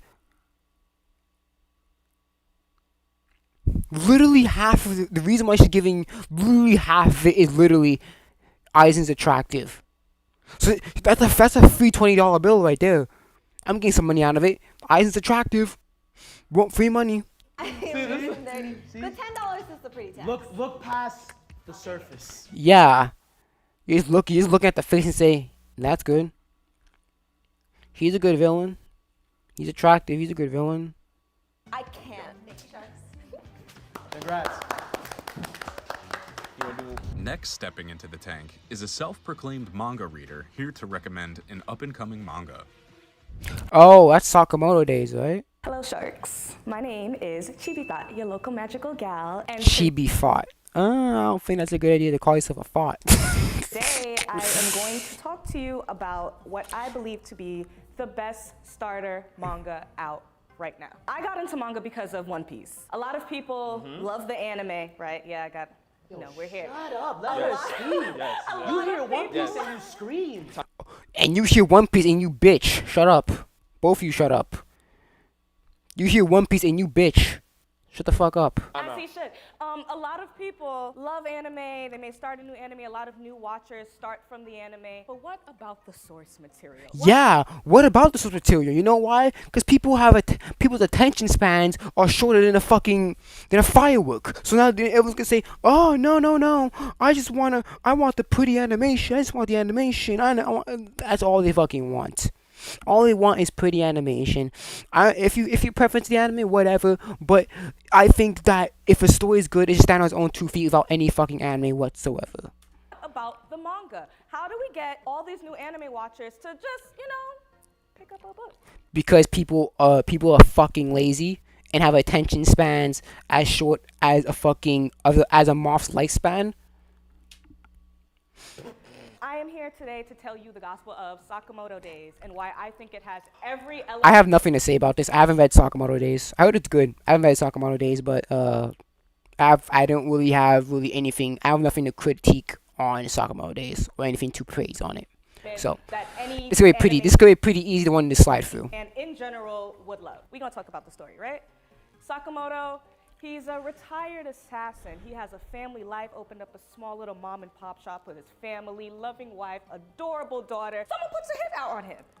So what would you do? Oh my God. Right. I mean, goes back into the closet, gets all the weapons that he needs, and starts looking for who put this hit out on him. And then, anime stuff along the way, he gets more characters on his side, trying to find out as well who started, put this hit out on him. These characters are great. We're gonna get into the characters because that's what I believe is the bread and butter of Sakamoto Days. Yes! Talk about the characters, please. Please, you're not a fucking theme monster. Thank you. Please talk about the characters. Have the old sleepy man who walks like this, and then when you least expect it, completely wrecks it. Ladies who are just some super badass. We have the wife who's just beautiful, unassuming, and really lovely, but will do anything for her family, including very extreme violence. I think it's great. It's only at about 100 and something. Wow, you did not convince me of anything. Cause it sounds like you're talking about Spike's family, except for the old part. But you're talking about Spike's family, because Spike's family, literally, that's your forger right there. She a cute girl and shit, but you mess around her family, she stabbing your ass. That bitch is a fucking assassin. She's crazy. Chapter so far. It's in the weekly Shounen Jump. Easy to read, whether you want to get the physicals or just pick up the Shounen Jump and read it. It's easy to step into. The chapters aren't even that long. We're talking about a short, fast manga that, what I do believe, will. To me, I don't care. I don't care about the speed. I don't care about fast. If it's slow and good, then I'm gonna enjoy it.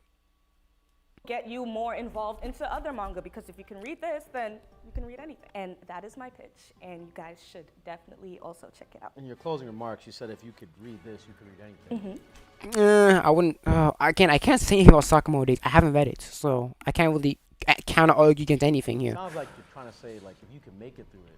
No, not even. Good. You know what I'm saying? No, not even. Meaning, just if so many people feel like they don't like manga, they don't like reading it, they don't. Because they don't. It doesn't have the animation. It doesn't have all the pretty colors and the fluidity and the motion. That's why people don't want to fucking read the manga, because they ain't got that.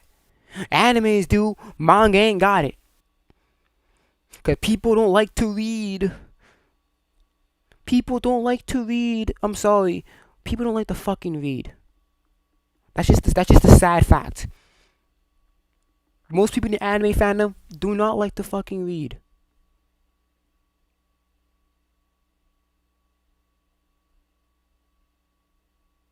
Demon Slayer ended how long ago? People don't want to fucking read. Damn, how is Demon Slayer gonna end? Okay, read the fucking manga. People don't like to fucking read. I can't wait for the new season of My Hero. Read the fucking manga. People don't want to fucking read. People are too lazy to read. They don't have the fucking attention span to fucking read a fucking page of a fucking manga. People nowadays are illiterate. They don't want to fucking read. They're so lazy. They don't want to read words on a page. They just want to see flashy animation.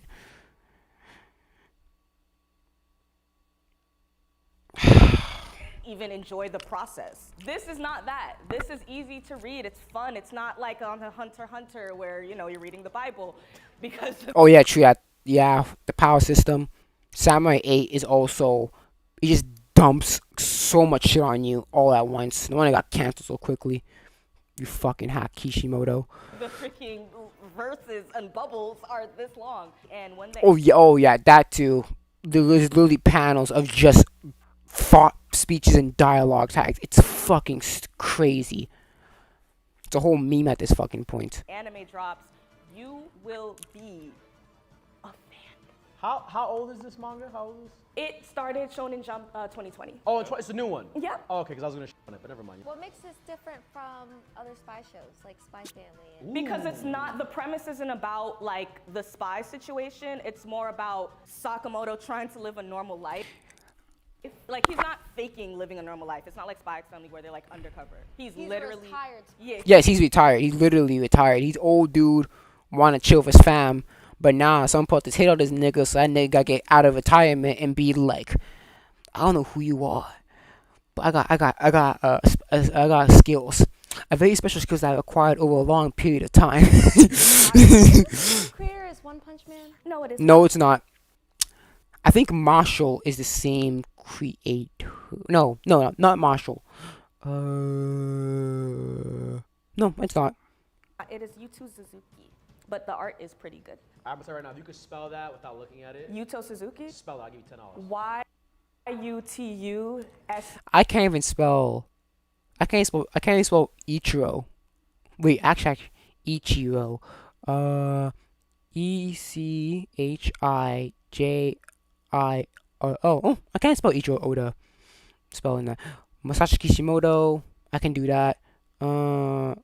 Tate Kubo. I can spell that. Hiro Mashima. I can spell that. Kentaro Miura. I can spell his name. Araki. I don't know his first name, but I can pretty much spell his name. Well, I can spell his last. I can spell his last name. Araki. Get to Go Toge, who is the writer of Demon Slayer. Gei Akutami.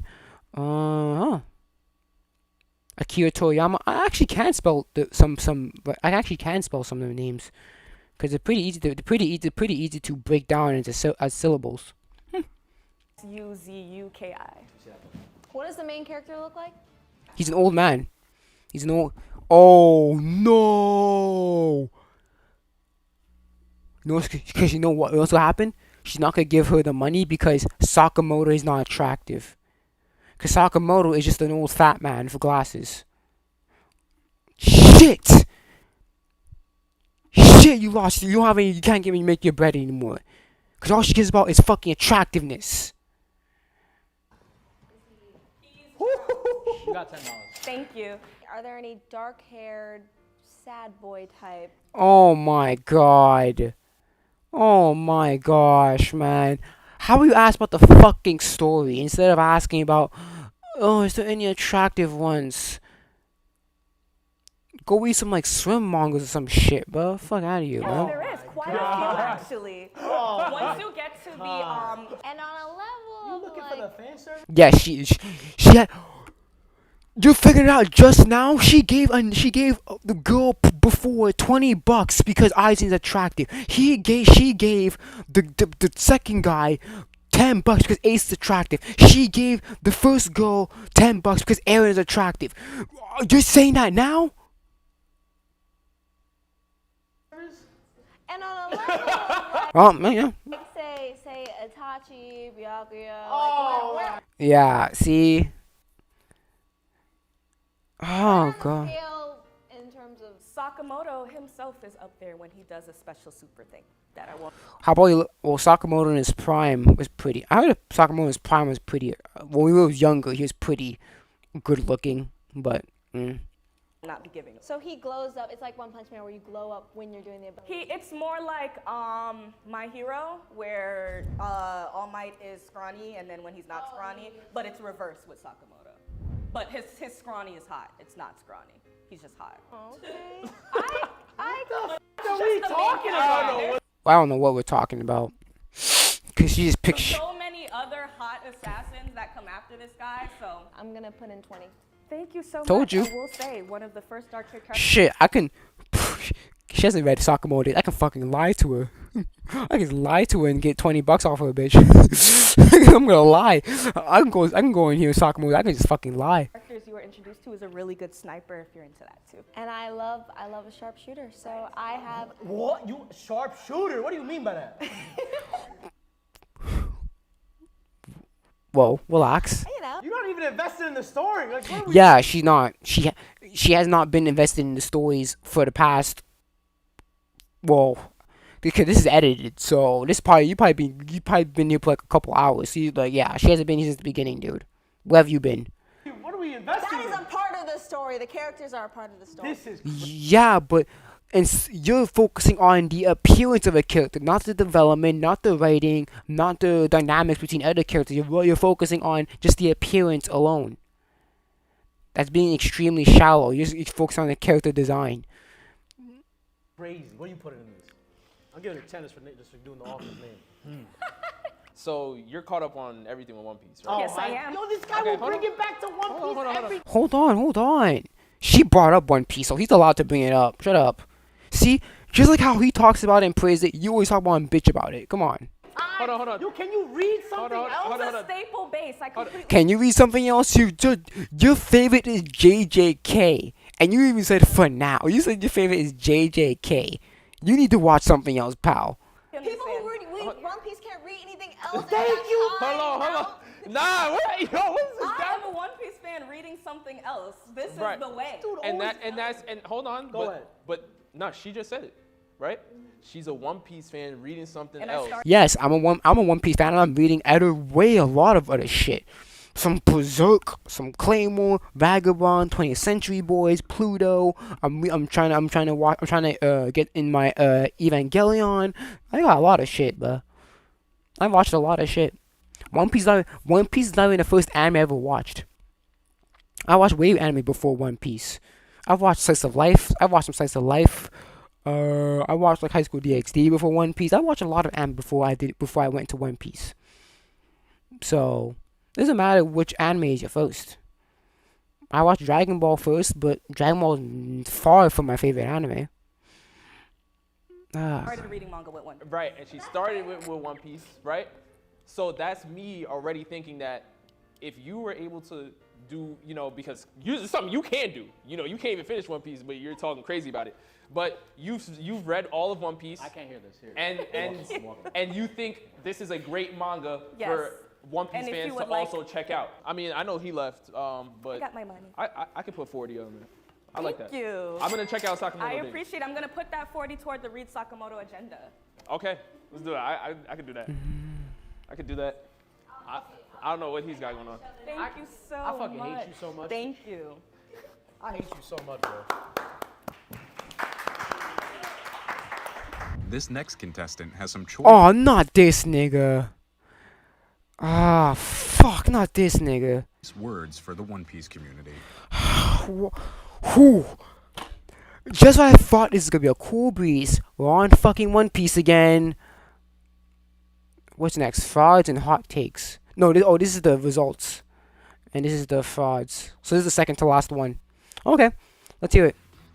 Hey Sharks, and hey guys, how you doing? My name is Date Ryan Samo on Twitch and on Twitter. A member of the Hot Seat Podcast. We talk all things anime and nerd, and you can follow us at just that. Oh, you're called the Hashira podcast. You're not even giving me, you're already giving me bad vibes, dude. But I came today to pitch something that I think you guys have to agree with. I want to let you know that I believe that there are simple things in fandoms that irk my nerves and make it hard to accept content the way that it is. Rob? Like what? Like Demon Slayer is good? Like Naruto's one of the best written characters in Shonen?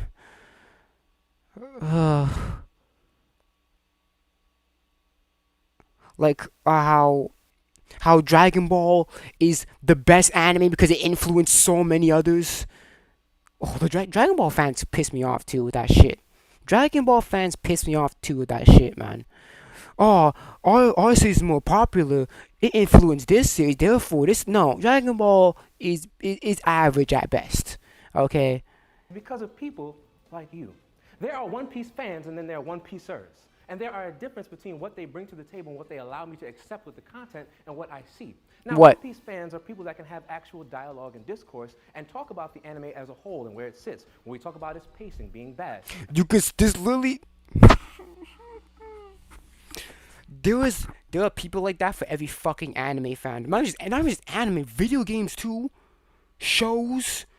There is literally people like that for every single fandom. Fucking Ruby's crazy. Ruby is just fucking crazy. There are people like that in every fandom.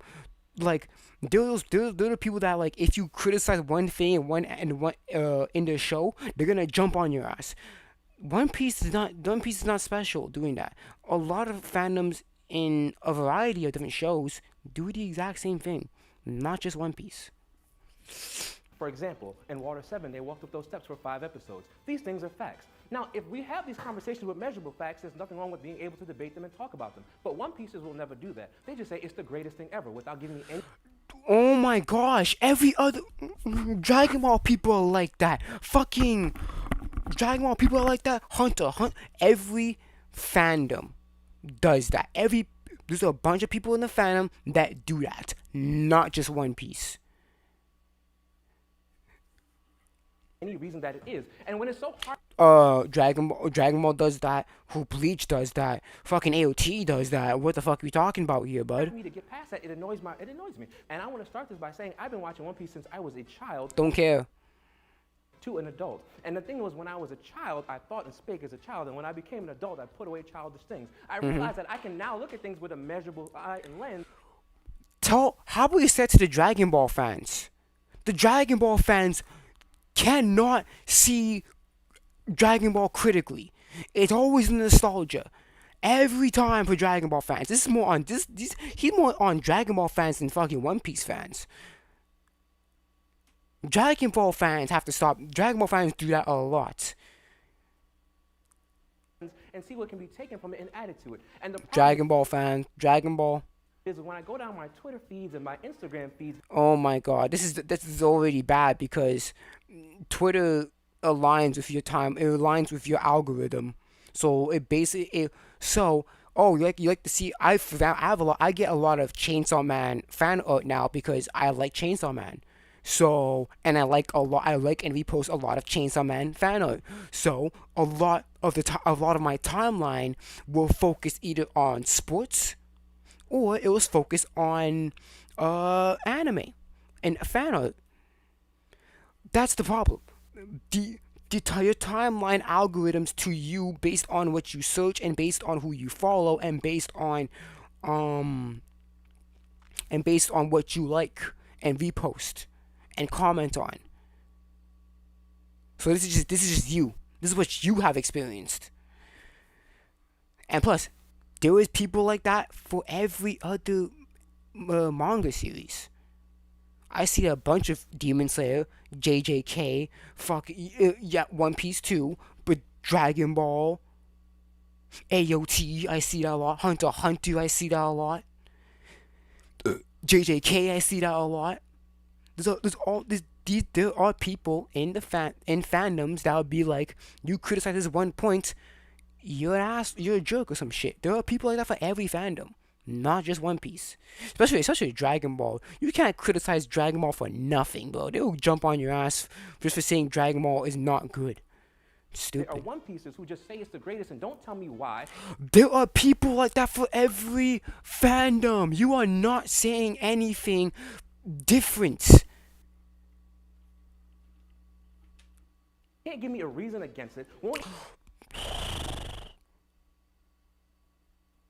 Again, I'm gonna just skim over this. Basically, there are people like that in every fandom, not just One Piece. even go into the facts that if I bring you the facts of why it's not as great as you say, you're going to tell me that, oh, but it's just this because Oda's the greatest. He is good at what he does, but it doesn't take away the fact that they're lacking in character building. He just tears for the slander. No, it's not. It's not. It's One Piece has pretty. One Piece, bad character building. Go reread fucking One Piece and then say something, bro. Lacking in the way pacing goes in the anime. Oh my god, that's the anime. Read the fucking manga, you lazy fuck. Why don't you read the manga? Oh, I bet you $10 this nigga had not read the Demon Slayer manga. I wonder why, huh? Do I read the manga? Yes, I do. Am I caught up? Yes, I am. Do I? Okay, the pacing issues are within the anime only. Yes, that is true. I agree that there are pacing issues within the anime of One Piece, but read the manga then. I know that the manga source material is better than the anime. Yes. Yes. Okay. So what's the issue now? But the One Piecers act like they don't know, and that's why it's so hard for me to like One Piece as a whole. They make it hard to digest the material itself. And I feel like it's sad because I think One Piece is a good thing to watch if you can get past a lot of the episodes that are about nothing. There are a lot of characters like that what? Interesting, and a lot of characters I like. I love Doflamingo and everything he brought to those things, and there are arcs that I think that are great. However, we have to look at this thing as a whole and realize that there are a lot of things that are not that good, and there's nothing wrong with being able to talk about it like that. And if we do, I feel like it'll take away the toxicity that is the fan base of One Piece. And this is the fan base of every fucking series. You're not saying anything new.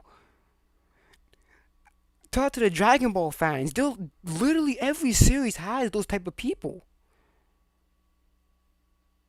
You're not saying anything new. Dude. that is my TED Talk. TLDR, all he just said, One Piece is mid. So you said a lot there. I'm in. We know. I'm in. We know. You showed us. Body language, you got it. Can the One Piece fandom be toxic? I think yes. But I also think most shonen fan bases are toxic. Yes! Thank you, Rob! Oh, I experienced firsthand with some people with the AOT in the AOT fandom. Them niggas can be toxic. Yeah, that they can. Oh, there are people freaking FMA Brotherhood. They literally mass downvote every anime that competes with FMA Brotherhood so that it stays on #1 on my anime list. And they've been doing that for fucking years. Dragon Ball is ass, but Dragon Ball, how Dragon Ball made you go into anime, so Dragon Ball is good. No, Dragon Ball is bad. Naruto is six at best.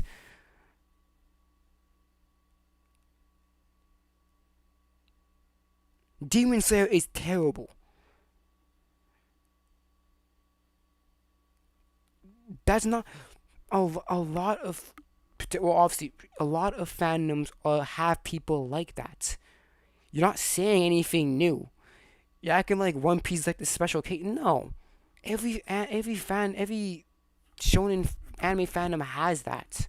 Has those type of people. Has those group of people. You're not saying anything new, dude. So I don't know if that's something that's gonna really be something that I think we can really hone in on. When you're talking about One Piece being the greatest, right? Because that is, some people can say it's an opinion, right? But as we were talking about earlier, when you're bringing up sports and stuff, when you talk about who's the greatest, LeBron or Jordan or anything like that, bringing that to One Piece, we can talk about factual things, manga sales. All right. Are you alright? Hang on there, man. You'll be okay. I mean, shoot, One Piece sold more has sold more manga, has more mangas, has more sales than fucking Batman. And Batman's been going on for how long? When was Batman's first ever fucking comic?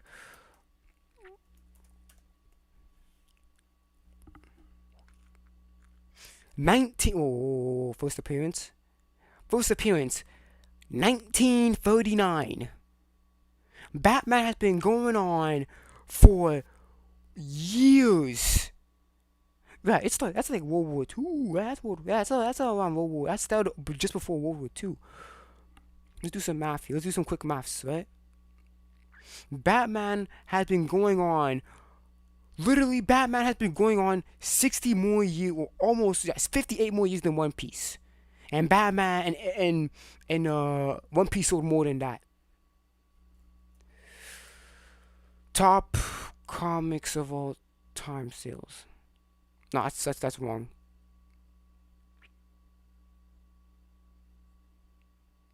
That's wrong. Best selling. Oh shit, best selling, motherfucker.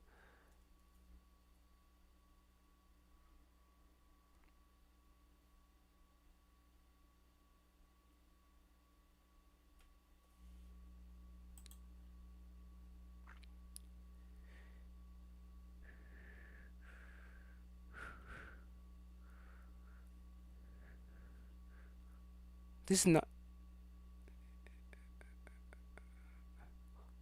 Yeah, sales.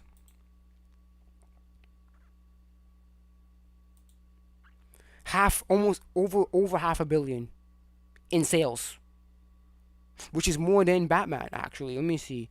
Where is it? Where is it? Cause I know the only one that's topping One Piece is Superman.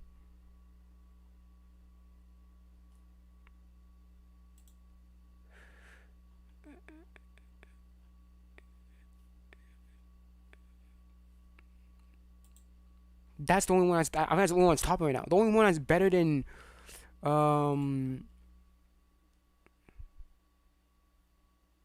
best-selling comic book series.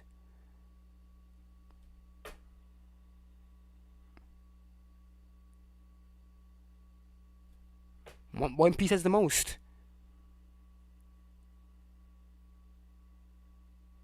One Piece has the most. Because the only person that has more comic book revenue is Superman.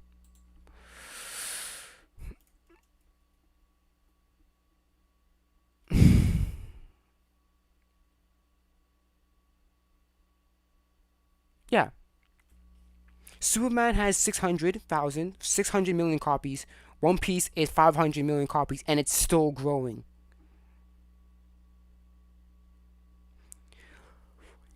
One Piece is the second best selling comic worldwide, only behind Superman. And how long has Superman been going on? When's Superman's first comic? When first appearance? 1938. One Piece came out what? Almost 50 years after? And now it's almost caught up to it? So we can't complain. One Piece sells. One Piece fucking sells. And here's the thing too. Here's the problem.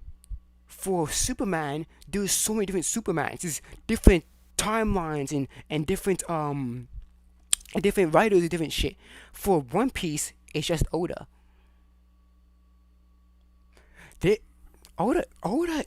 Oda is sitting on money, like he's staying on business, man.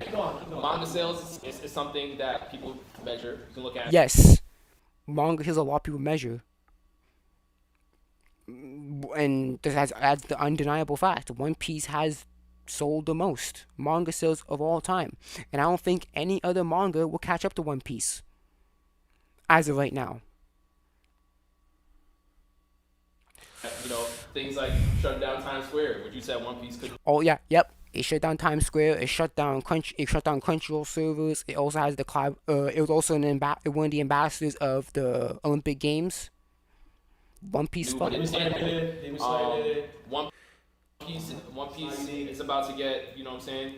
Anybody pay to shut down Luffy float in the Thanksgiving Day parade. You know what I'm saying? Like One Piece had it for years. One Piece. So, again, he's downplaying it. Got one too. One Piece is going. So there are these things that people are showing us worldwide. Yes, and don't forget, One Piece was also Luffy was an ambassador for the Olympic Games alongside Goku. It really is one of the greatest of all time. Now, yes, that's undeniable. You can't deny that because There's no way you can fucking no way. I don't think any other manga would catch up to One Piece. I don't think so. You're saying But you said One Piece fan and one of the things. Now, that's not what we're not debating the greatness and all the things that you are showing to me. Now, these things are also true. I know a lot of people who have dropped off One Piece just because y'all gotta calm down. like literally, and I'm not saying y'all as in you, because One Piece has gotta calm down. If I ask you to tell me why I should watch something, or if I start watching something and I'm like, oh, I come back to you and say, hey, you know, I see what you're talking about. The show is great, the characters are fun, and I enjoyed this and that, but this is not as good. A One Piece then goes, nah, you don't know what you're talking about. You don't know what you're watching. Bro, there's like people like that for every fandom. I remember this. Okay, this is another example. I was like, for Baldur's Gate 3, they had this bestiality scene, right? I said, I don't care because it's like so minuscule and optional. And then this guy on Twitter was accusing me of justifying bestiality. Like, people are just stupid. Okay? People always be like that. Dragon Ball. Oh, Dragon Ball is like that.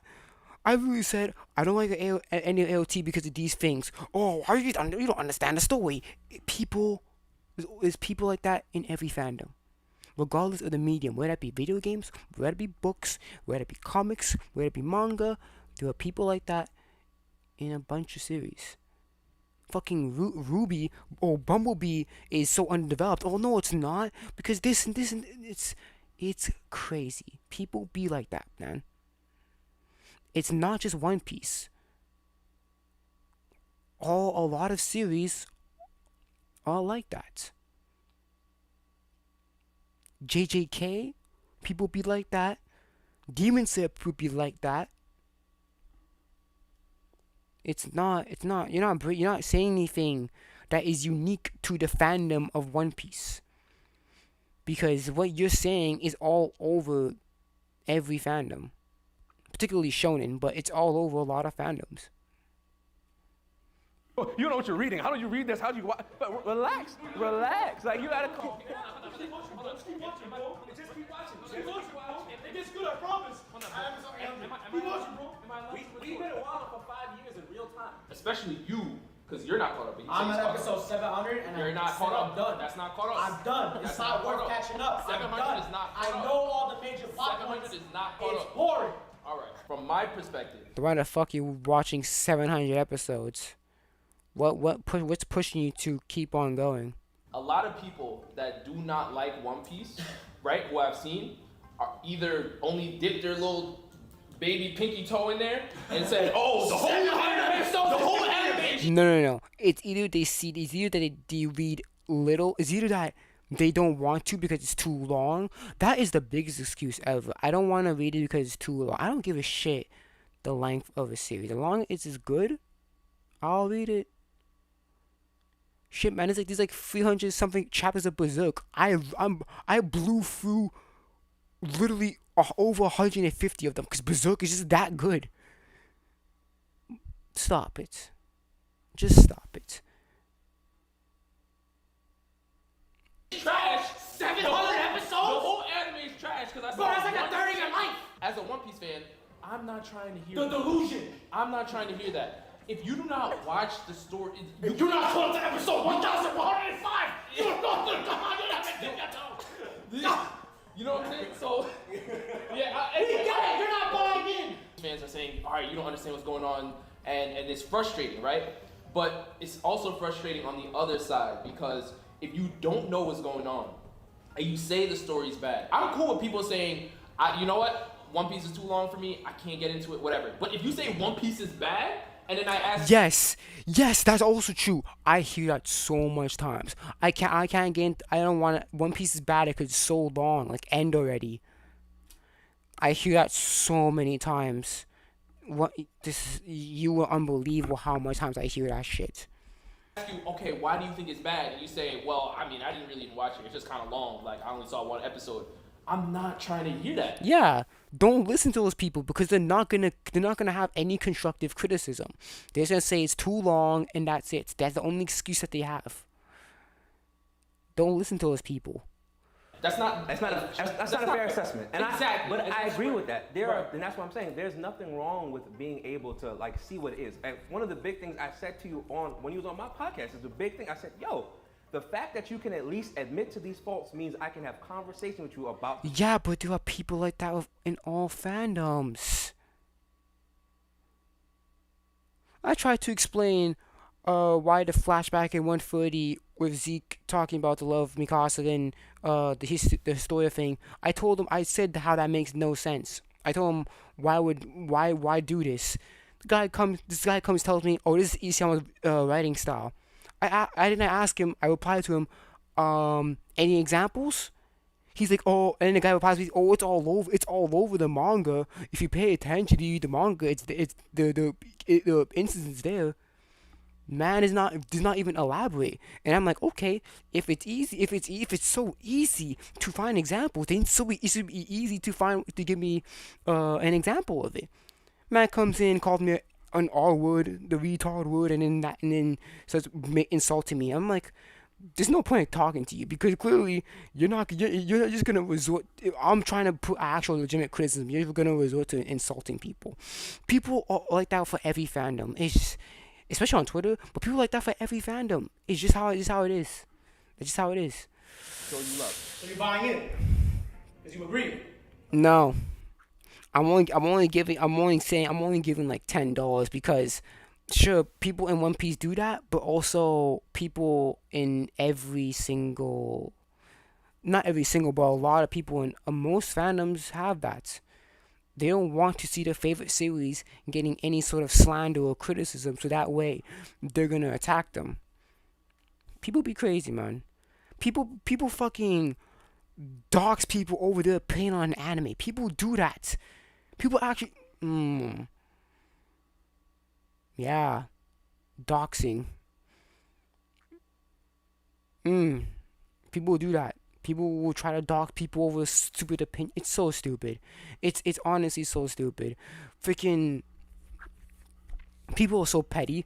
I remember this is one of the things. One of my people that follow me is an EH shipper, right? And what she does is that she draws fan art, right? One petty motherfucker came in and edited her original art to put the freckle Jameer in instead of Aaron. It's so, and then doesn't even credit the original art. It's so, people do that. I've seen people, I remember someone drew a fan art of the Scooby Gang, and then someone took that piece of art and changed it to the ones that, to ones that they look like in Velma, so therefore Velma's Indian or all that shit. And like, oh, there you go, here you go, here's your fan art fixed. People are petty. Everyone's like, people in anime be like that. Not everyone, but a lot of people do. Because a lot of people they don't want to hear criticism over their favorite anime. So they'll do anything to defend it, whether that be resorting to insulting or headcanons or whatever. People be doing that, man. So you're buying in? No, I'm not buying in. So what's your mission here? What is it? One Piece fans are toxic, or they gotta change? One Piecers. I believe that the One Pieces are toxic and they are bringing down what's happening for you guys. So therefore, you guys have to deal with that in order to get more people to watch One Piece without any problems or biases. Even after the live action, the best live action. Oh yeah, the best the best. Yeah, it has the best ad. That. Oh, actually, I don't know about you. I heard Yu Yu Hakusho is pretty good too, but One Piece actually, One Piece did it well. Netflix, yeah, One Piece is crazy. Oh, of course! You know, the best live action, but there's like 6 live actions, and they're all trash. Like, Well, that's true. A lot of anime live actions are pretty bad. Dragon Ball Evolution. We're gonna skip through that. We're gonna skim through that.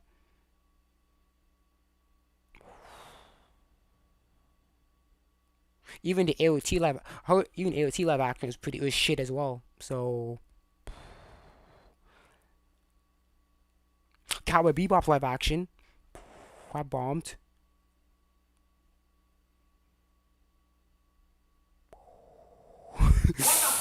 Yo, am I talking? How much you giving him? How much you giving him? I'm not. I can be fair. I can be fair. There are toxic One Piece. This man. Yeah, but there's also toxic people. There are also toxic fans in all sorts of different series and in different forms of media. So I'm not giving him any money for this because what he says can be applied to literally a lot of the shonen fandoms. You're weaving it, bro. How much you giving him? Why you breathing? What you giving him? Nah, you ain't him for it. What? He can't publicly on his own YouTube, where he's held captive by the One Piece fans. He can't publicly say anything bad about One Piece, but I will say it for him. Y'all are trash. What do you for me? I'll give 10 because I think both sides are toxic. Yes, both sides. I hate you. You want to give it to him? Because you. Matter of fact, yeah, let me give it in. Let me give it in. This man thinks this man says One Piece is bad, but Yu Yu Hakusho. This man says JJK is fairly nothing. Deserve. Take the time. Yeah. So, yeah, easy.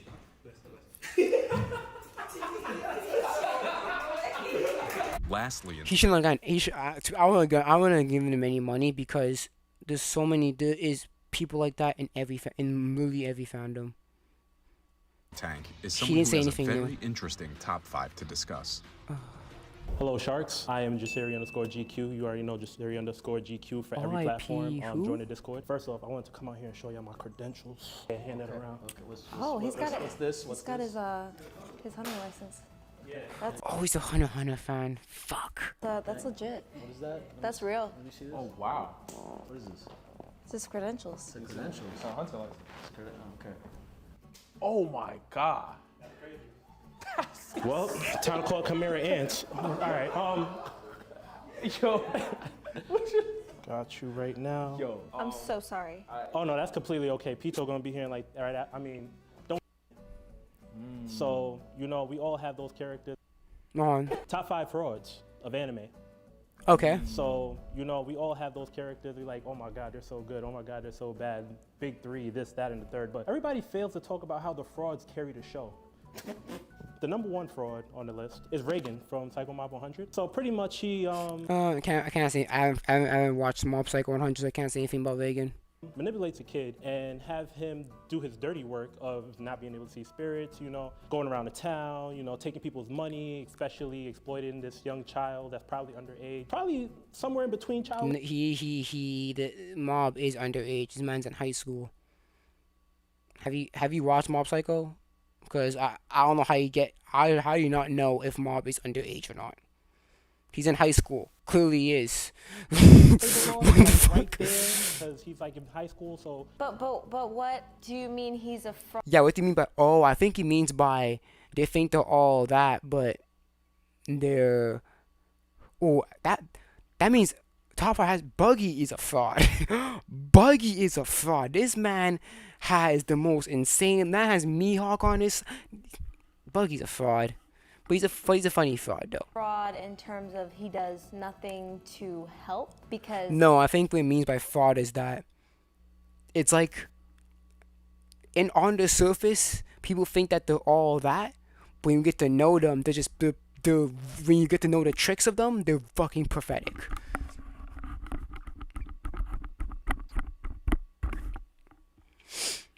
Like, I think he really helps Mob grow as a person. Yes, and he barely paid Mob, used his power, and called him when he was actually like out and actually had friends at that time. He's like, yeah, I kind of need you to come and do this, but I'm out right now. And he knows the type of person he is because he did grow him and mature him. You ready for number 2? Yes. I'm ready. All right. So this one is a pretty good show called One Punch Man. Yes. And the strongest character is a fraud. Like, we all know King. Like, first off. Oh yeah, King. Yeah, King is legitimately a fraud. People fear him because people don't want to fight King because they're afraid that what he might do to them.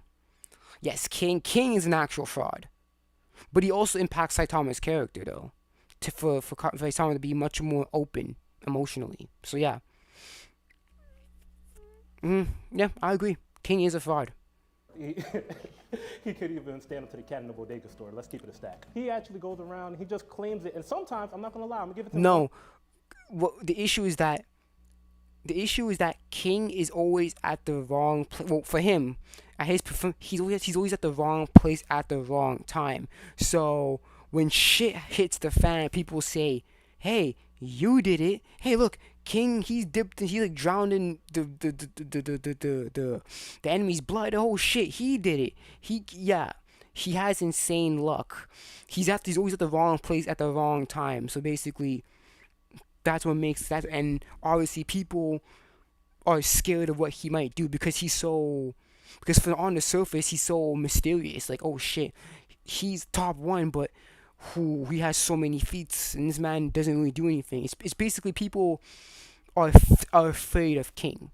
That's what makes him such a threat. But obviously, low key, he's just a nigga who loves playing video games, who just got that scar off of fucking accidents that he had fighting those inner monsters away.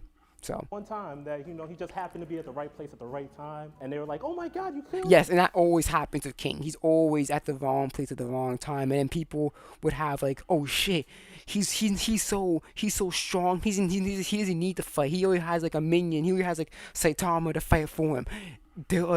Yes, he's always the right place, right time for King.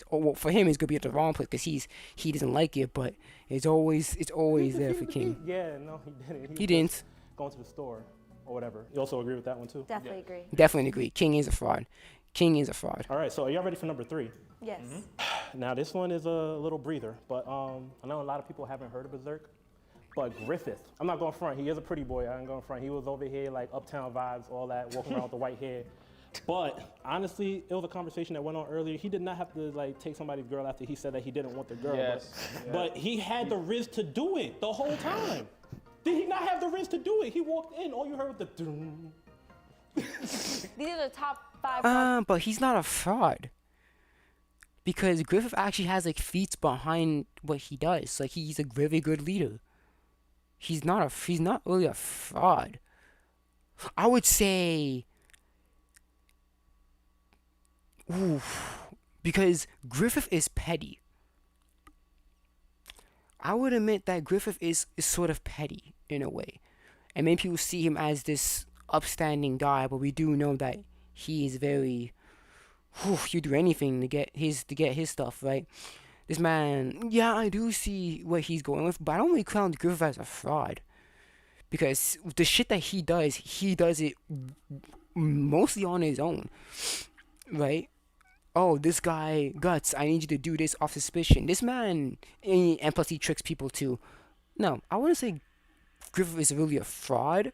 I think what makes him a fraud is that they see him as this specimen of a motherfucker, but we do know that deep down he's just a nigga who just had a simple goal and went too far. That's just how I see it, honestly. I don't consider Griffith as a fraud. I think it's more of his personality that everyone sees him as this charming and courageous leader, but we do know that this man is just an evil motherfucker who will get his way by any means necessary. And a jealous motherfucker too, because he noticed that Costco's getting close to Guts, and then he didn't want that. Yeah, deep down, Griffith is a petty motherfucker. He's a petty, jealous person. He's a petty person that's jealous of Guts. An anime, or were you saying that frauds are what make the anime? It was definitely a double entendre. So it's like, first is the fraud makes you keep Griffith is a good character. He's a good character. Griffith is a very good character. That's why I love fucking Berserk. Guts, Griffith, good characters. Watching the show because you just want them to go away. You know what I mean? And on top of that, they are like top 5 category. Okay. 4 is Buggy the Clown. Yes, Buggy is a fraud. Buggy is a fraud. This man has Mihawk on. This man has. He knows he has connections with Shanks. This man, he's connections with Goldie Roger. This man working with Mihawk. He is a fraud. And he has a whole ship, he has a whole crew and shit. Man let Impel down. He is a fraud. Buggy is a fraud. Like King fraud.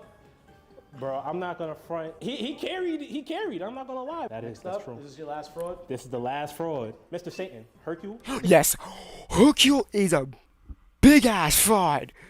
Oh, guys, I'm fighting Majin Buu. No, the fuck you're not. Shut the fuck up. You're not fighting Majin Buu. Yeah, this is a good list. I can't say anything about Reagan.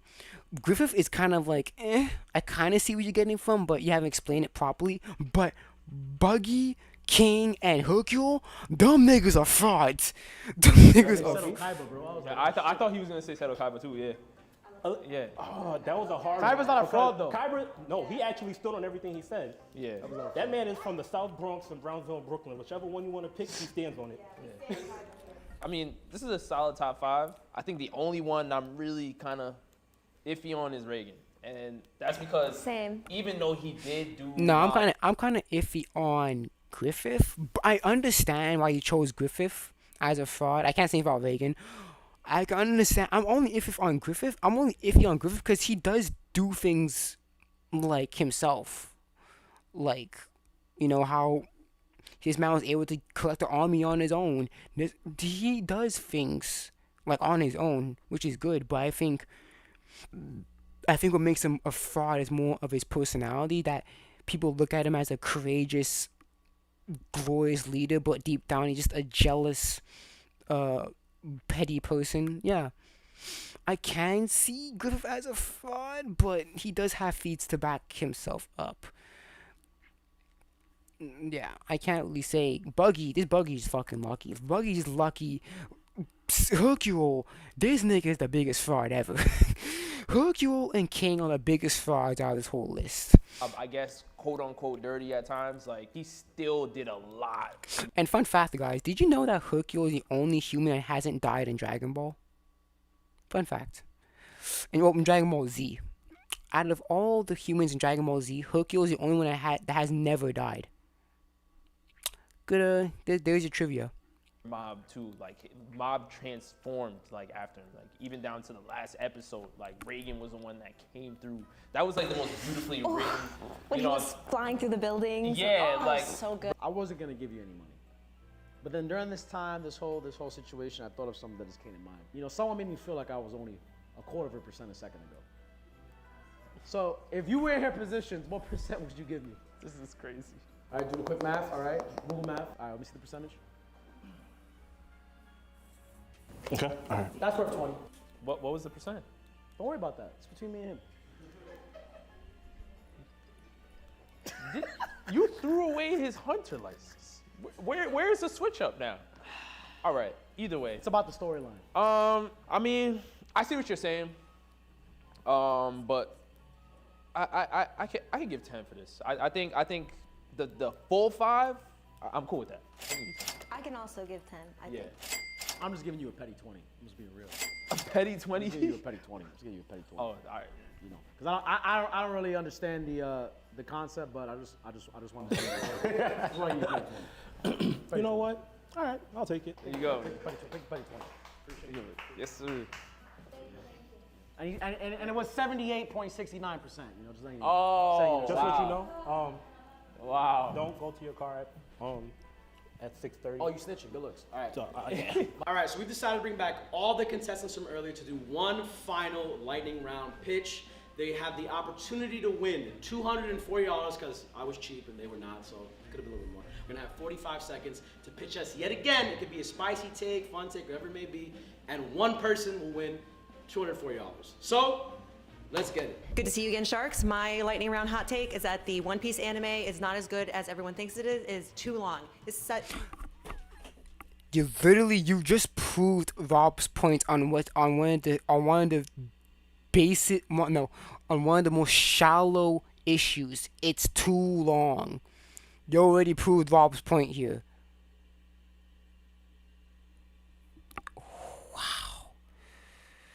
Coming from someone who has never seen One Piece, and I have no plans to watch it because... Then you can't... You are a fucking... You can't critique something you have not seen! How can you say I don't like One Piece if you have not fucking seen it? Then don't talk about One Piece. You have not fucking seen it. You're shitting on One Piece. The shit on One Piece. It is too many episodes. Yeah, exactly. Again, that's not even a good. That's such a normie critique. It's too long. I'm not gonna watch it. It's too long. And people are suggesting, watch One Piece. Watch One Piece. Why do I have to watch a abridged series to understand the story of your bigger story? That is still going on and has no. What? What are you an abridged series to watch your biggest? Read the manga. It has better pacing than the anime. That's just basic One Piece knowledge. Read the manga. Manga has better pacing than the anime.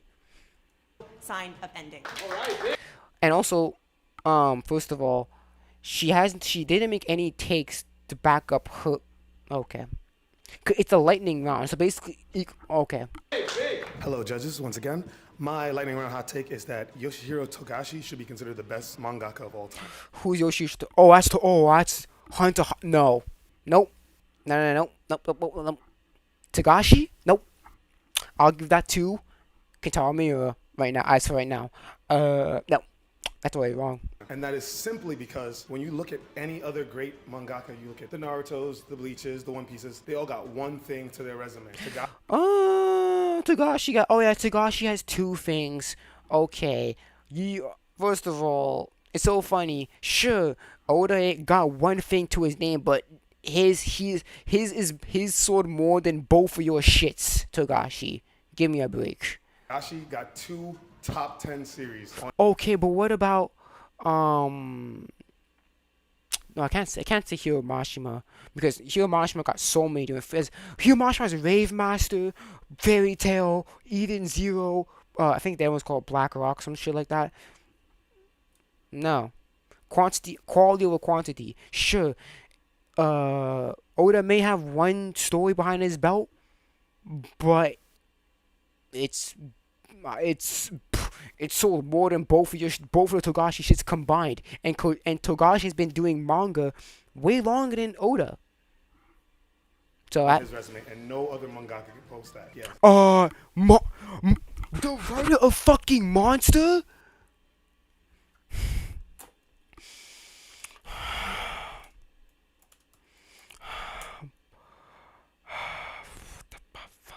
Fucking bitches. Monster.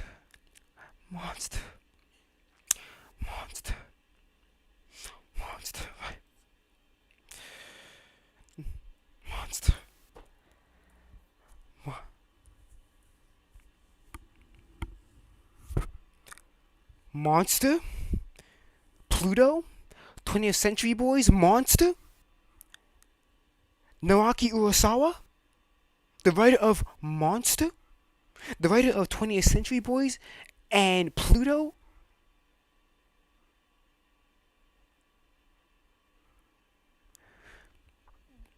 Okay. Nope, that's a lie. That's already a fucking lie. Cause people love 20th Century Boys. People love Billy Bat.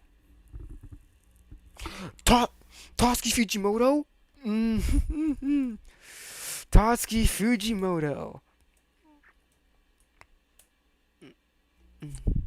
Tatsuki. That's not even fucking. That's fucking Isayama. What the fuck you doing? Tatsuki Fujimoto.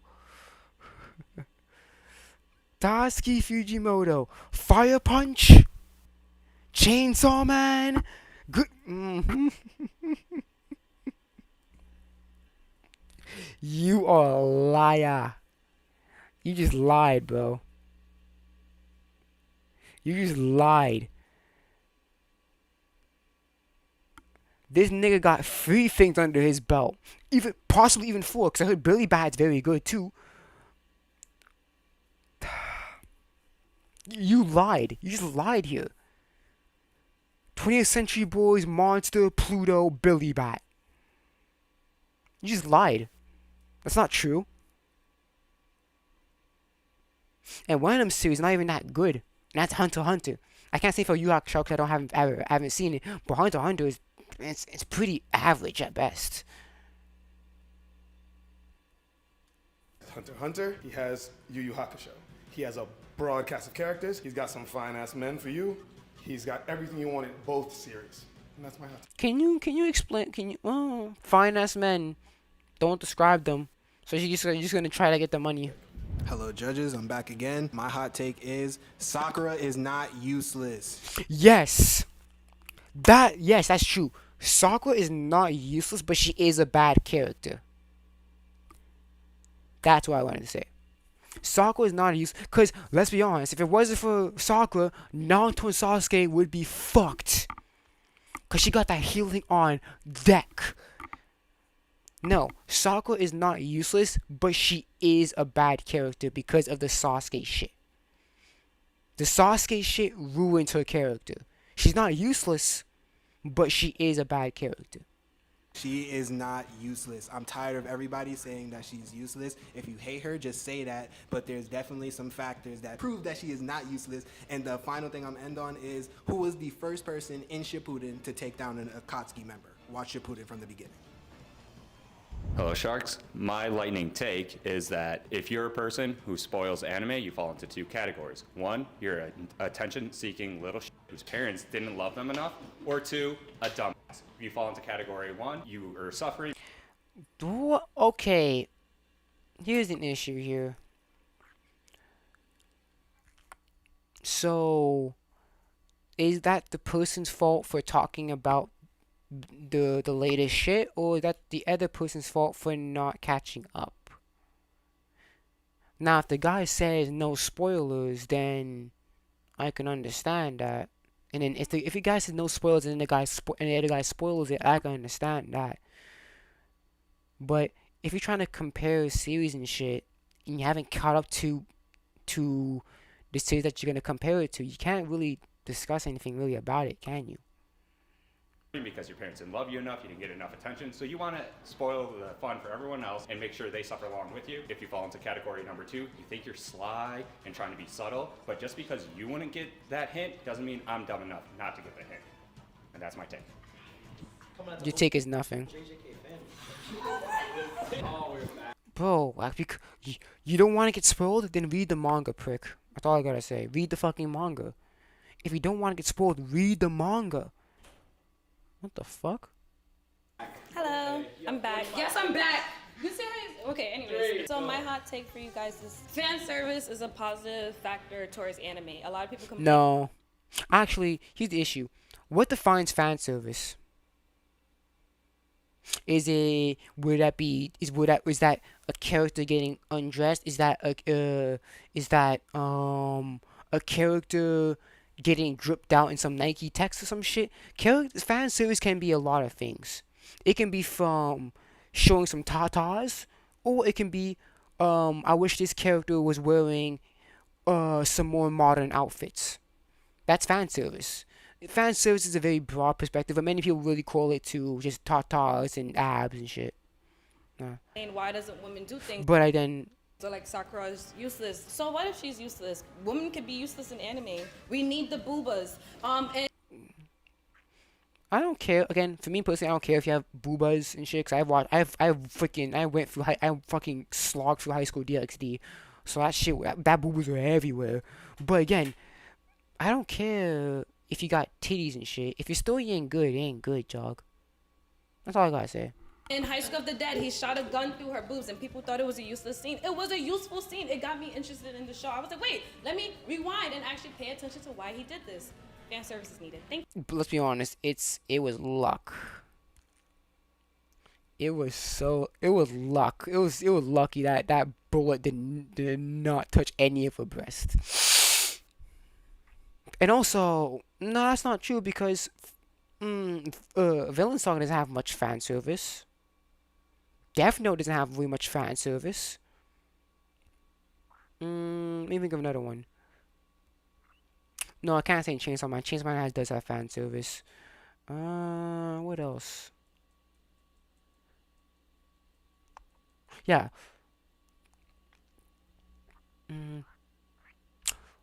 No, Claymore doesn't have much fan service either. No, that's not true. That's just generally not true. Oh yeah, Violet Evergarden. That has no fan service. The only thing Fierin doesn't really have much fan service. It's just her. It's just Fierin explaining the melting clothes bottle. That's not really much fan service. It's not like she's using on herself or throwing on phone. That's not really much fan service. Fan service can be anything. It could be having characters in certain clothing. Like, oh, what if Goku is wearing a Nike Tech? That's fan service. Or shit, these two characters get along. Finally, these two characters have chemistry or some shit. That's fan service. Fan service can be anything. I think it just correlates to a lot of the tatas and the abs and the big butt and shit. But I would say you don't need fan service to get someone into the story. I did not get into Fairy Tail because of the fan service. No. I did not get into One Piece because of the fan service. No. That's not what got me into One Piece. Not what got me into Violet Evergarden. That's not what got me into many of the series that I read and watch. Berserk. Is that the fan service in Berserk got me to watch it? No. Or read it? No. That's not what got me into the Berserk. Vinland Saga? Nope. There's not that much you don't need fan service to get people in. It is a way to get people in, yes, but I think it's a cheap way to get people in. That's what I think. I think it's just a cheap way to get people into your story. Hello.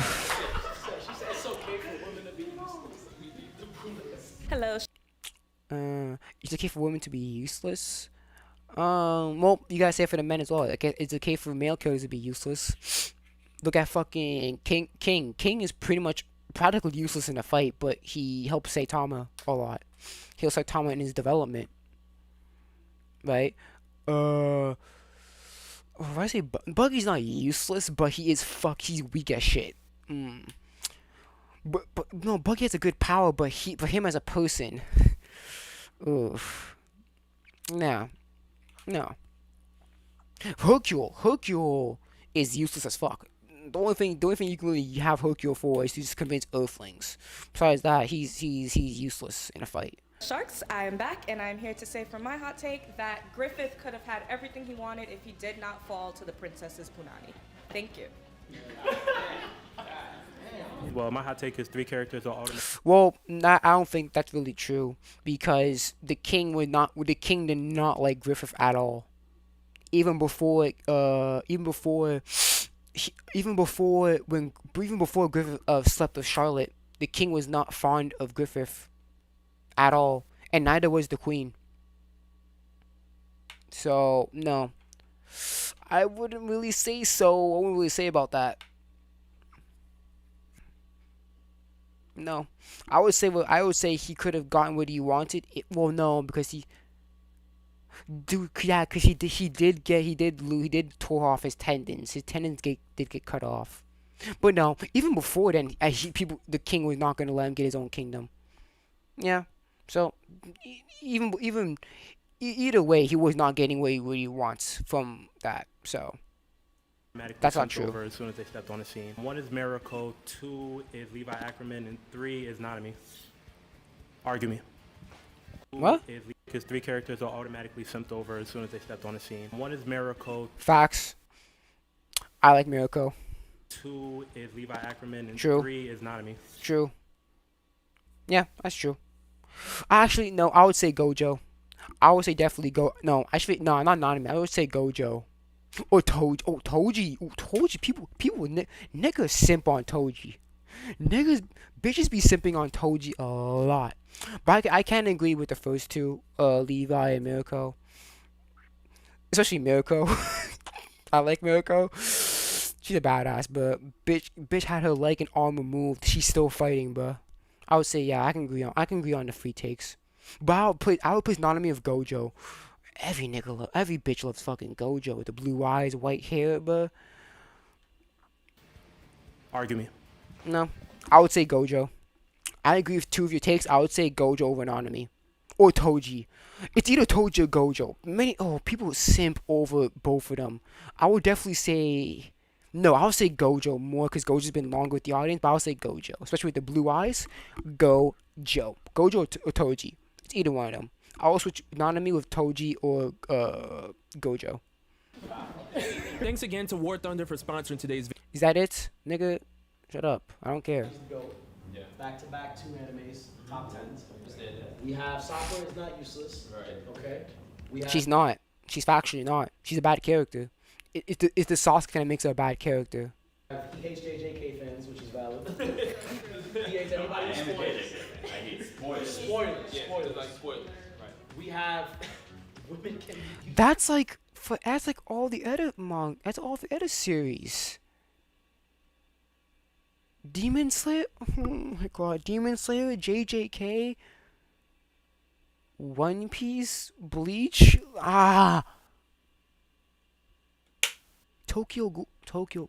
I said fan service is a positive factor towards anime. That's what I said. You don't need, again, I think fan service is okay, but please don't make it such a heavy thing on your story. For me, I just think fan service is just a cheap way to get viewers into your series. There's other ways you can get people into your series without having to do the fan service route. That was my take. Sorry, can you remind me your take one more time? Griffith would have had everything if he didn't fall to the princess's punani. No, he wouldn't. The king would not allow. The king does not like Griffith at all. So, oh no. He would have had his own kingdom. He would have had the No, we don't know that. and still behind him, all that. But Not Guts. Guts was gonna leave because for Griffith sees someone. The only way for Griffith to see someone as an equal is someone has their own goal. So basically, he saw basically Pippin, Judo, Quirkus, what's his name? Pippin, Quirto, Judo. What's the other guy's name? Yeah, but he basically saw him as useless. Not useless, but beneath him in a way. Casca too. he got caught. I needed it though. He failed the fan I can't wait to watch it. And then we have one more time. Remind us. The top 3 characters that will automatically simp for. Okay. What are y'all supporting right now? I mean, I gotta support women being useless. Like, yeah, we can be useless in cartoons, and sometimes we really. Men can be useless in cartoons too. Hercule, King. Men can be useless too in anime. And guess what? We're pretty hot, so we shouldn't have to work. Boobas. Spoilers are bad. Spoilers are bad. Spoilers made me go read JJK. For real, I'm Couldn't reading wait. it like, isn't that a good thing? No, because I want to watch it. It ruined it for a lot of anime. Sucks to read. There's so many words. Between girls can be useless and soccer isn't useless. And then where are you at? Do you want me to deciding vote? Yeah. Okay, I think. So I'm caught between 2, which is Tagashi. Right, I'm there. And then I'm with Spoilers. We're on the same thing. So it seems like it's between 3 people. I say they split it. You fucking communist. Yo, what? I can't put that. I'm suddenly serious. I Let me don't even know what ask the 3 that are like that have to run. Take 3 steps forward. Right here. Okay. Do you want to split it or do you want a winner takes all? You don't got grit in there. Yeah. You want me to pick? You pick one to stay. Actually, no. Pick one off. Pick one off. And then I like that. Soccer's out. What? I've actually made a TikTok about that. What? Sorry, guys. Oh. Sorry. All right. You should have picked another useless female. Yeah. And I'll do the last. Wait, who has the most pretty privilege? Go. I have to give it a spoiler. Oh, wow. All right, Rob. I'm gonna start yelling. Oh, okay. Okay, let's hold hands to the word last two. Oh gosh. Don't do this to me. Don't give her my money, bro. Don't do this. Tagashi is the goat. He's also dating that lady from Sailor Moon. Yeah. Love, yo. Am I squeezing? But, that's a fact. Oda exists, man. And Naoki Urasawa, 20th Century Boys, Pluto, Monster, multiple hits, Billy Bat. Oda Same. Amazing. If I go with that, that means I think Tagashi's better than Oda, and I don't. I think that means you think it is a better hot take than these two. I don't think it means you're agreeing with That's it. true. That's true. That's true. All right. You know what? Tagashi.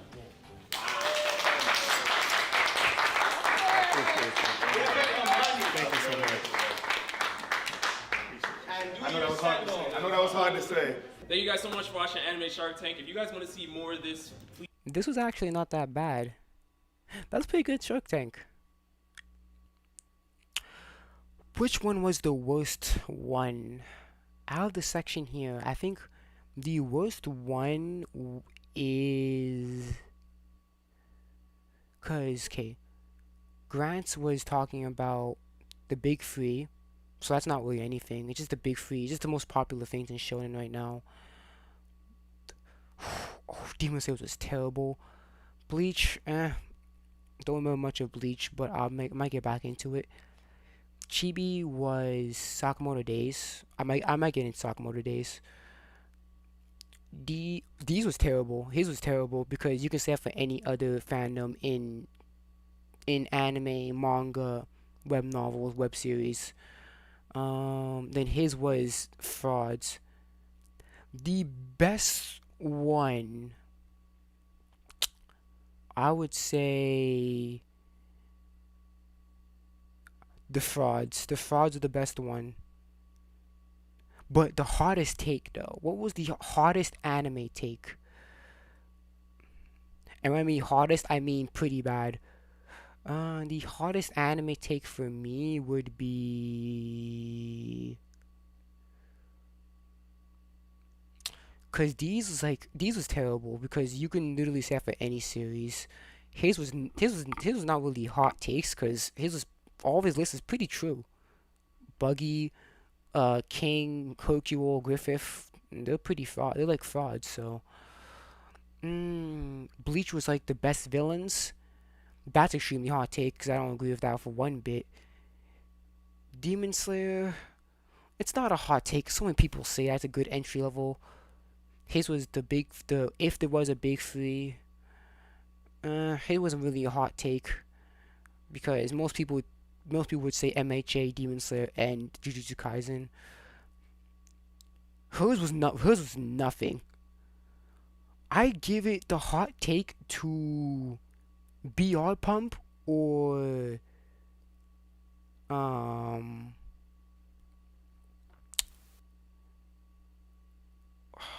yeah. I think the winner is the BR Pump. His hot take was so... He said One Piece's fucking character development sucked.